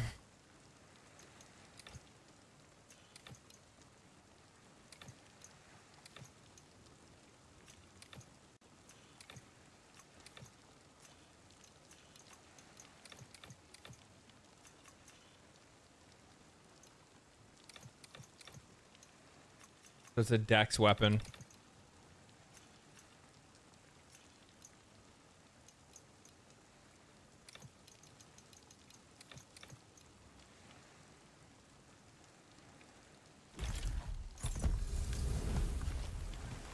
I'll just put it into useful stuff, utility for now. Honestly, yeah, it's Diablo 1's loot RNG with Dark Souls inspired combat and player housing. I'm in love. Yeah, no, I think that's cool. I think it's an interesting combination of game elements for sure. I think that's pretty cool.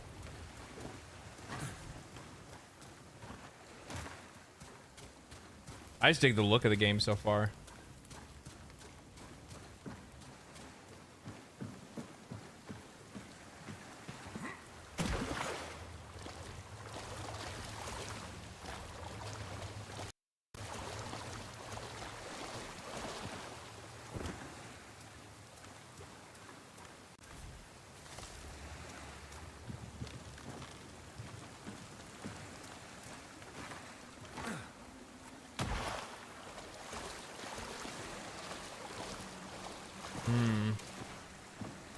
Wasn't there like a...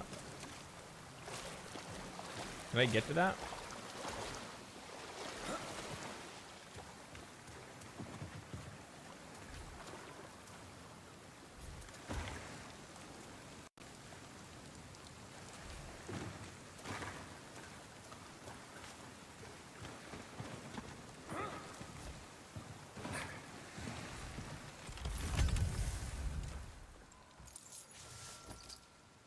Got a ring. Nice. We're getting looted up real quick.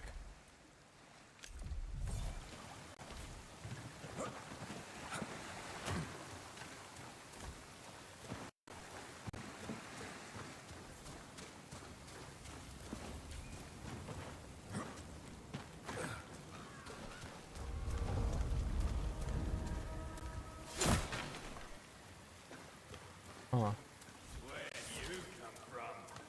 Your fucking mom's house? What are you gonna do about it?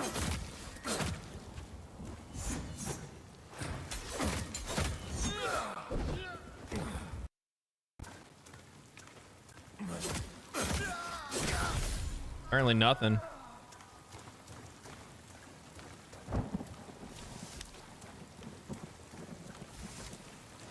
Talk shit, get wrecked.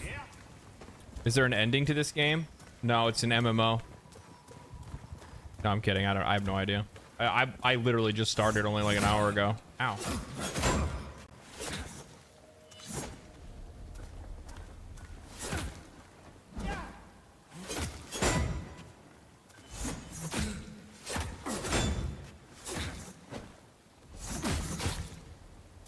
Try that again. I meant slower though.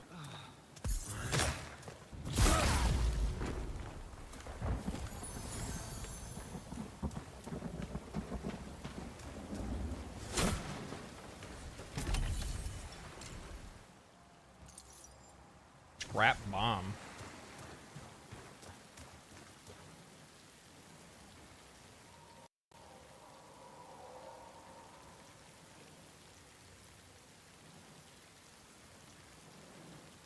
Okay.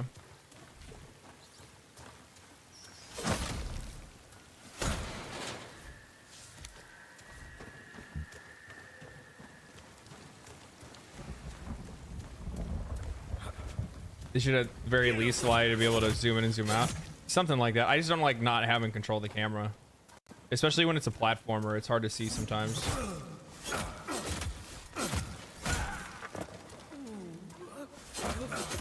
Like I think it works well for like side scrollers, Metroidvania, stuff like that. Obviously like when it's two-dimensional, but when like games are like three-dimensional like this, it makes it really difficult to like try to like get an idea of like where you are, where your footing is.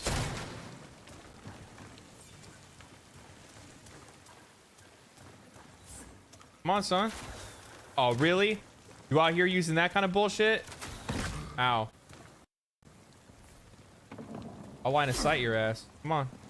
Come on, son. Bet you won't come over here.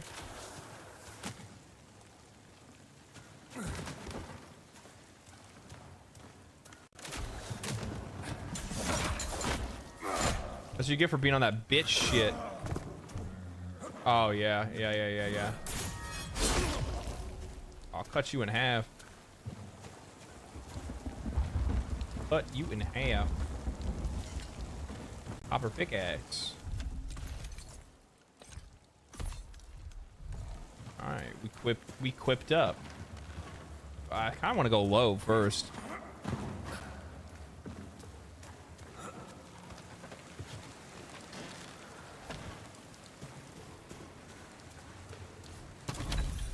Hello.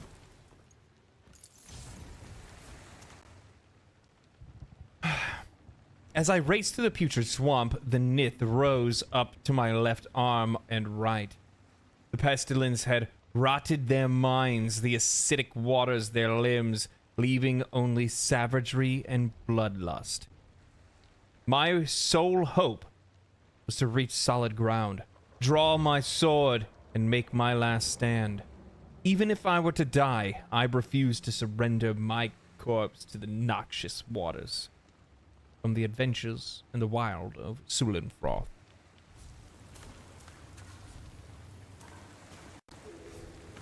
Fires a shovel? Well, I don't have a fucking shovel. You gonna get me one? I've already been down there. I don't need to go that way.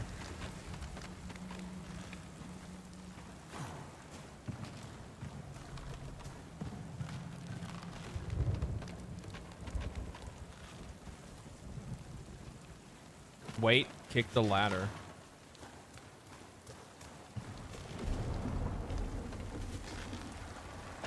Ow. Thank you.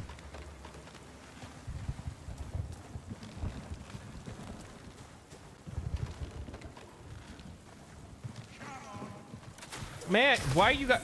Hey, thanks for taking that rat out.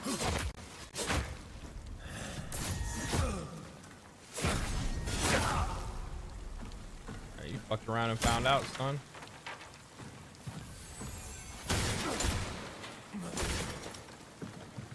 Need to find a rat meat recipe. Western Bridge key is needed. There's an item up there.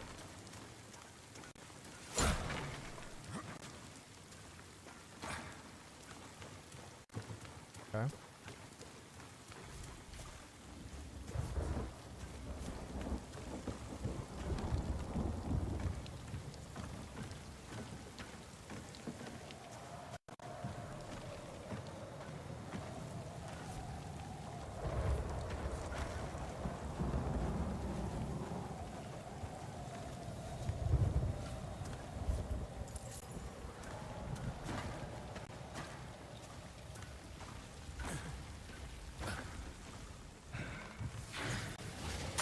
Oh my god, really? Dark Souls wannabe ass. Holy shit.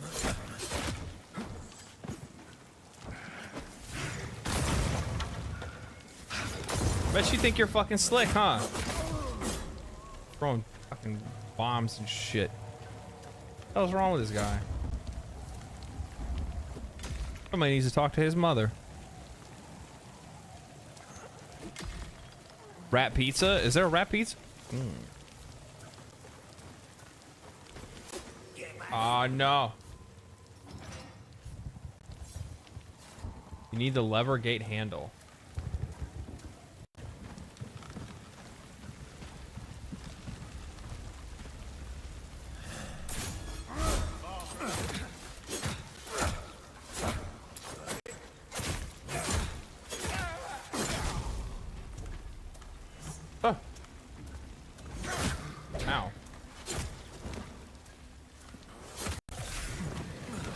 Really? Come on, man.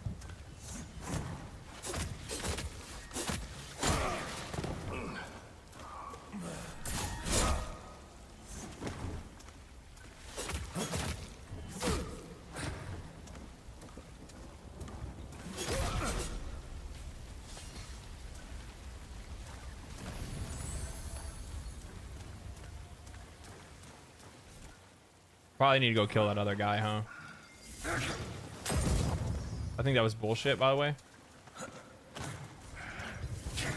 I'm over here trying to get looted up. This motherfucker's over here. I stopped, dropped, and rolled. Why am I still on fire?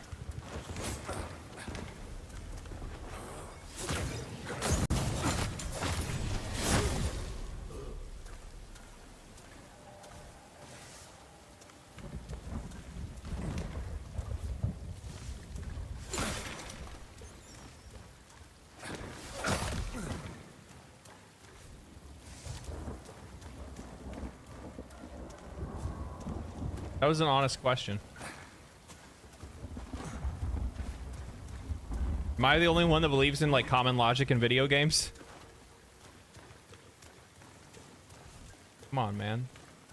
I need you guys to like stay with me here, okay? Faces look particularly amazing. The details and eyes amazing.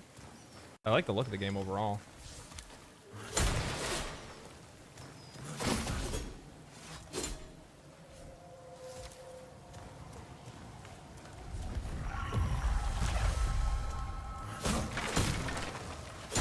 God gamer.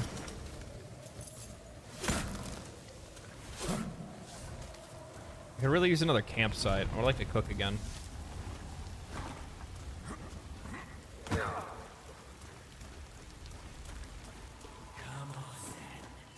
Oh, really? 2-on-1? Don't you guys kind of think that's some bitch shit or what? You think I was gonna do that to you? I wouldn't do that to you. Fuck. No, no, I thought I was targeted on the other guy. Fuck, fuck, fuck.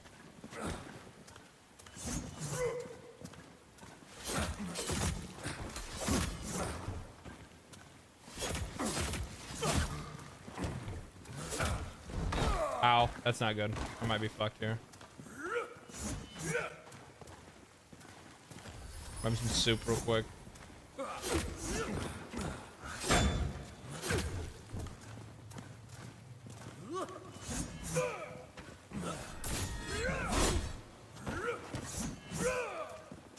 Oh, fucking bomb guy up there too. For real? What? Stop auto triggering. I hate that.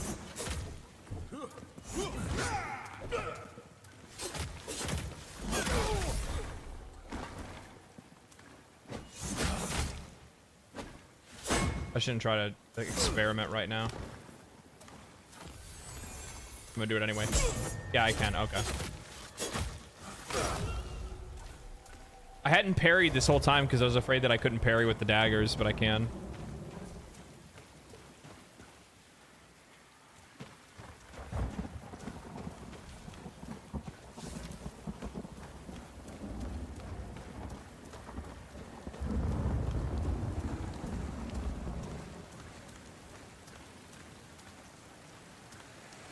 Oh, I didn't see that before. How do you get there? Up here? Yep, sure enough.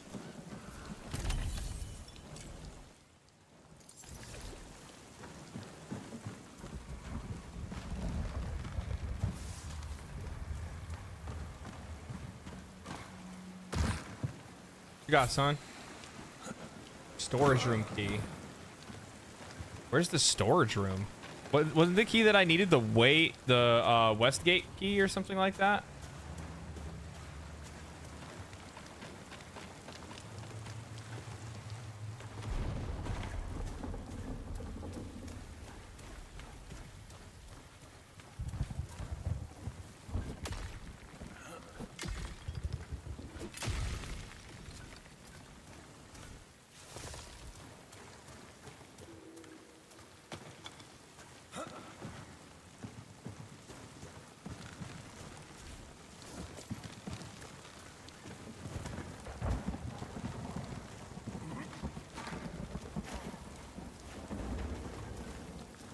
Okay.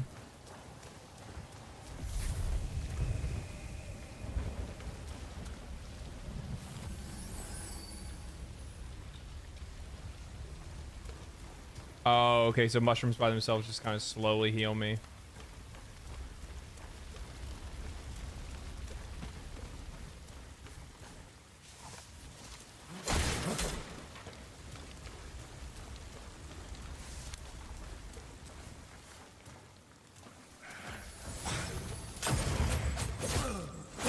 Why you gotta be like that? I fucking missed. I hate this guy.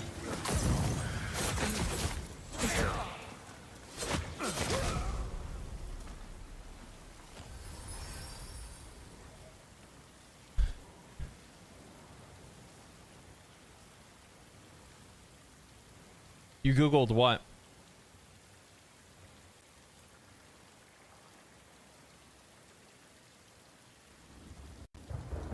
You Googled logic and you... oh my god. Hello, kitty cat. You were sleeping just fine. Now you're over here asking questions. Asking about what I'm doing with my life. How about you worry about your own damn self? There's windows open. There's birds outside. You could be looking at them right now, and now you're looking at me. Tell me, what good does that do? Who's gonna look at the birds?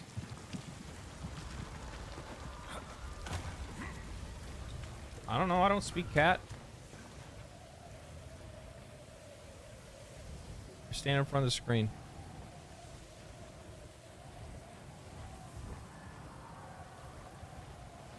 Hello. No, do not rub yourself on the microphone. You get every, no, don't do that. You get all your fur all over the microphone and then I gotta clean it later. Or my mic starts looking like DMs.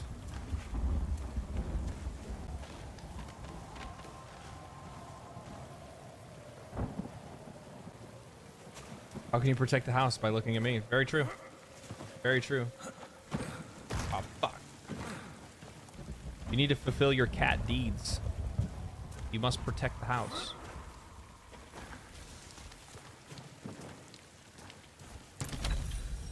In all the years that I've had you, you've only killed one mouse. So I ask you, what are you gonna do about that? You think just proving yourself one time is enough? You don't need to do anything else after that? That's not how this relationship works. Man, that's a wrong door. The other thing needs like a fucking lever? Yes. Might have to go back to the campground. I can go south, but I don't understand.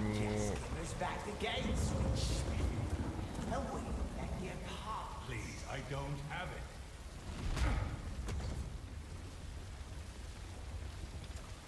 I don't have the key.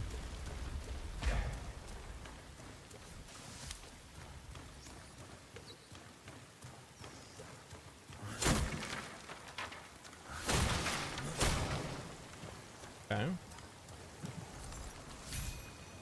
Oh, there we go. Better not make it squeal so loud even Ellsworth hears it.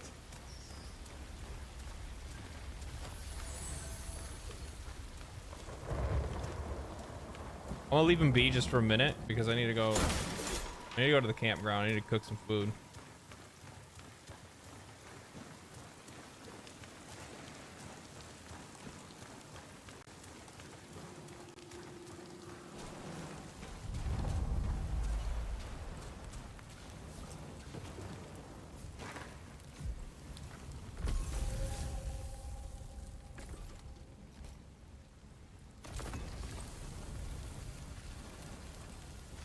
I mean, it's not the cat's fault. There's only one mouse. True.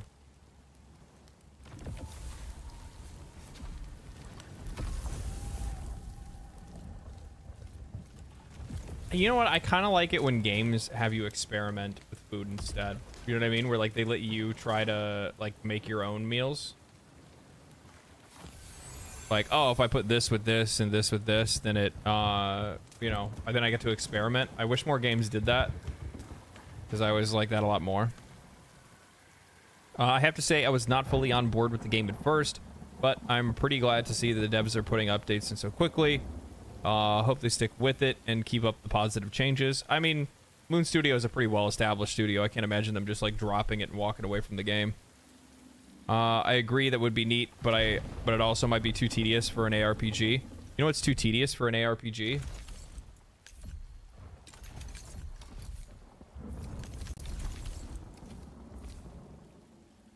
I have this many. I'm already foreseeing that this game is going to have a lot of material bloat. I'm already foreseeing the game is going to have a lot of material bloat.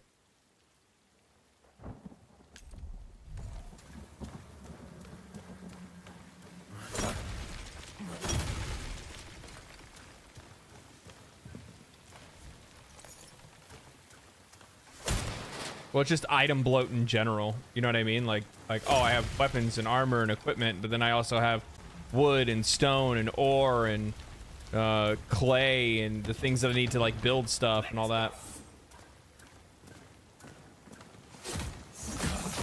Ow.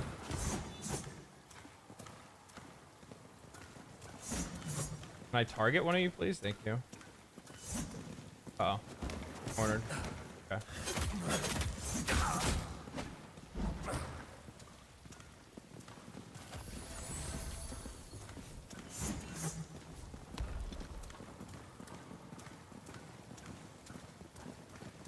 I need to heal up first. You guys are dangerous. There's a lot of you. Think about that, bitch. Huh? Gang up on me. This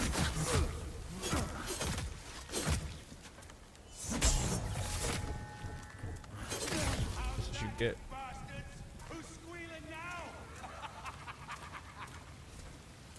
Thank you, stranger. Thought I could sabotage the gate to keep more of these savages from reaching Sacrament's Yeah, Law. lots of stuff to keep track of. Yeah, I figured it probably would be. That's part of the fun of it in an ARPG. If it can be done right, it can be done wrong.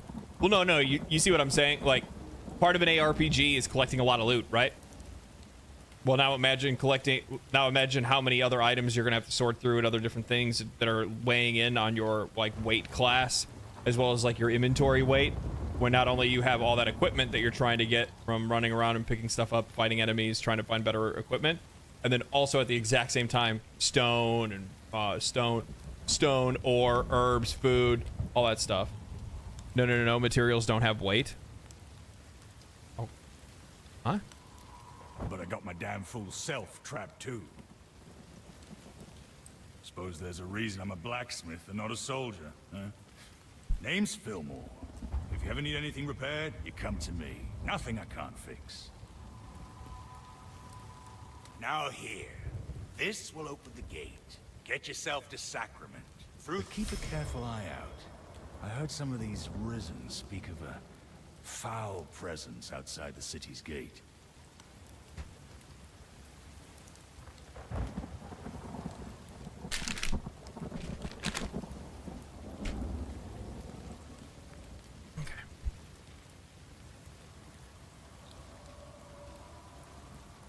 Only equipped gear has weight.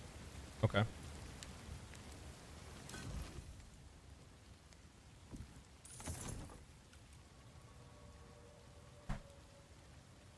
Why is this red? Oh, because it requires dexterity and magic. Or dexterity and intelligence.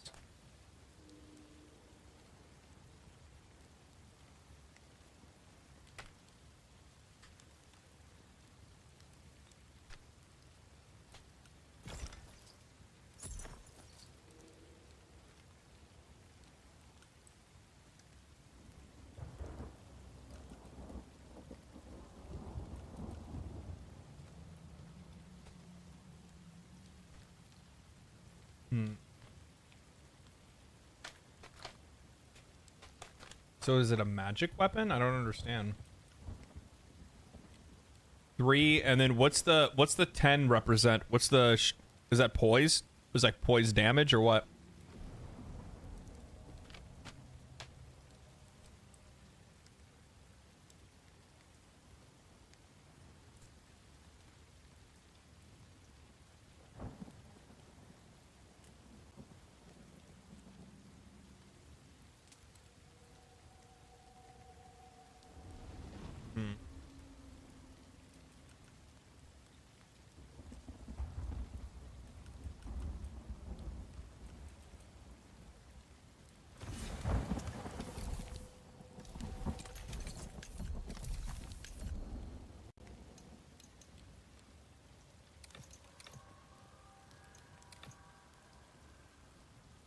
I mean, I guess I go dex build. I don't like that.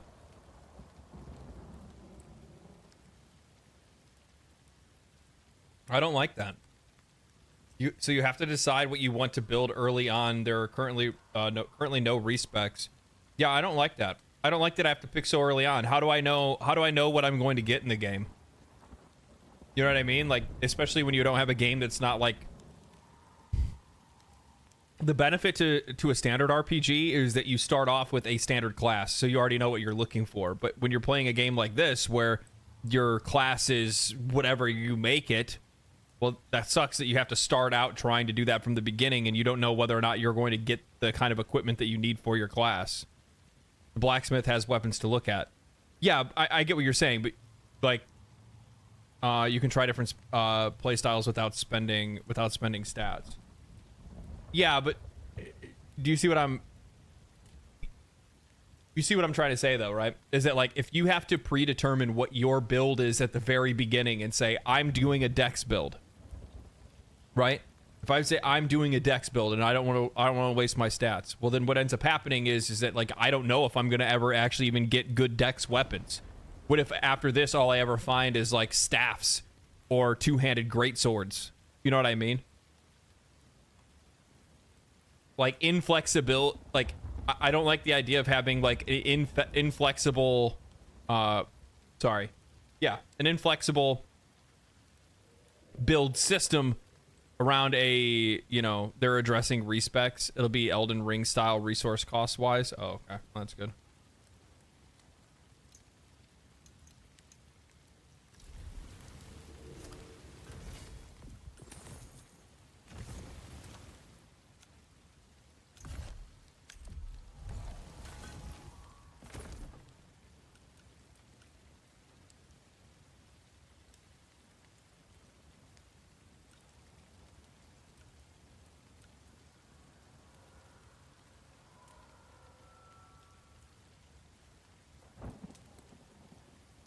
Well, I definitely want that.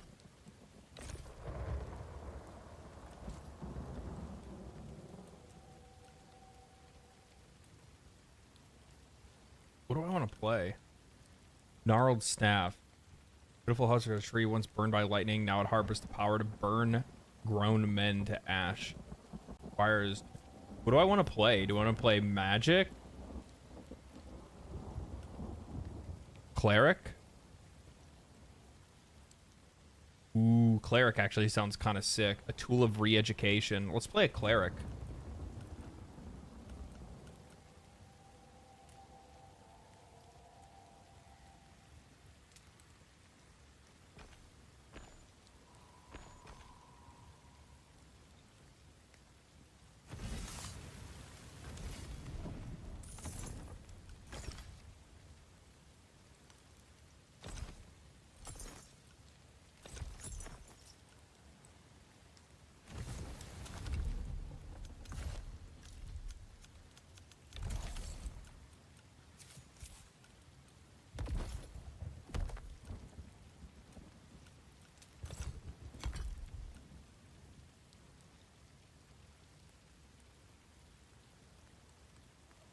Where's the compare button? Is there no compare?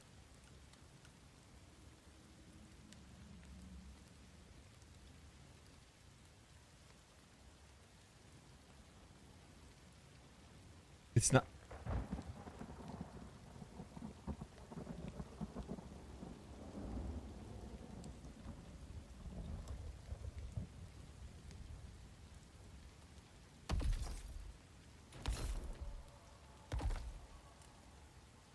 Why does it do that? 39 and 5. Why does it do that? Stop switching armor pieces. I'm trying to check this. This is 17 and 2 versus 39 and 5. 40 weight versus 20 weight. I mean, I guess we'll keep it because it's good.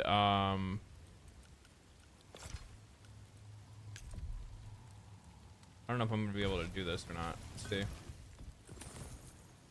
much do I have?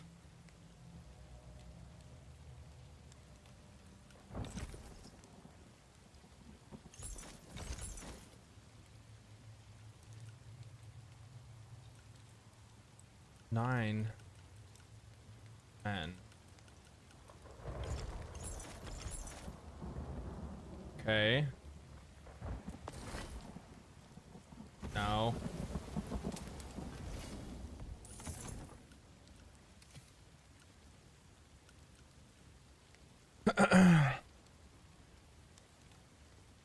You can see. Yeah, but Ellie, you want to see the two items right next to each other.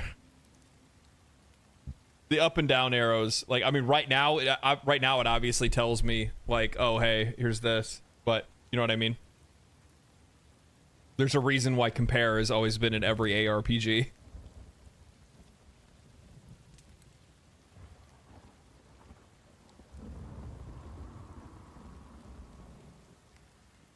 It's a knuckleheaded thing.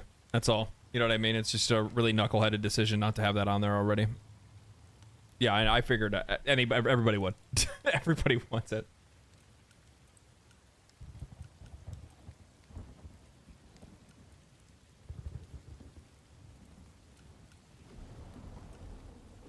What is this? Is this used for like crafting or something or what?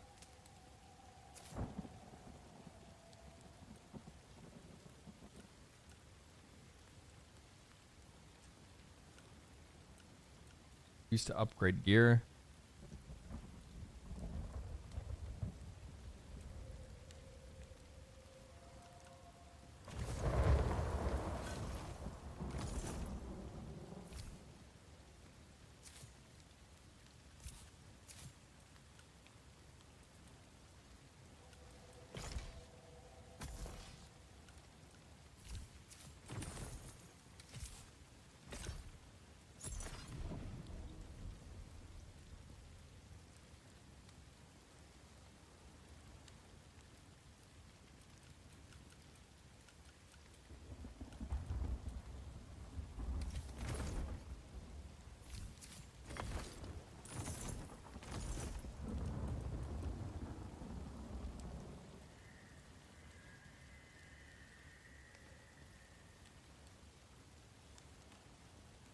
Okay.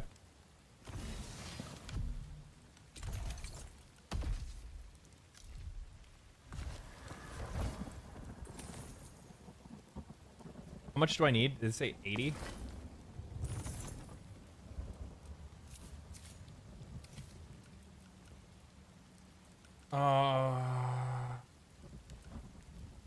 Look over 6. I can always get more wood.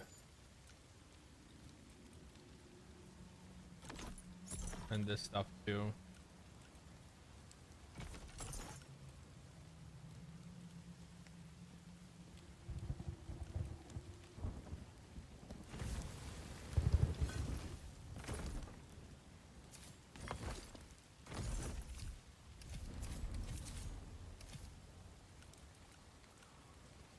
Oh, and he actually has recipes.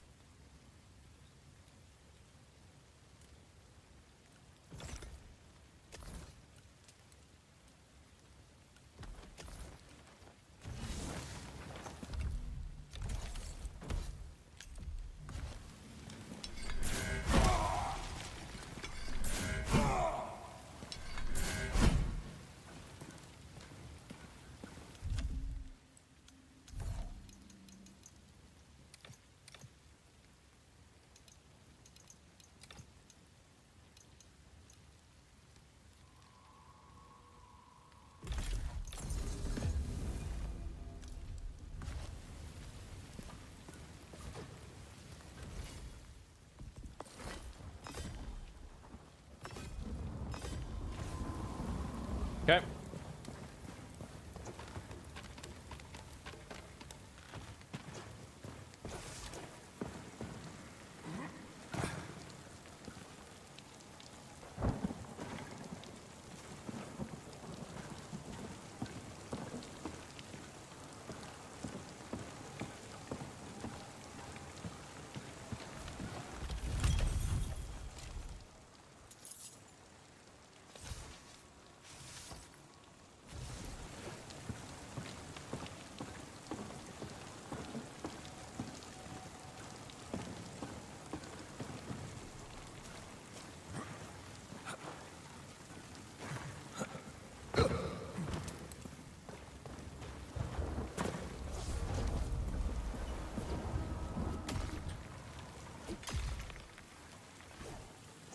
They recently buffed drop rates in the hotfix. I don't know if it helps at all. Oh, we'll see.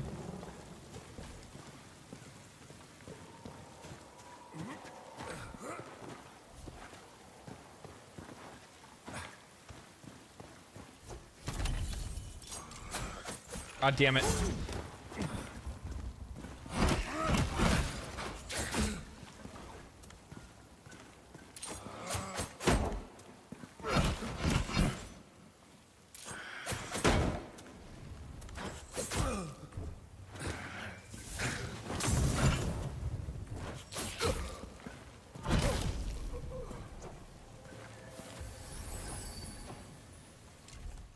What's this? Blade oil. When applied to your weapon, attacks deal additional damage. Okay.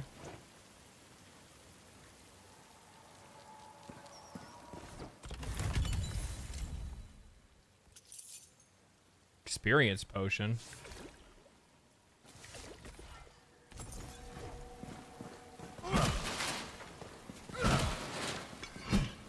$50 experience. We'll try to remember we have that. Try to remember we have that. We'll pull that out later.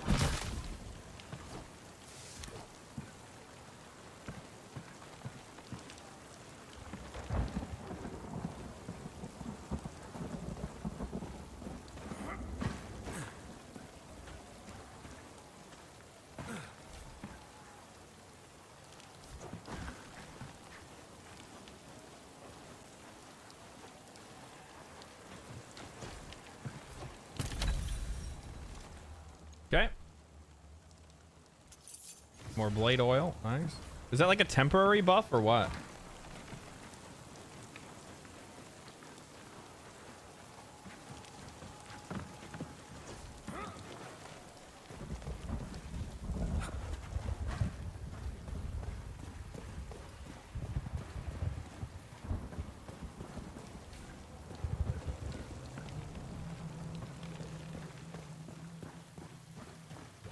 How am I supposed to go?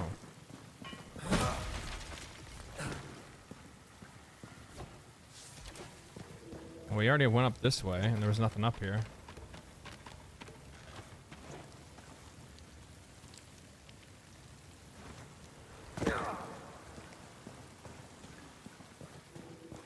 Right, because we need the lever. All fall, only some rise. Phelan chokes us and then taxes us. We ask for food and medicine, and they send soldiers. Ellsworth, Elias Grafston, and the lords of Tyr are just puppets of the mainland. Rise up. Take back your home. You have always been risen.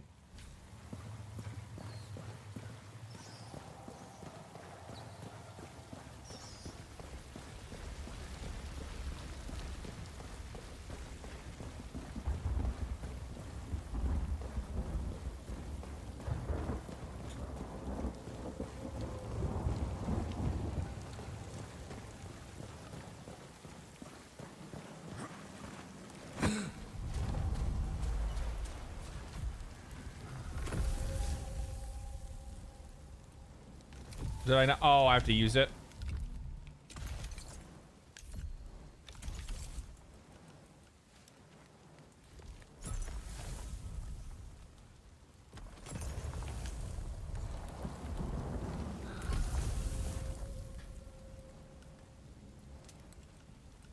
Oh, it's just a different option.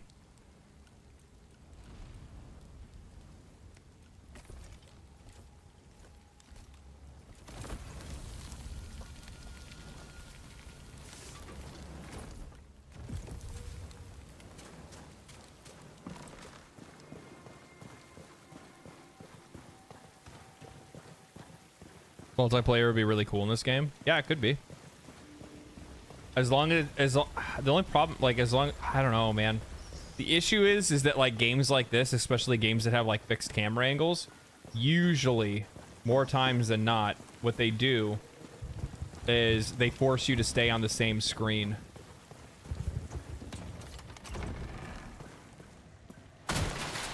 And I don't like games that do that. I found the shovel.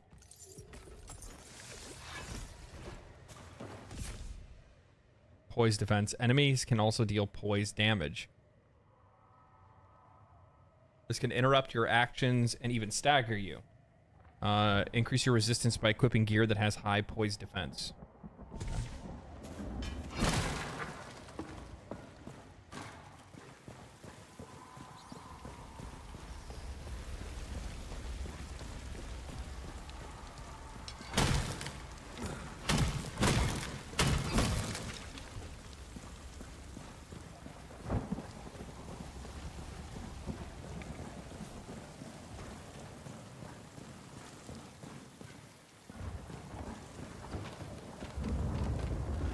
think that spot was like around here somewhere.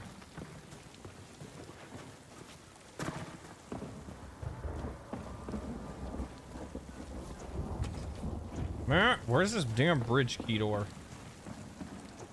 Or bridge key?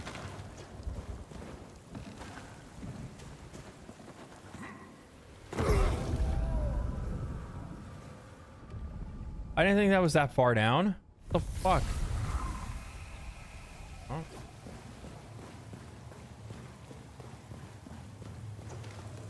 Well, shit.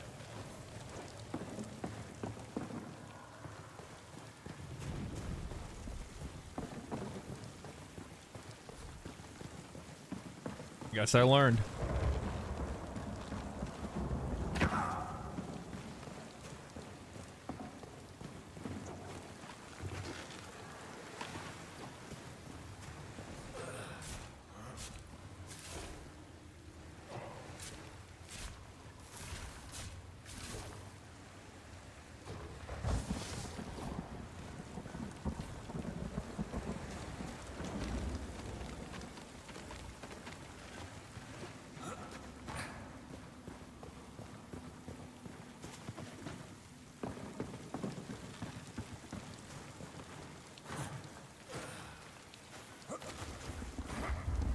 Oh, I looked all over the place. I couldn't find, oh.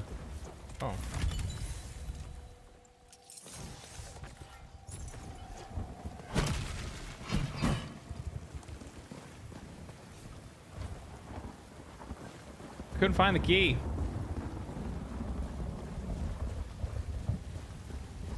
Couldn't find the key.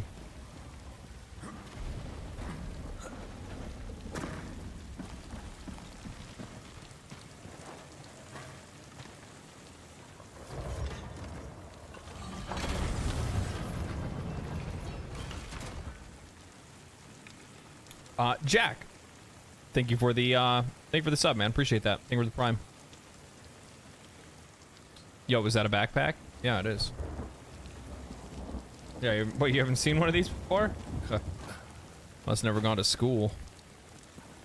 No, I know I had the lever. I'm talking about the key to the west gate door or whatever it was. I couldn't find it. Oh, aren't you scared? Oh, fuck, you are scary.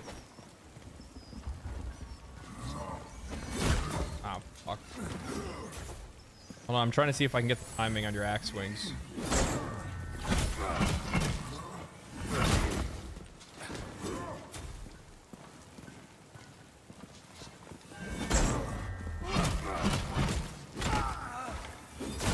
Ow. I didn't mean it. I thought we were friends. Thought we were gonna be fuck. Ow.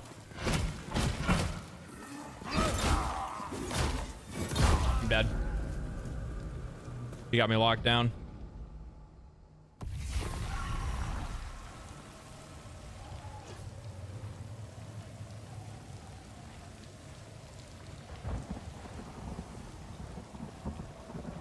Yeah, it's hard to play when or hard to watch other people play when I put like 60 hours in. I'll keep popping in and out to see where he's at. Yeah, I mean, I'm exploring, taking my time.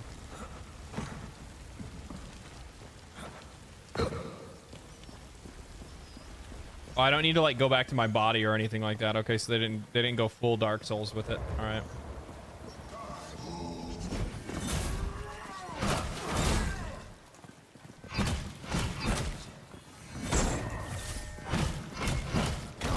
No. No, no.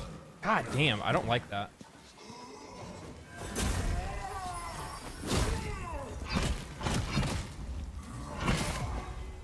I didn't do anything. That was really weird. That last attack that you guys saw, I didn't hit anything on my controller at all. I was waiting for his attack, and then my character just attacked. That was really weird.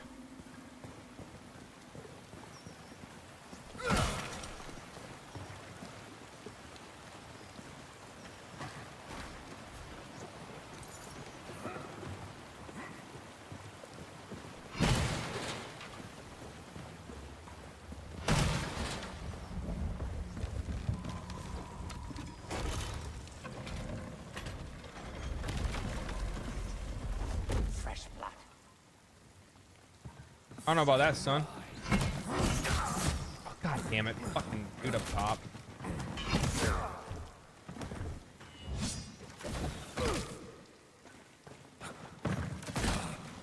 I hate you.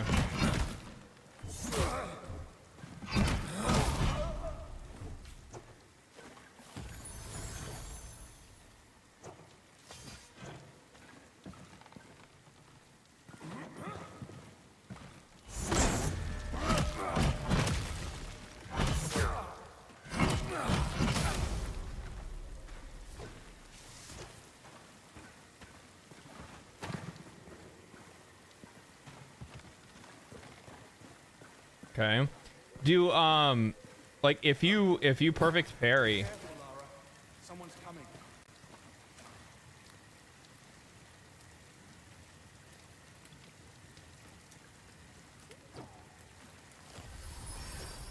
If you perfect parry, does that actually? I'm confused. If you perfect parry, does it consume stamina still or no? Saren, forgive my I couldn't tell if it did or I not. mistook you for one of the risen.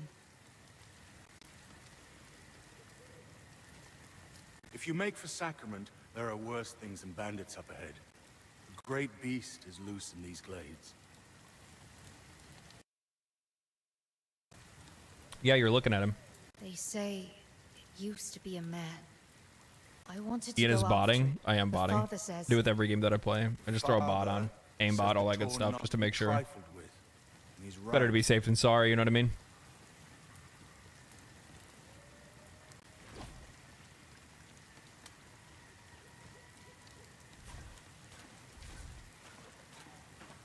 Oh my god. Speaking of botting, do any of you guys follow Gathalion?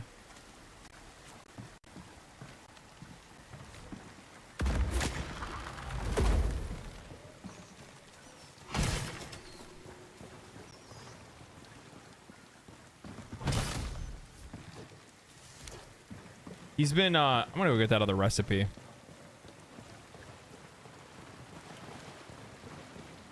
Gathalion.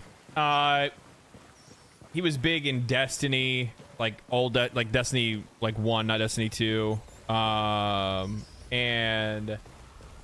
what else? He's been big on Helldivers and stuff.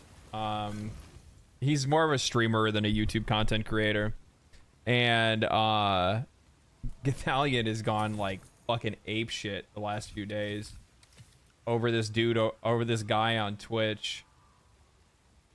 Mesh body armor. I mean, I'm already like kind of stupid and kind of get hit a lot, so it's probably not a bad idea. What is this? Strength faith? Ooh, that actually sounds really nice. Dotting the frozen peaks, memorials of those who gave life to the strength. Yeah, I kind of want to do a strength faith build, actually. That sounds fun. That sounds fun. I'll hold on to that.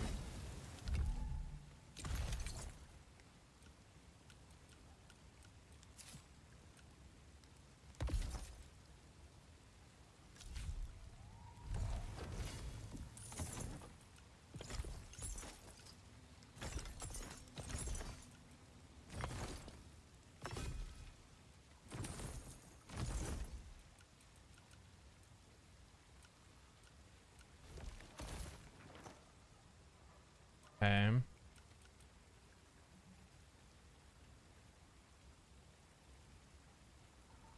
Sure.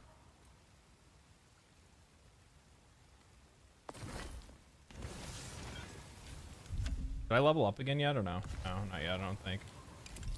Did I?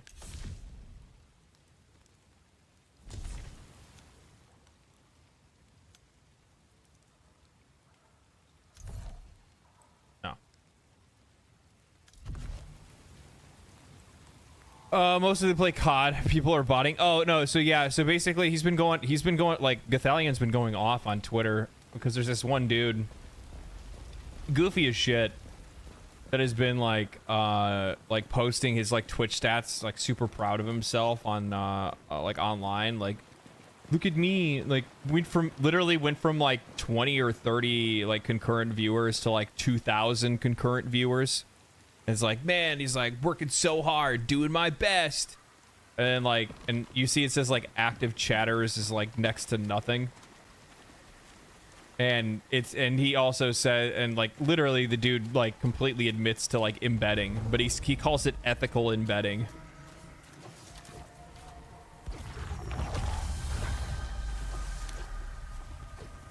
It's so goofy. It's so goofy. Like, I don't even know. I don't understand how. Oh, okay.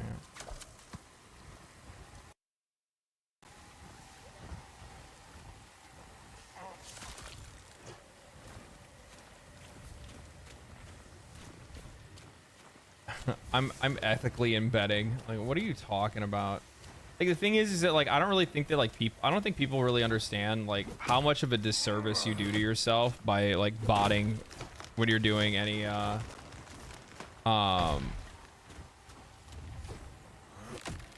when you're like botting or when you're doing anything like that, because it's like it's not gonna do you any good, man. It's you're only hurting yourself.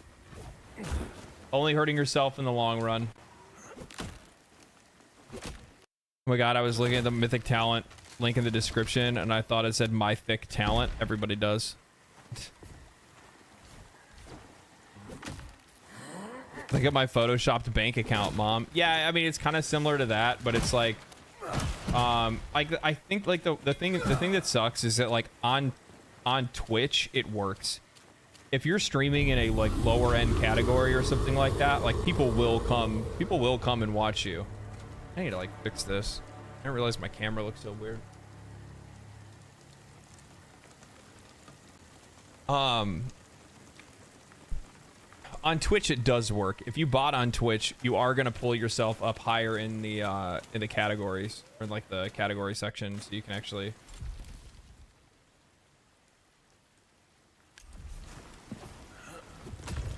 like you become more visible. On YouTube it doesn't work. On YouTube it would work. Actually, if you did it on YouTube, it'd work against you. Because what would end up happening is that like the bots don't provide any actual engagement, so then YouTube won't think that your content's interesting enough to show to other people. It's actually kind of funny how that works. It goes back and forth. What are my abilities with this? Okay.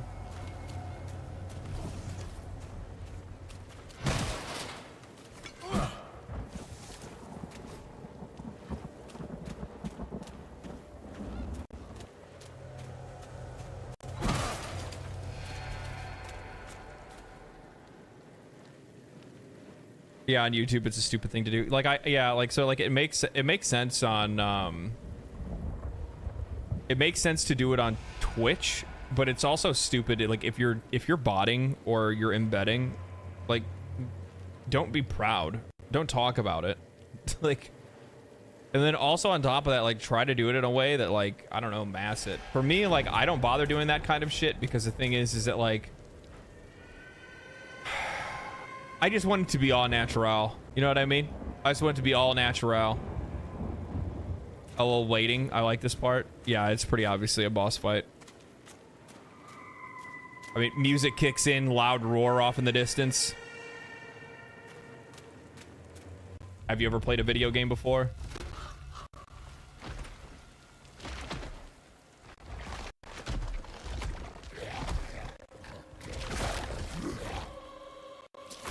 Oh, is that chicken?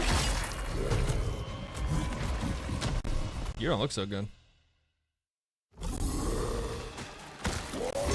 Holy shit, that was fast.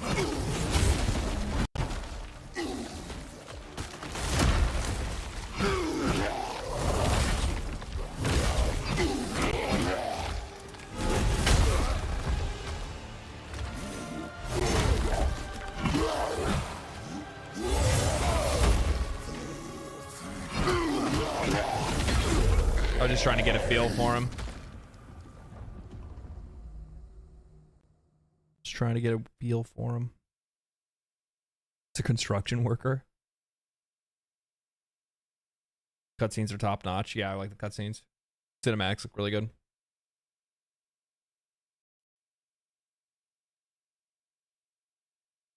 Smart to not use resources. Yeah, no. You can shoulder barge enemies and briefly stagger them. Really? What's up, dude? Figured I'd be safer camping out here. Ugh, sickenings.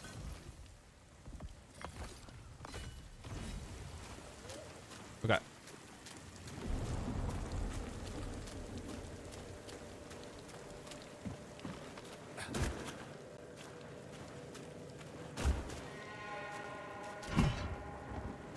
Quarter.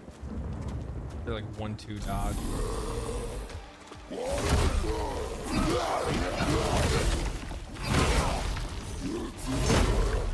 Jesus Christ. Oh man, he's so fast. I'm like looking for the window and there is no window. It's just attack, attack, attack, attack.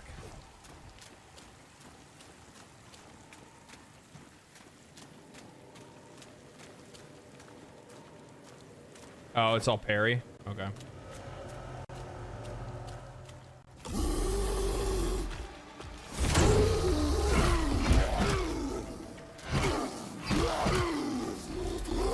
Nope. Bad parry. Nope. There we go.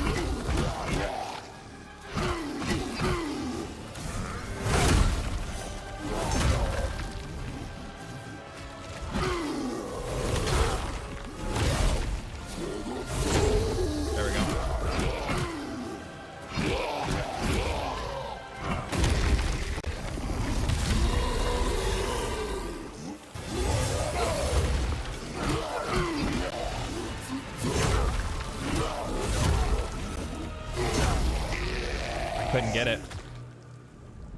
The problem is that like it's really easy to like lose. I guess it's the filtering stage of the game. Yeah, probably.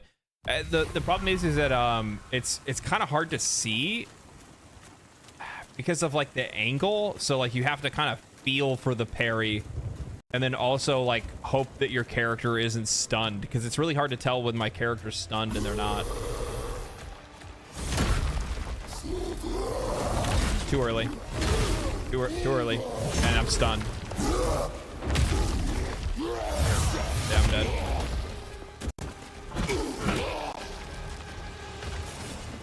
Too early.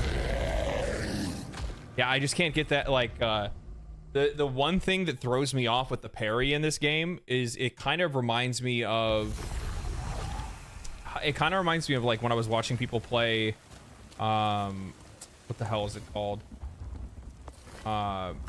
Reminds me I was watching people play like Lies of P, because it's like swing and it's just like hold, and all of a sudden it's down. So it's like it like the timing is just like really weird.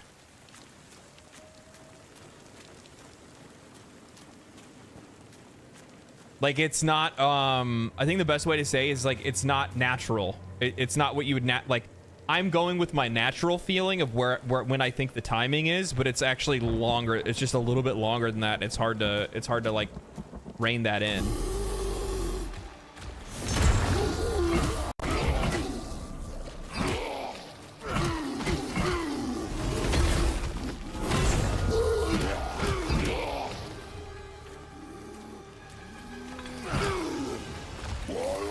Nope, early again. And I'm stunned? Yeah, there we go.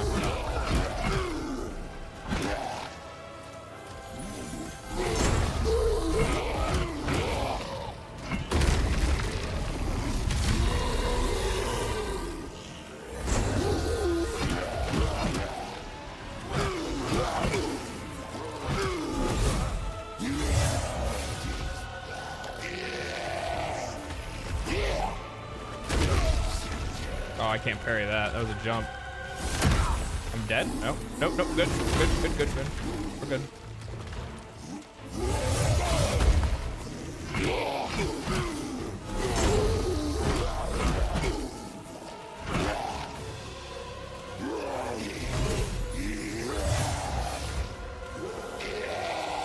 Gonna do the jump again?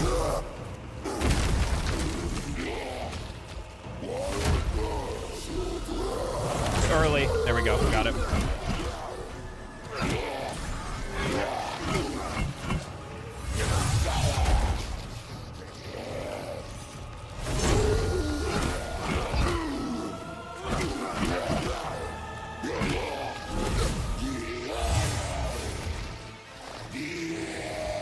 Come on, dude.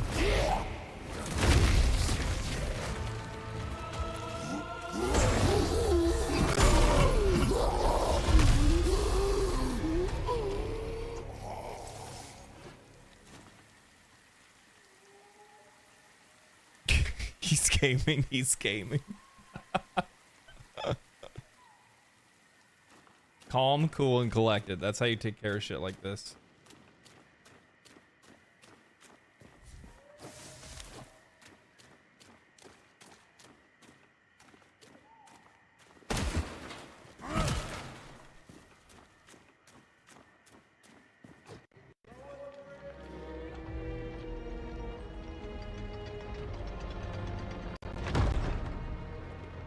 Alright, thanks for killing that guy. We really appreciate it. State your business. We were. Don't think just because you felled the beast, you're an ally. But it's all right, Winnick. I apologize for the lack of hospitality. My friend here has his guard up for good reason.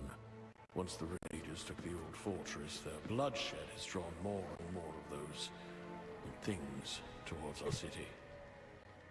How did you manage to slay that monstrosity? Oh, I just laid the smackdown on him. God, your serum. The Watcher's call has been answered. Ha! I told that old coot he was wasting his time. For once, I'm glad I was wrong. Serum, in the flesh and on our island. I thought you'd be taller. Your kind's welcome within our walls. I trust you'll find a home here. Seek the Watcher, up in the rookery. Welcome to Sacrament. Wow!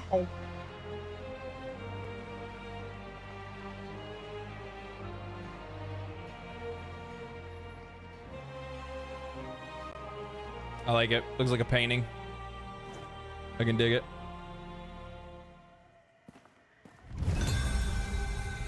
Fast travel unlocked. Interact with primary whisper in the sacrament. Learn this new ability. Winnick? Winnie? I'm gonna call him Winnie from now on. Head to the rookery. I'll head to your fucking wife's bed.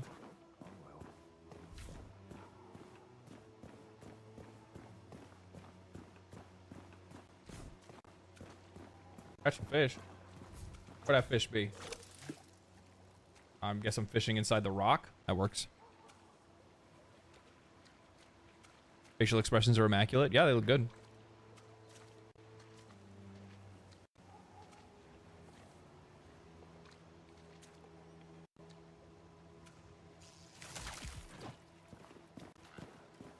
Are you feeling ill, stranger? No, but I'm about to fucking feel this mace on your face. Not Like that? Hmm? Like that? Maybe you don't talk to me like you know me. Fast travel unlocked. When you are any whisper, you can now fast travel back to the primary whisper at Sacrament. Okay, that's nice. Have you been written from the whispers? Are you my death? Yeah. No. No, you're really here. A serum in Sacrament?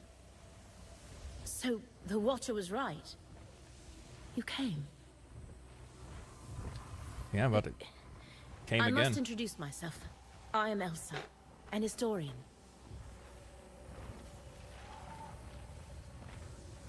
Tell me, can you feel it? That flickering in the air. I'm convinced this spot is the site of some ancient serum remnant, but it lies just beyond my vision. There are relics of your kind all over Sacra. Another was just discovered in the stonemason shot by the cemetery. You should see it for yourself. Perhaps it's your temple. Your library. Your tomb. Okay. What's this? So I'm supposed to believe you're a Sarah. The fuck up.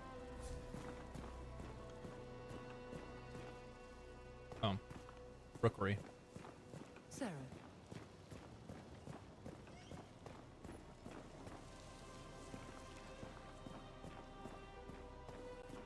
The beast outside our gates is a sign of the blasphemy within our walls. Yeah, cool story. I actually really like the lighting in this game a lot. Where am I supposed to be going? The war room? No, you should have never let the Risen take the key.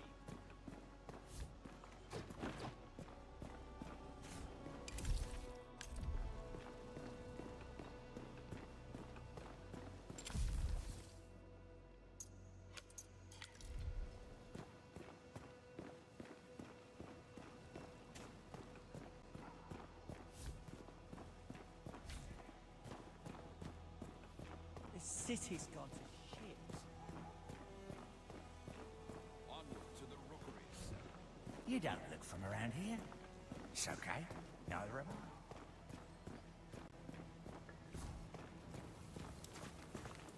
Rookery lies just across the bridge. Is it true? The Risen have taken the old fortress. You guys could have like had somebody like walk me over here, maybe tell me a story. What's this? The rookery. You've arrived. I knew his letters were not in vain. Nice hat. It's an honor to meet you. I've only ever read the ancient texts about your kind. They have come, Master, from across the sea. The pestilence. It festers.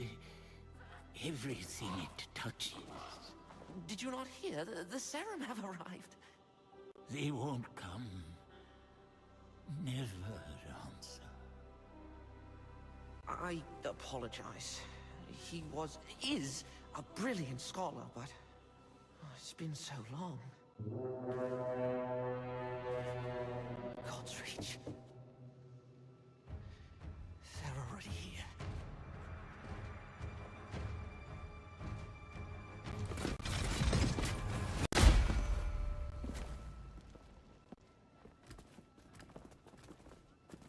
I can fix her. Governor Ellsworth.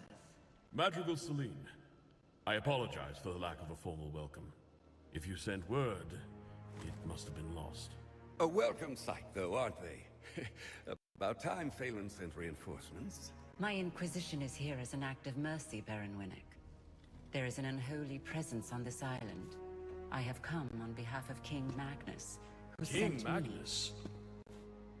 The boy. me. Forgive me. I thought you had heard. Your brother, the king, has passed. How long? It will be a week tomorrow. You should return to Phelan, Governor. Your nephew has extended his hand. He invites you to rejoin the family. Thank you, Madrigal. But Sacra is my home. Sacra will be in capable hands. My Inquisition have quartered ourselves in Fort Reach, and will remain for as long as it takes to heal this island. Fort Reach? Sacrament's a bit out of your way then, isn't it? My outfit encountered a group of raiders as we came ashore on your coast. We sent all of them to rejoin God, save one. I thought she might be of particular interest to you. We could have left her body by the side of the road with the other animals. Consider this an offering of goodwill from the church.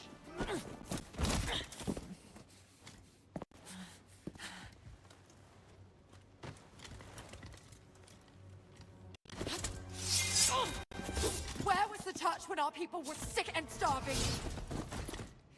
We're done begging for scraps. We take what we need. Odessa.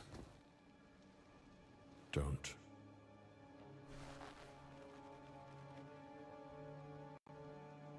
Damn, that rusted bitch face. Leave her. I'm sure the governor can properly discipline his own daughter. At least as well as he governs his city. My apologies, Madrigal. It's... She does not stand for the sacrament. Damn right I don't. Guards, take her away. This way, Rhythm. I should have never taught you that little move. You will arrange an escort for my vanguard to Kalen. Kalen? It will be done. Is there anything else we can do? You can rejoice, Governor. Your salvation is at hand. Oh, the Inquisition at our gates, in ceremonial rookery. We've prepared lodgings below. A humble room, to be sure, but safe and warm. I hope you've arrived in time to save our fair island, not only in time to witness its ruin. Yeah, I really like the cinematics. I think they did an absolutely fantastic job with this. Yeah, cinematics are top notch. Yeah, it's absolutely fantastic. Yeah, they killed it with this part. Storytelling's on point. The cinematics are really good, really well done. I really like the art style.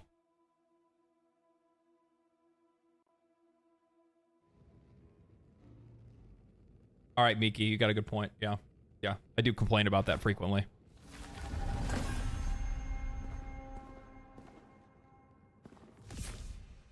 Lodgings. Welcome to your new lodgings. You can stash your inventory and share it with other players by using the community chest. Okay. Every player on the realm. Oh, okay. So, okay, that's odd, but all right.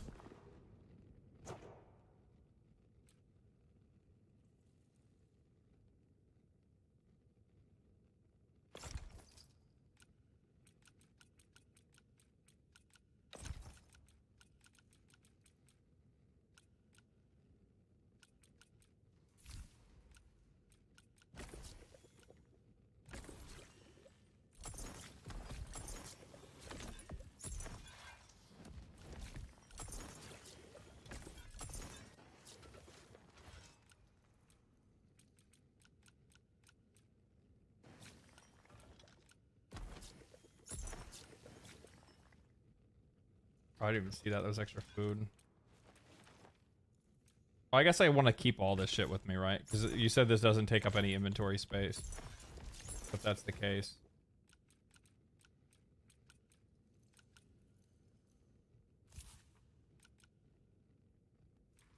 What about this stuff? Well, yeah, I guess. I mean, I don't know. Whatever. I'll just throw that in there for now. Rotten balls. Decayed and crumbling. Just like the... Who's that? Oh, a visitor. Of course. I've told the Watcher this tower's not fit for livestock. And yet, there he goes, boarding any stranger that comes along. You'll have to head upstairs. There's no way down for now. A fine staircase should be, too. Would get us to the market in half the time. Most days you'll find me not far from there. In the square, by the wardroom. Maker Danos. I can repair anything with the right materials. Oh, except laziness. Sweet Liberty, I finally finished all War Bonds, 230 hours. Not bad for a $40 game. No, not bad at all. Not bad at all. I hopped on Helldivers yesterday, trying to get like some footage and stuff like that. Man, I had a fucking rough time. I don't know what it was. I just kept getting into like really bad lobbies. Like two different times I logged in and got like immediately into a match where like the host like left.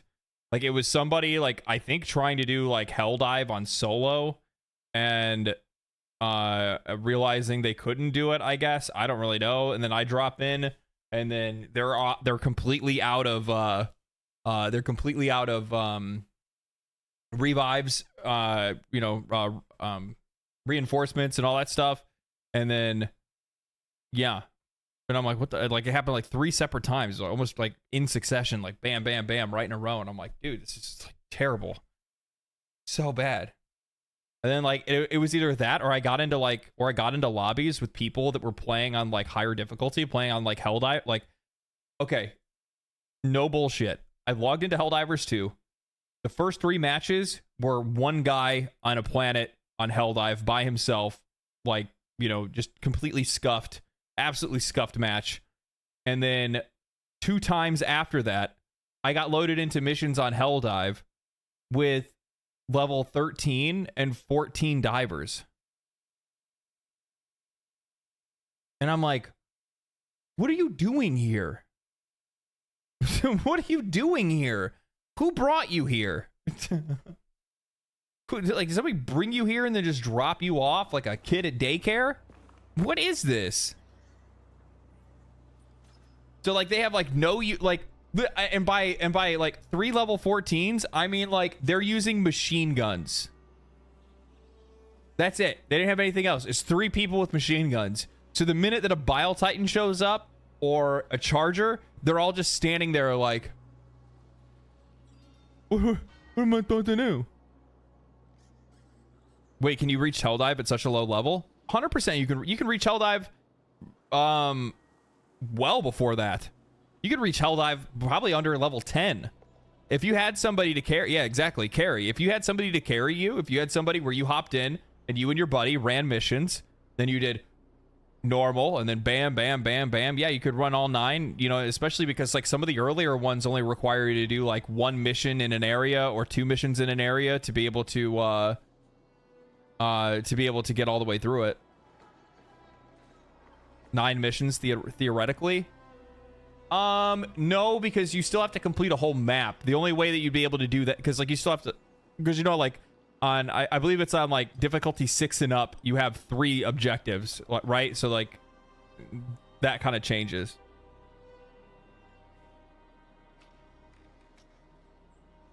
What level are you in Helldivers 2? I'm only like level 50. I'm a fucking YouTuber, man. I got other shit to do. I can't just jam Helldivers 2 all day and all night. I got writing to do. I got other games to play. I got articles to cover and things like that.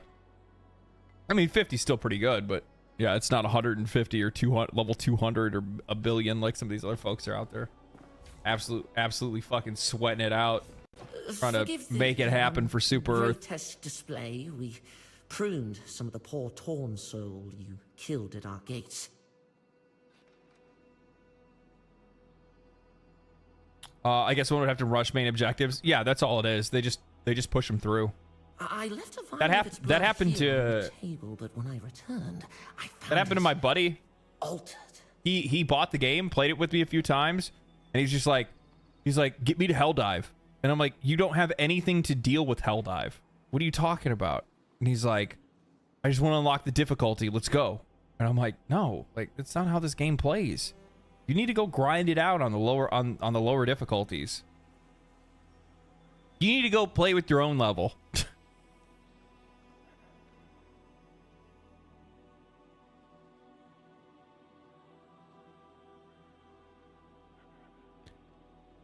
Those people are insane. I imagine when a level 150 when a level 150 drops into a mission, the bots just leave. Like, all right, we're out. Yeah. The Watcher, he must have refined it, purified it. An ancient technique. Now you just need to... I apologize. It's my nerves. The ichor must flow through your veins. The scrolls say it gives strength to your kind. Go to the Watcher. This skill is... it's beyond me.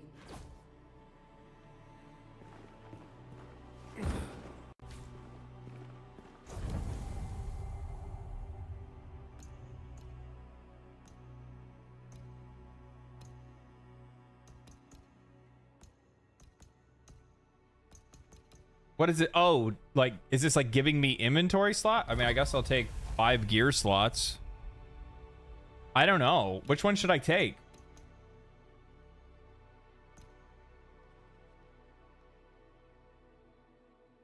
I don't know which one's good. Resource, I think. Okay, I'll fucking trust you, Ellie.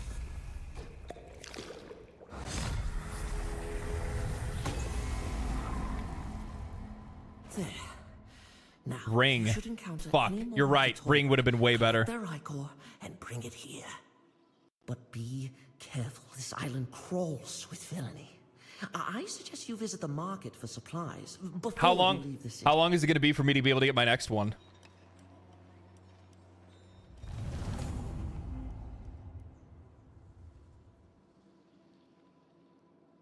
Too long. What game is this? Diablo 5. Long to see such foulness, Rita.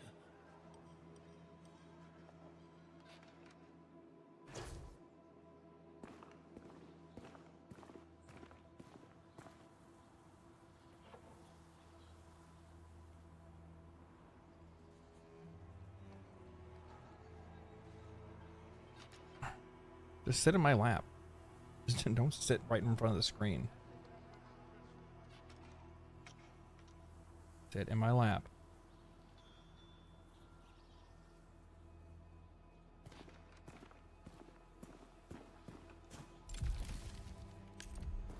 There's something else here that I need to do?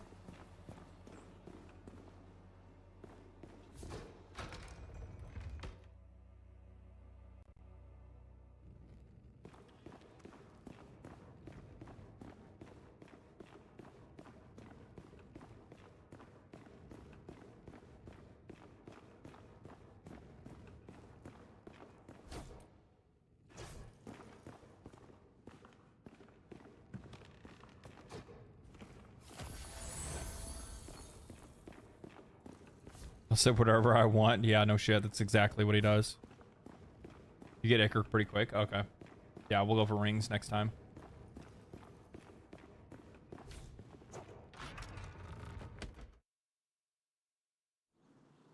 My marker's just there until you get all the upgrades. Oh, well, that's vague. Kind of dumb.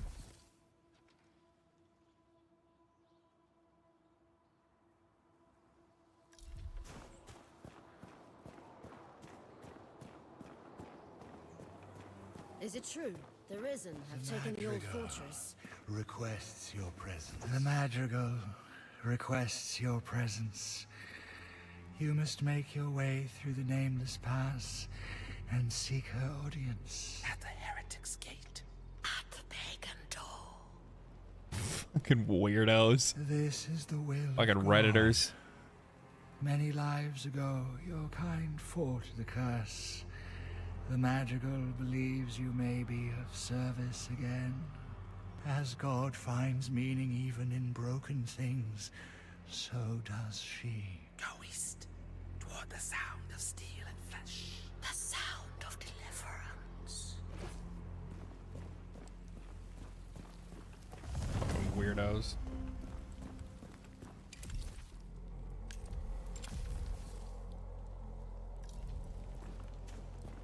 Go east.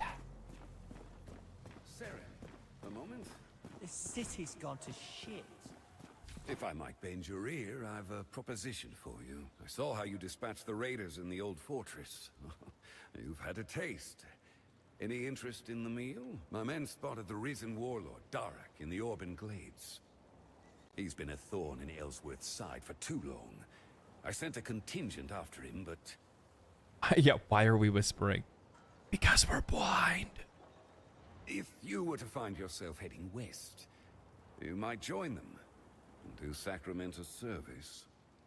We would all sleep better knowing Darak's below ground. Yeah, sounds good, bud. Yeah, I'll take care of that, bud. Danos. So, you found me. Hey there, Dano. Perhaps you're developing a fondness for this city then. With my hands and your copper, we can make Sacrament bloom again. Anything you come across that looks like it could be restored, tell me. Why, even the vendor stalls can be improved. And for yourself, perhaps you may want a home here one day. There was greatness here once. Let us uncover it from beneath the dust. Building projects? Oh,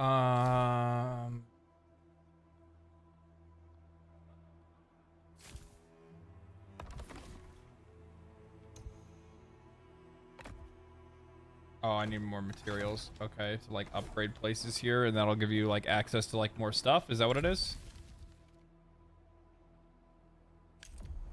Where are the vendor stalls? Where were you then? Everyone in town.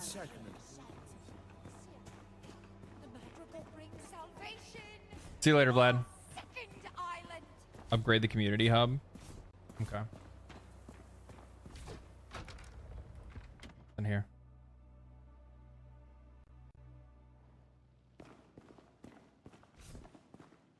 Guess I don't need to be in here.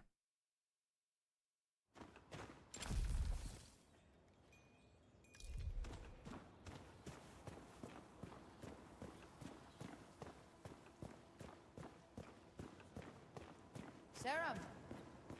Look, with the tide washed in. Seems our fortunes have changed since we last spoke. I'm afraid we might have to postpone our fight. But if I'm spared the gallows, perhaps we can finish what we started. Although judgment might take a while. My father would rather play servant to the madrigal than speak with me. Could be worse. We could be at the bottom of the sea. Spicy.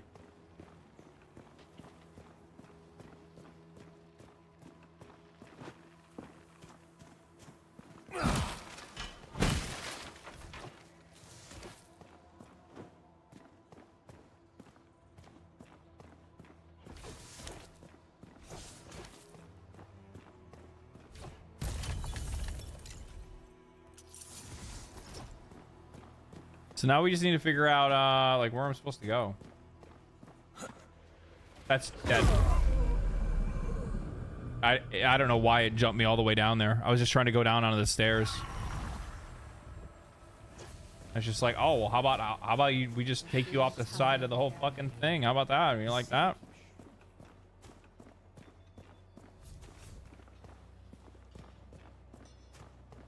Let go of sprint. That's a hard thing to say.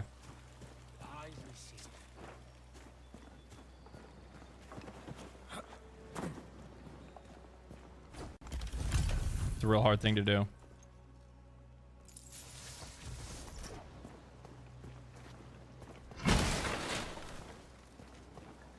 Do you need any help?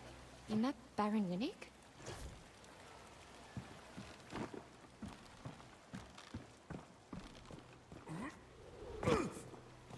Make way.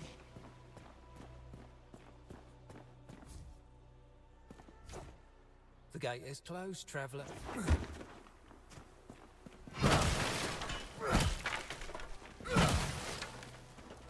So happy you guys don't give a shit about me breaking everything you own.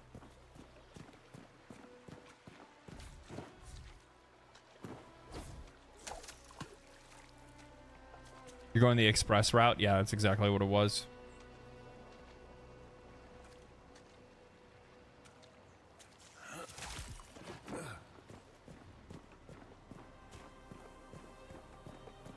Eyes up.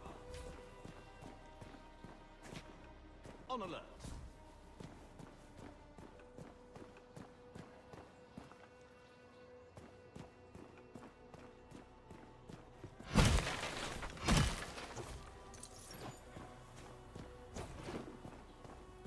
Stonemasonry's closed on Ellsworth's orders. Where the fuck did you come from? Bitch just appeared out of nowhere. Never wanted to see him like that.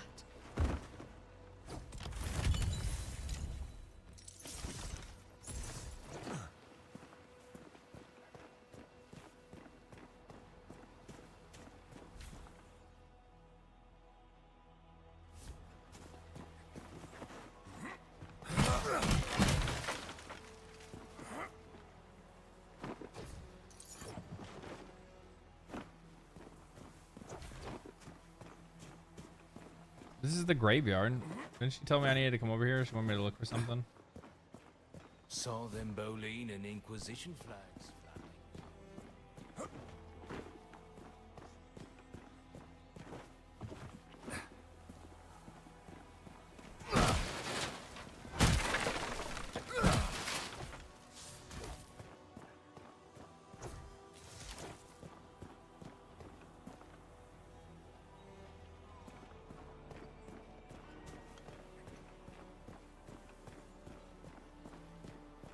I kind of wish there was a mini map. But like I also understand that like that's probably not the best because it's like screen clutter, you know what I mean? But at the same time it'd be kind of nice for like a little extra direction.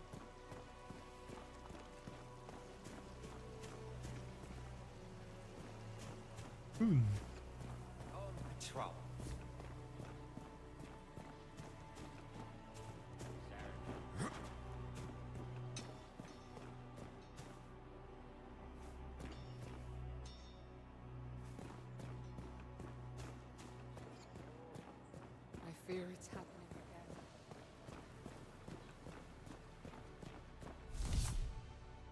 Vendors. Within Sacrament, you'll encounter a variety of vendors, each offering unique services.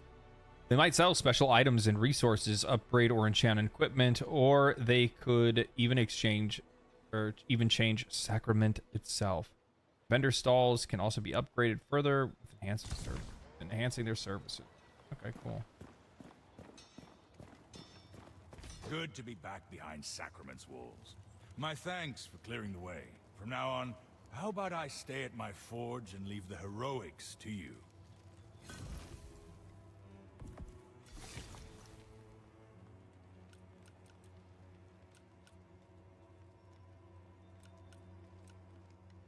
Warrior's only as good as his weapon. Good day to you.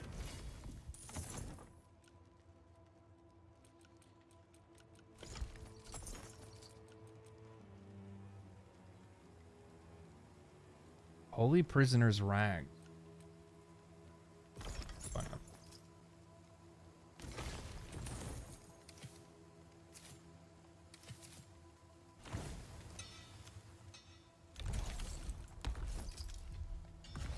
Hello, old friend. Warrior's only as good. This. Anything good? Detailed instructions on how to craft a reckless tall bear armor set.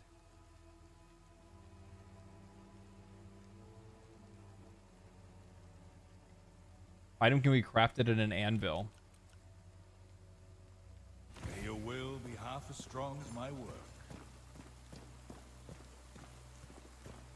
May your true name never be spoken, Sarah. They say I needed to go east to go talk to that chick.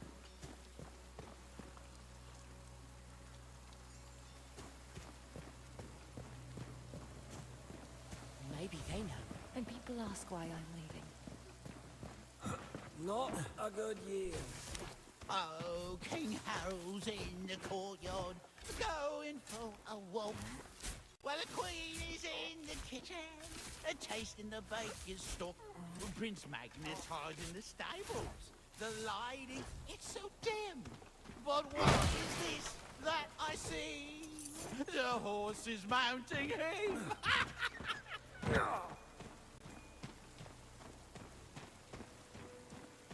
I don't hear it roaring anymore.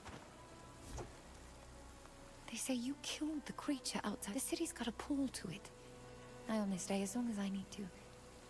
But with those foul brambles in the Marin Woods, it's been hard getting home.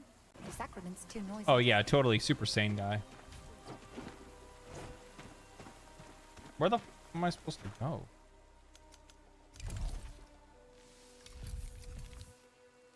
Spilled Blood. A young scholar named Rowan advised us if we collect more plague ichor during our travels, we should use it for the Watcher. Okay.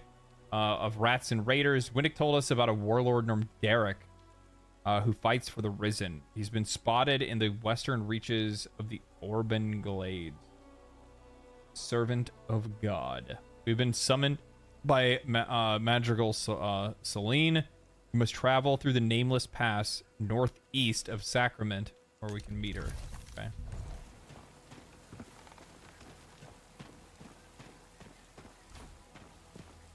So much past. So I need to go to like the Western quest You're first, up to or chase what? you down. If I told Ellsworth, I thought it was a mistake letting you past our gates. A soldier with no rank is a stone's throw from a bandit. But orders are orders. Or is that a foreign idea to you? Orders, respect, discipline. Well, as long as you're here, which I doubt will be for long. Sacrament's too I've noisy bounties to to collect, too crowded challenges to to complete, and not enough men to carry them out. Every day it seems there's more. No rest for those of us keeping chaos at bay. What do you say?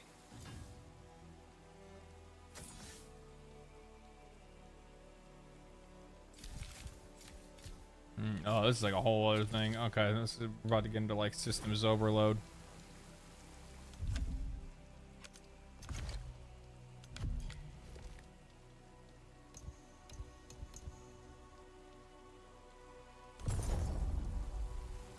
Okay, ladies and gentlemen, boys and girls. You saw like maybe 25% of the first area. Oh, so I need to still go like back out that way. Okay. Ladies and gentlemen, boys and girls, this has been an absolute blast. However, it is now getting quite late. It's getting quite nigh, and it's a Tuesday, and I have shit I gotta do tomorrow, and also at the exact same time, I'm hungry. And so before I get cranky, I'm gonna get ready to get off of here. No rest for the wicked. Let's go over some initial thoughts. Why not? So, I like it. I do. I really like it. I like it more than I thought. That I would. He's leaving and I just got here. I mean, the VOD will be posted immediately, so you can watch the VOD if you'd like to. It's super entertaining at the very beginning, I promise. I like the game more than I thought I would. At first glance, when I saw a lot of the trailers and the developer interviews and things like that, I felt like the game was getting gassed up. I still do feel like the game's gassed up a little bit more than it actually should be. But, you know, technical issues aside, which there's plenty of, it's hard to really immerse yourself in something when the audio is constantly like bugging out, which is kind of upsetting. But outside of that, I really like the game. I think it's really good. I'm really excited to see where they take it. I think there's going to be, there's a lot of work they have ahead of them. You can tell just by at the very, honestly, you can tell just by even the menus. Like when I went to go to like leave to get out of the game, the menu text is like stacked on top of itself. So there's a lot of rough edges, a lot of very early access parts of this game. I know it has like a year before its early access ends. Basically beta. Yeah, it's basically a beta.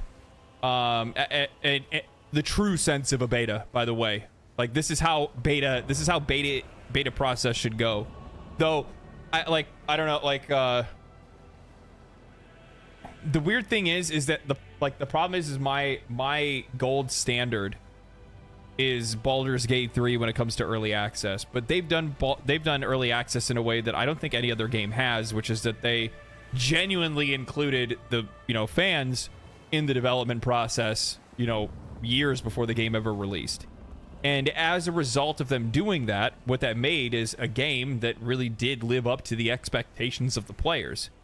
And this seems like a game where like a very large swath of it is already finished, and now it's more about them like rounding out the edges. Malik, thank you for the Prime. I appreciate that. 2 months in a row. Hell yeah, appreciate that. So, but I have seen as well, Ali, like I saw you just said, I have seen from a lot of people that they've been like super receptive. The developers have been really receptive lately, which is good. Yeah, so it's just been a solid run so far. So I'm looking forward to seeing where this goes. I'll play more of it so that way I can try to get more more calculated thoughts on it. I feel like the combat feels pretty good.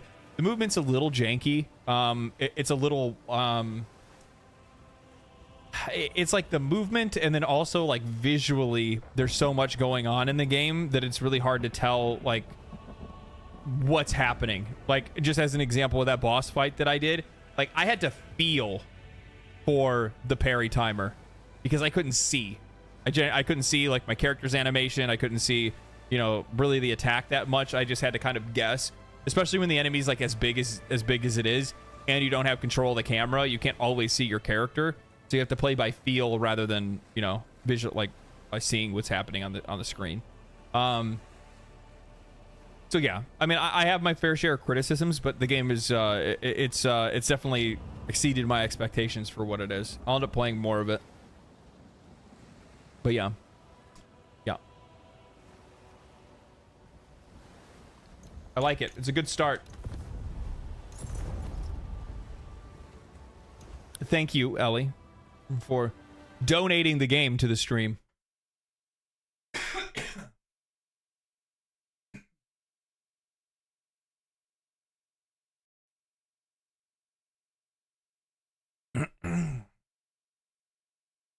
Oh my. I feel like I just swallowed a hair. Actual legend. That is true. That is true. I'm crying now because I coughed. Let's see here. Tomorrow. I haven't really decided exactly what I want to do. I think I might try to record something tomorrow, but I might end up still streaming because I think what I'm going to do is I'm going to do something that's like a little bit more. I think I'm going to try to stream something that's like a little bit more casual, like a more casual video, less edited, just like a general thoughts and opinions kind of thing. Then again, honestly, I probably can just cut today's react of DM's video and post that instead. Actually, probably not a bad idea, to be honest. I would kill two birds with one stone. Then I could work on the other video later. I'm going to do that. That's what I'm going to do. So anyway, thank you guys for hanging out. Stay cool, stay righteous, stay safe, and I will see you guys on stream probably tomorrow, actually. So just keep an eye out for a notification or keep an eye out for a beautiful, fantastic thumbnail that I put on YouTube. Appreciate you guys stopping by. I will see you guys later.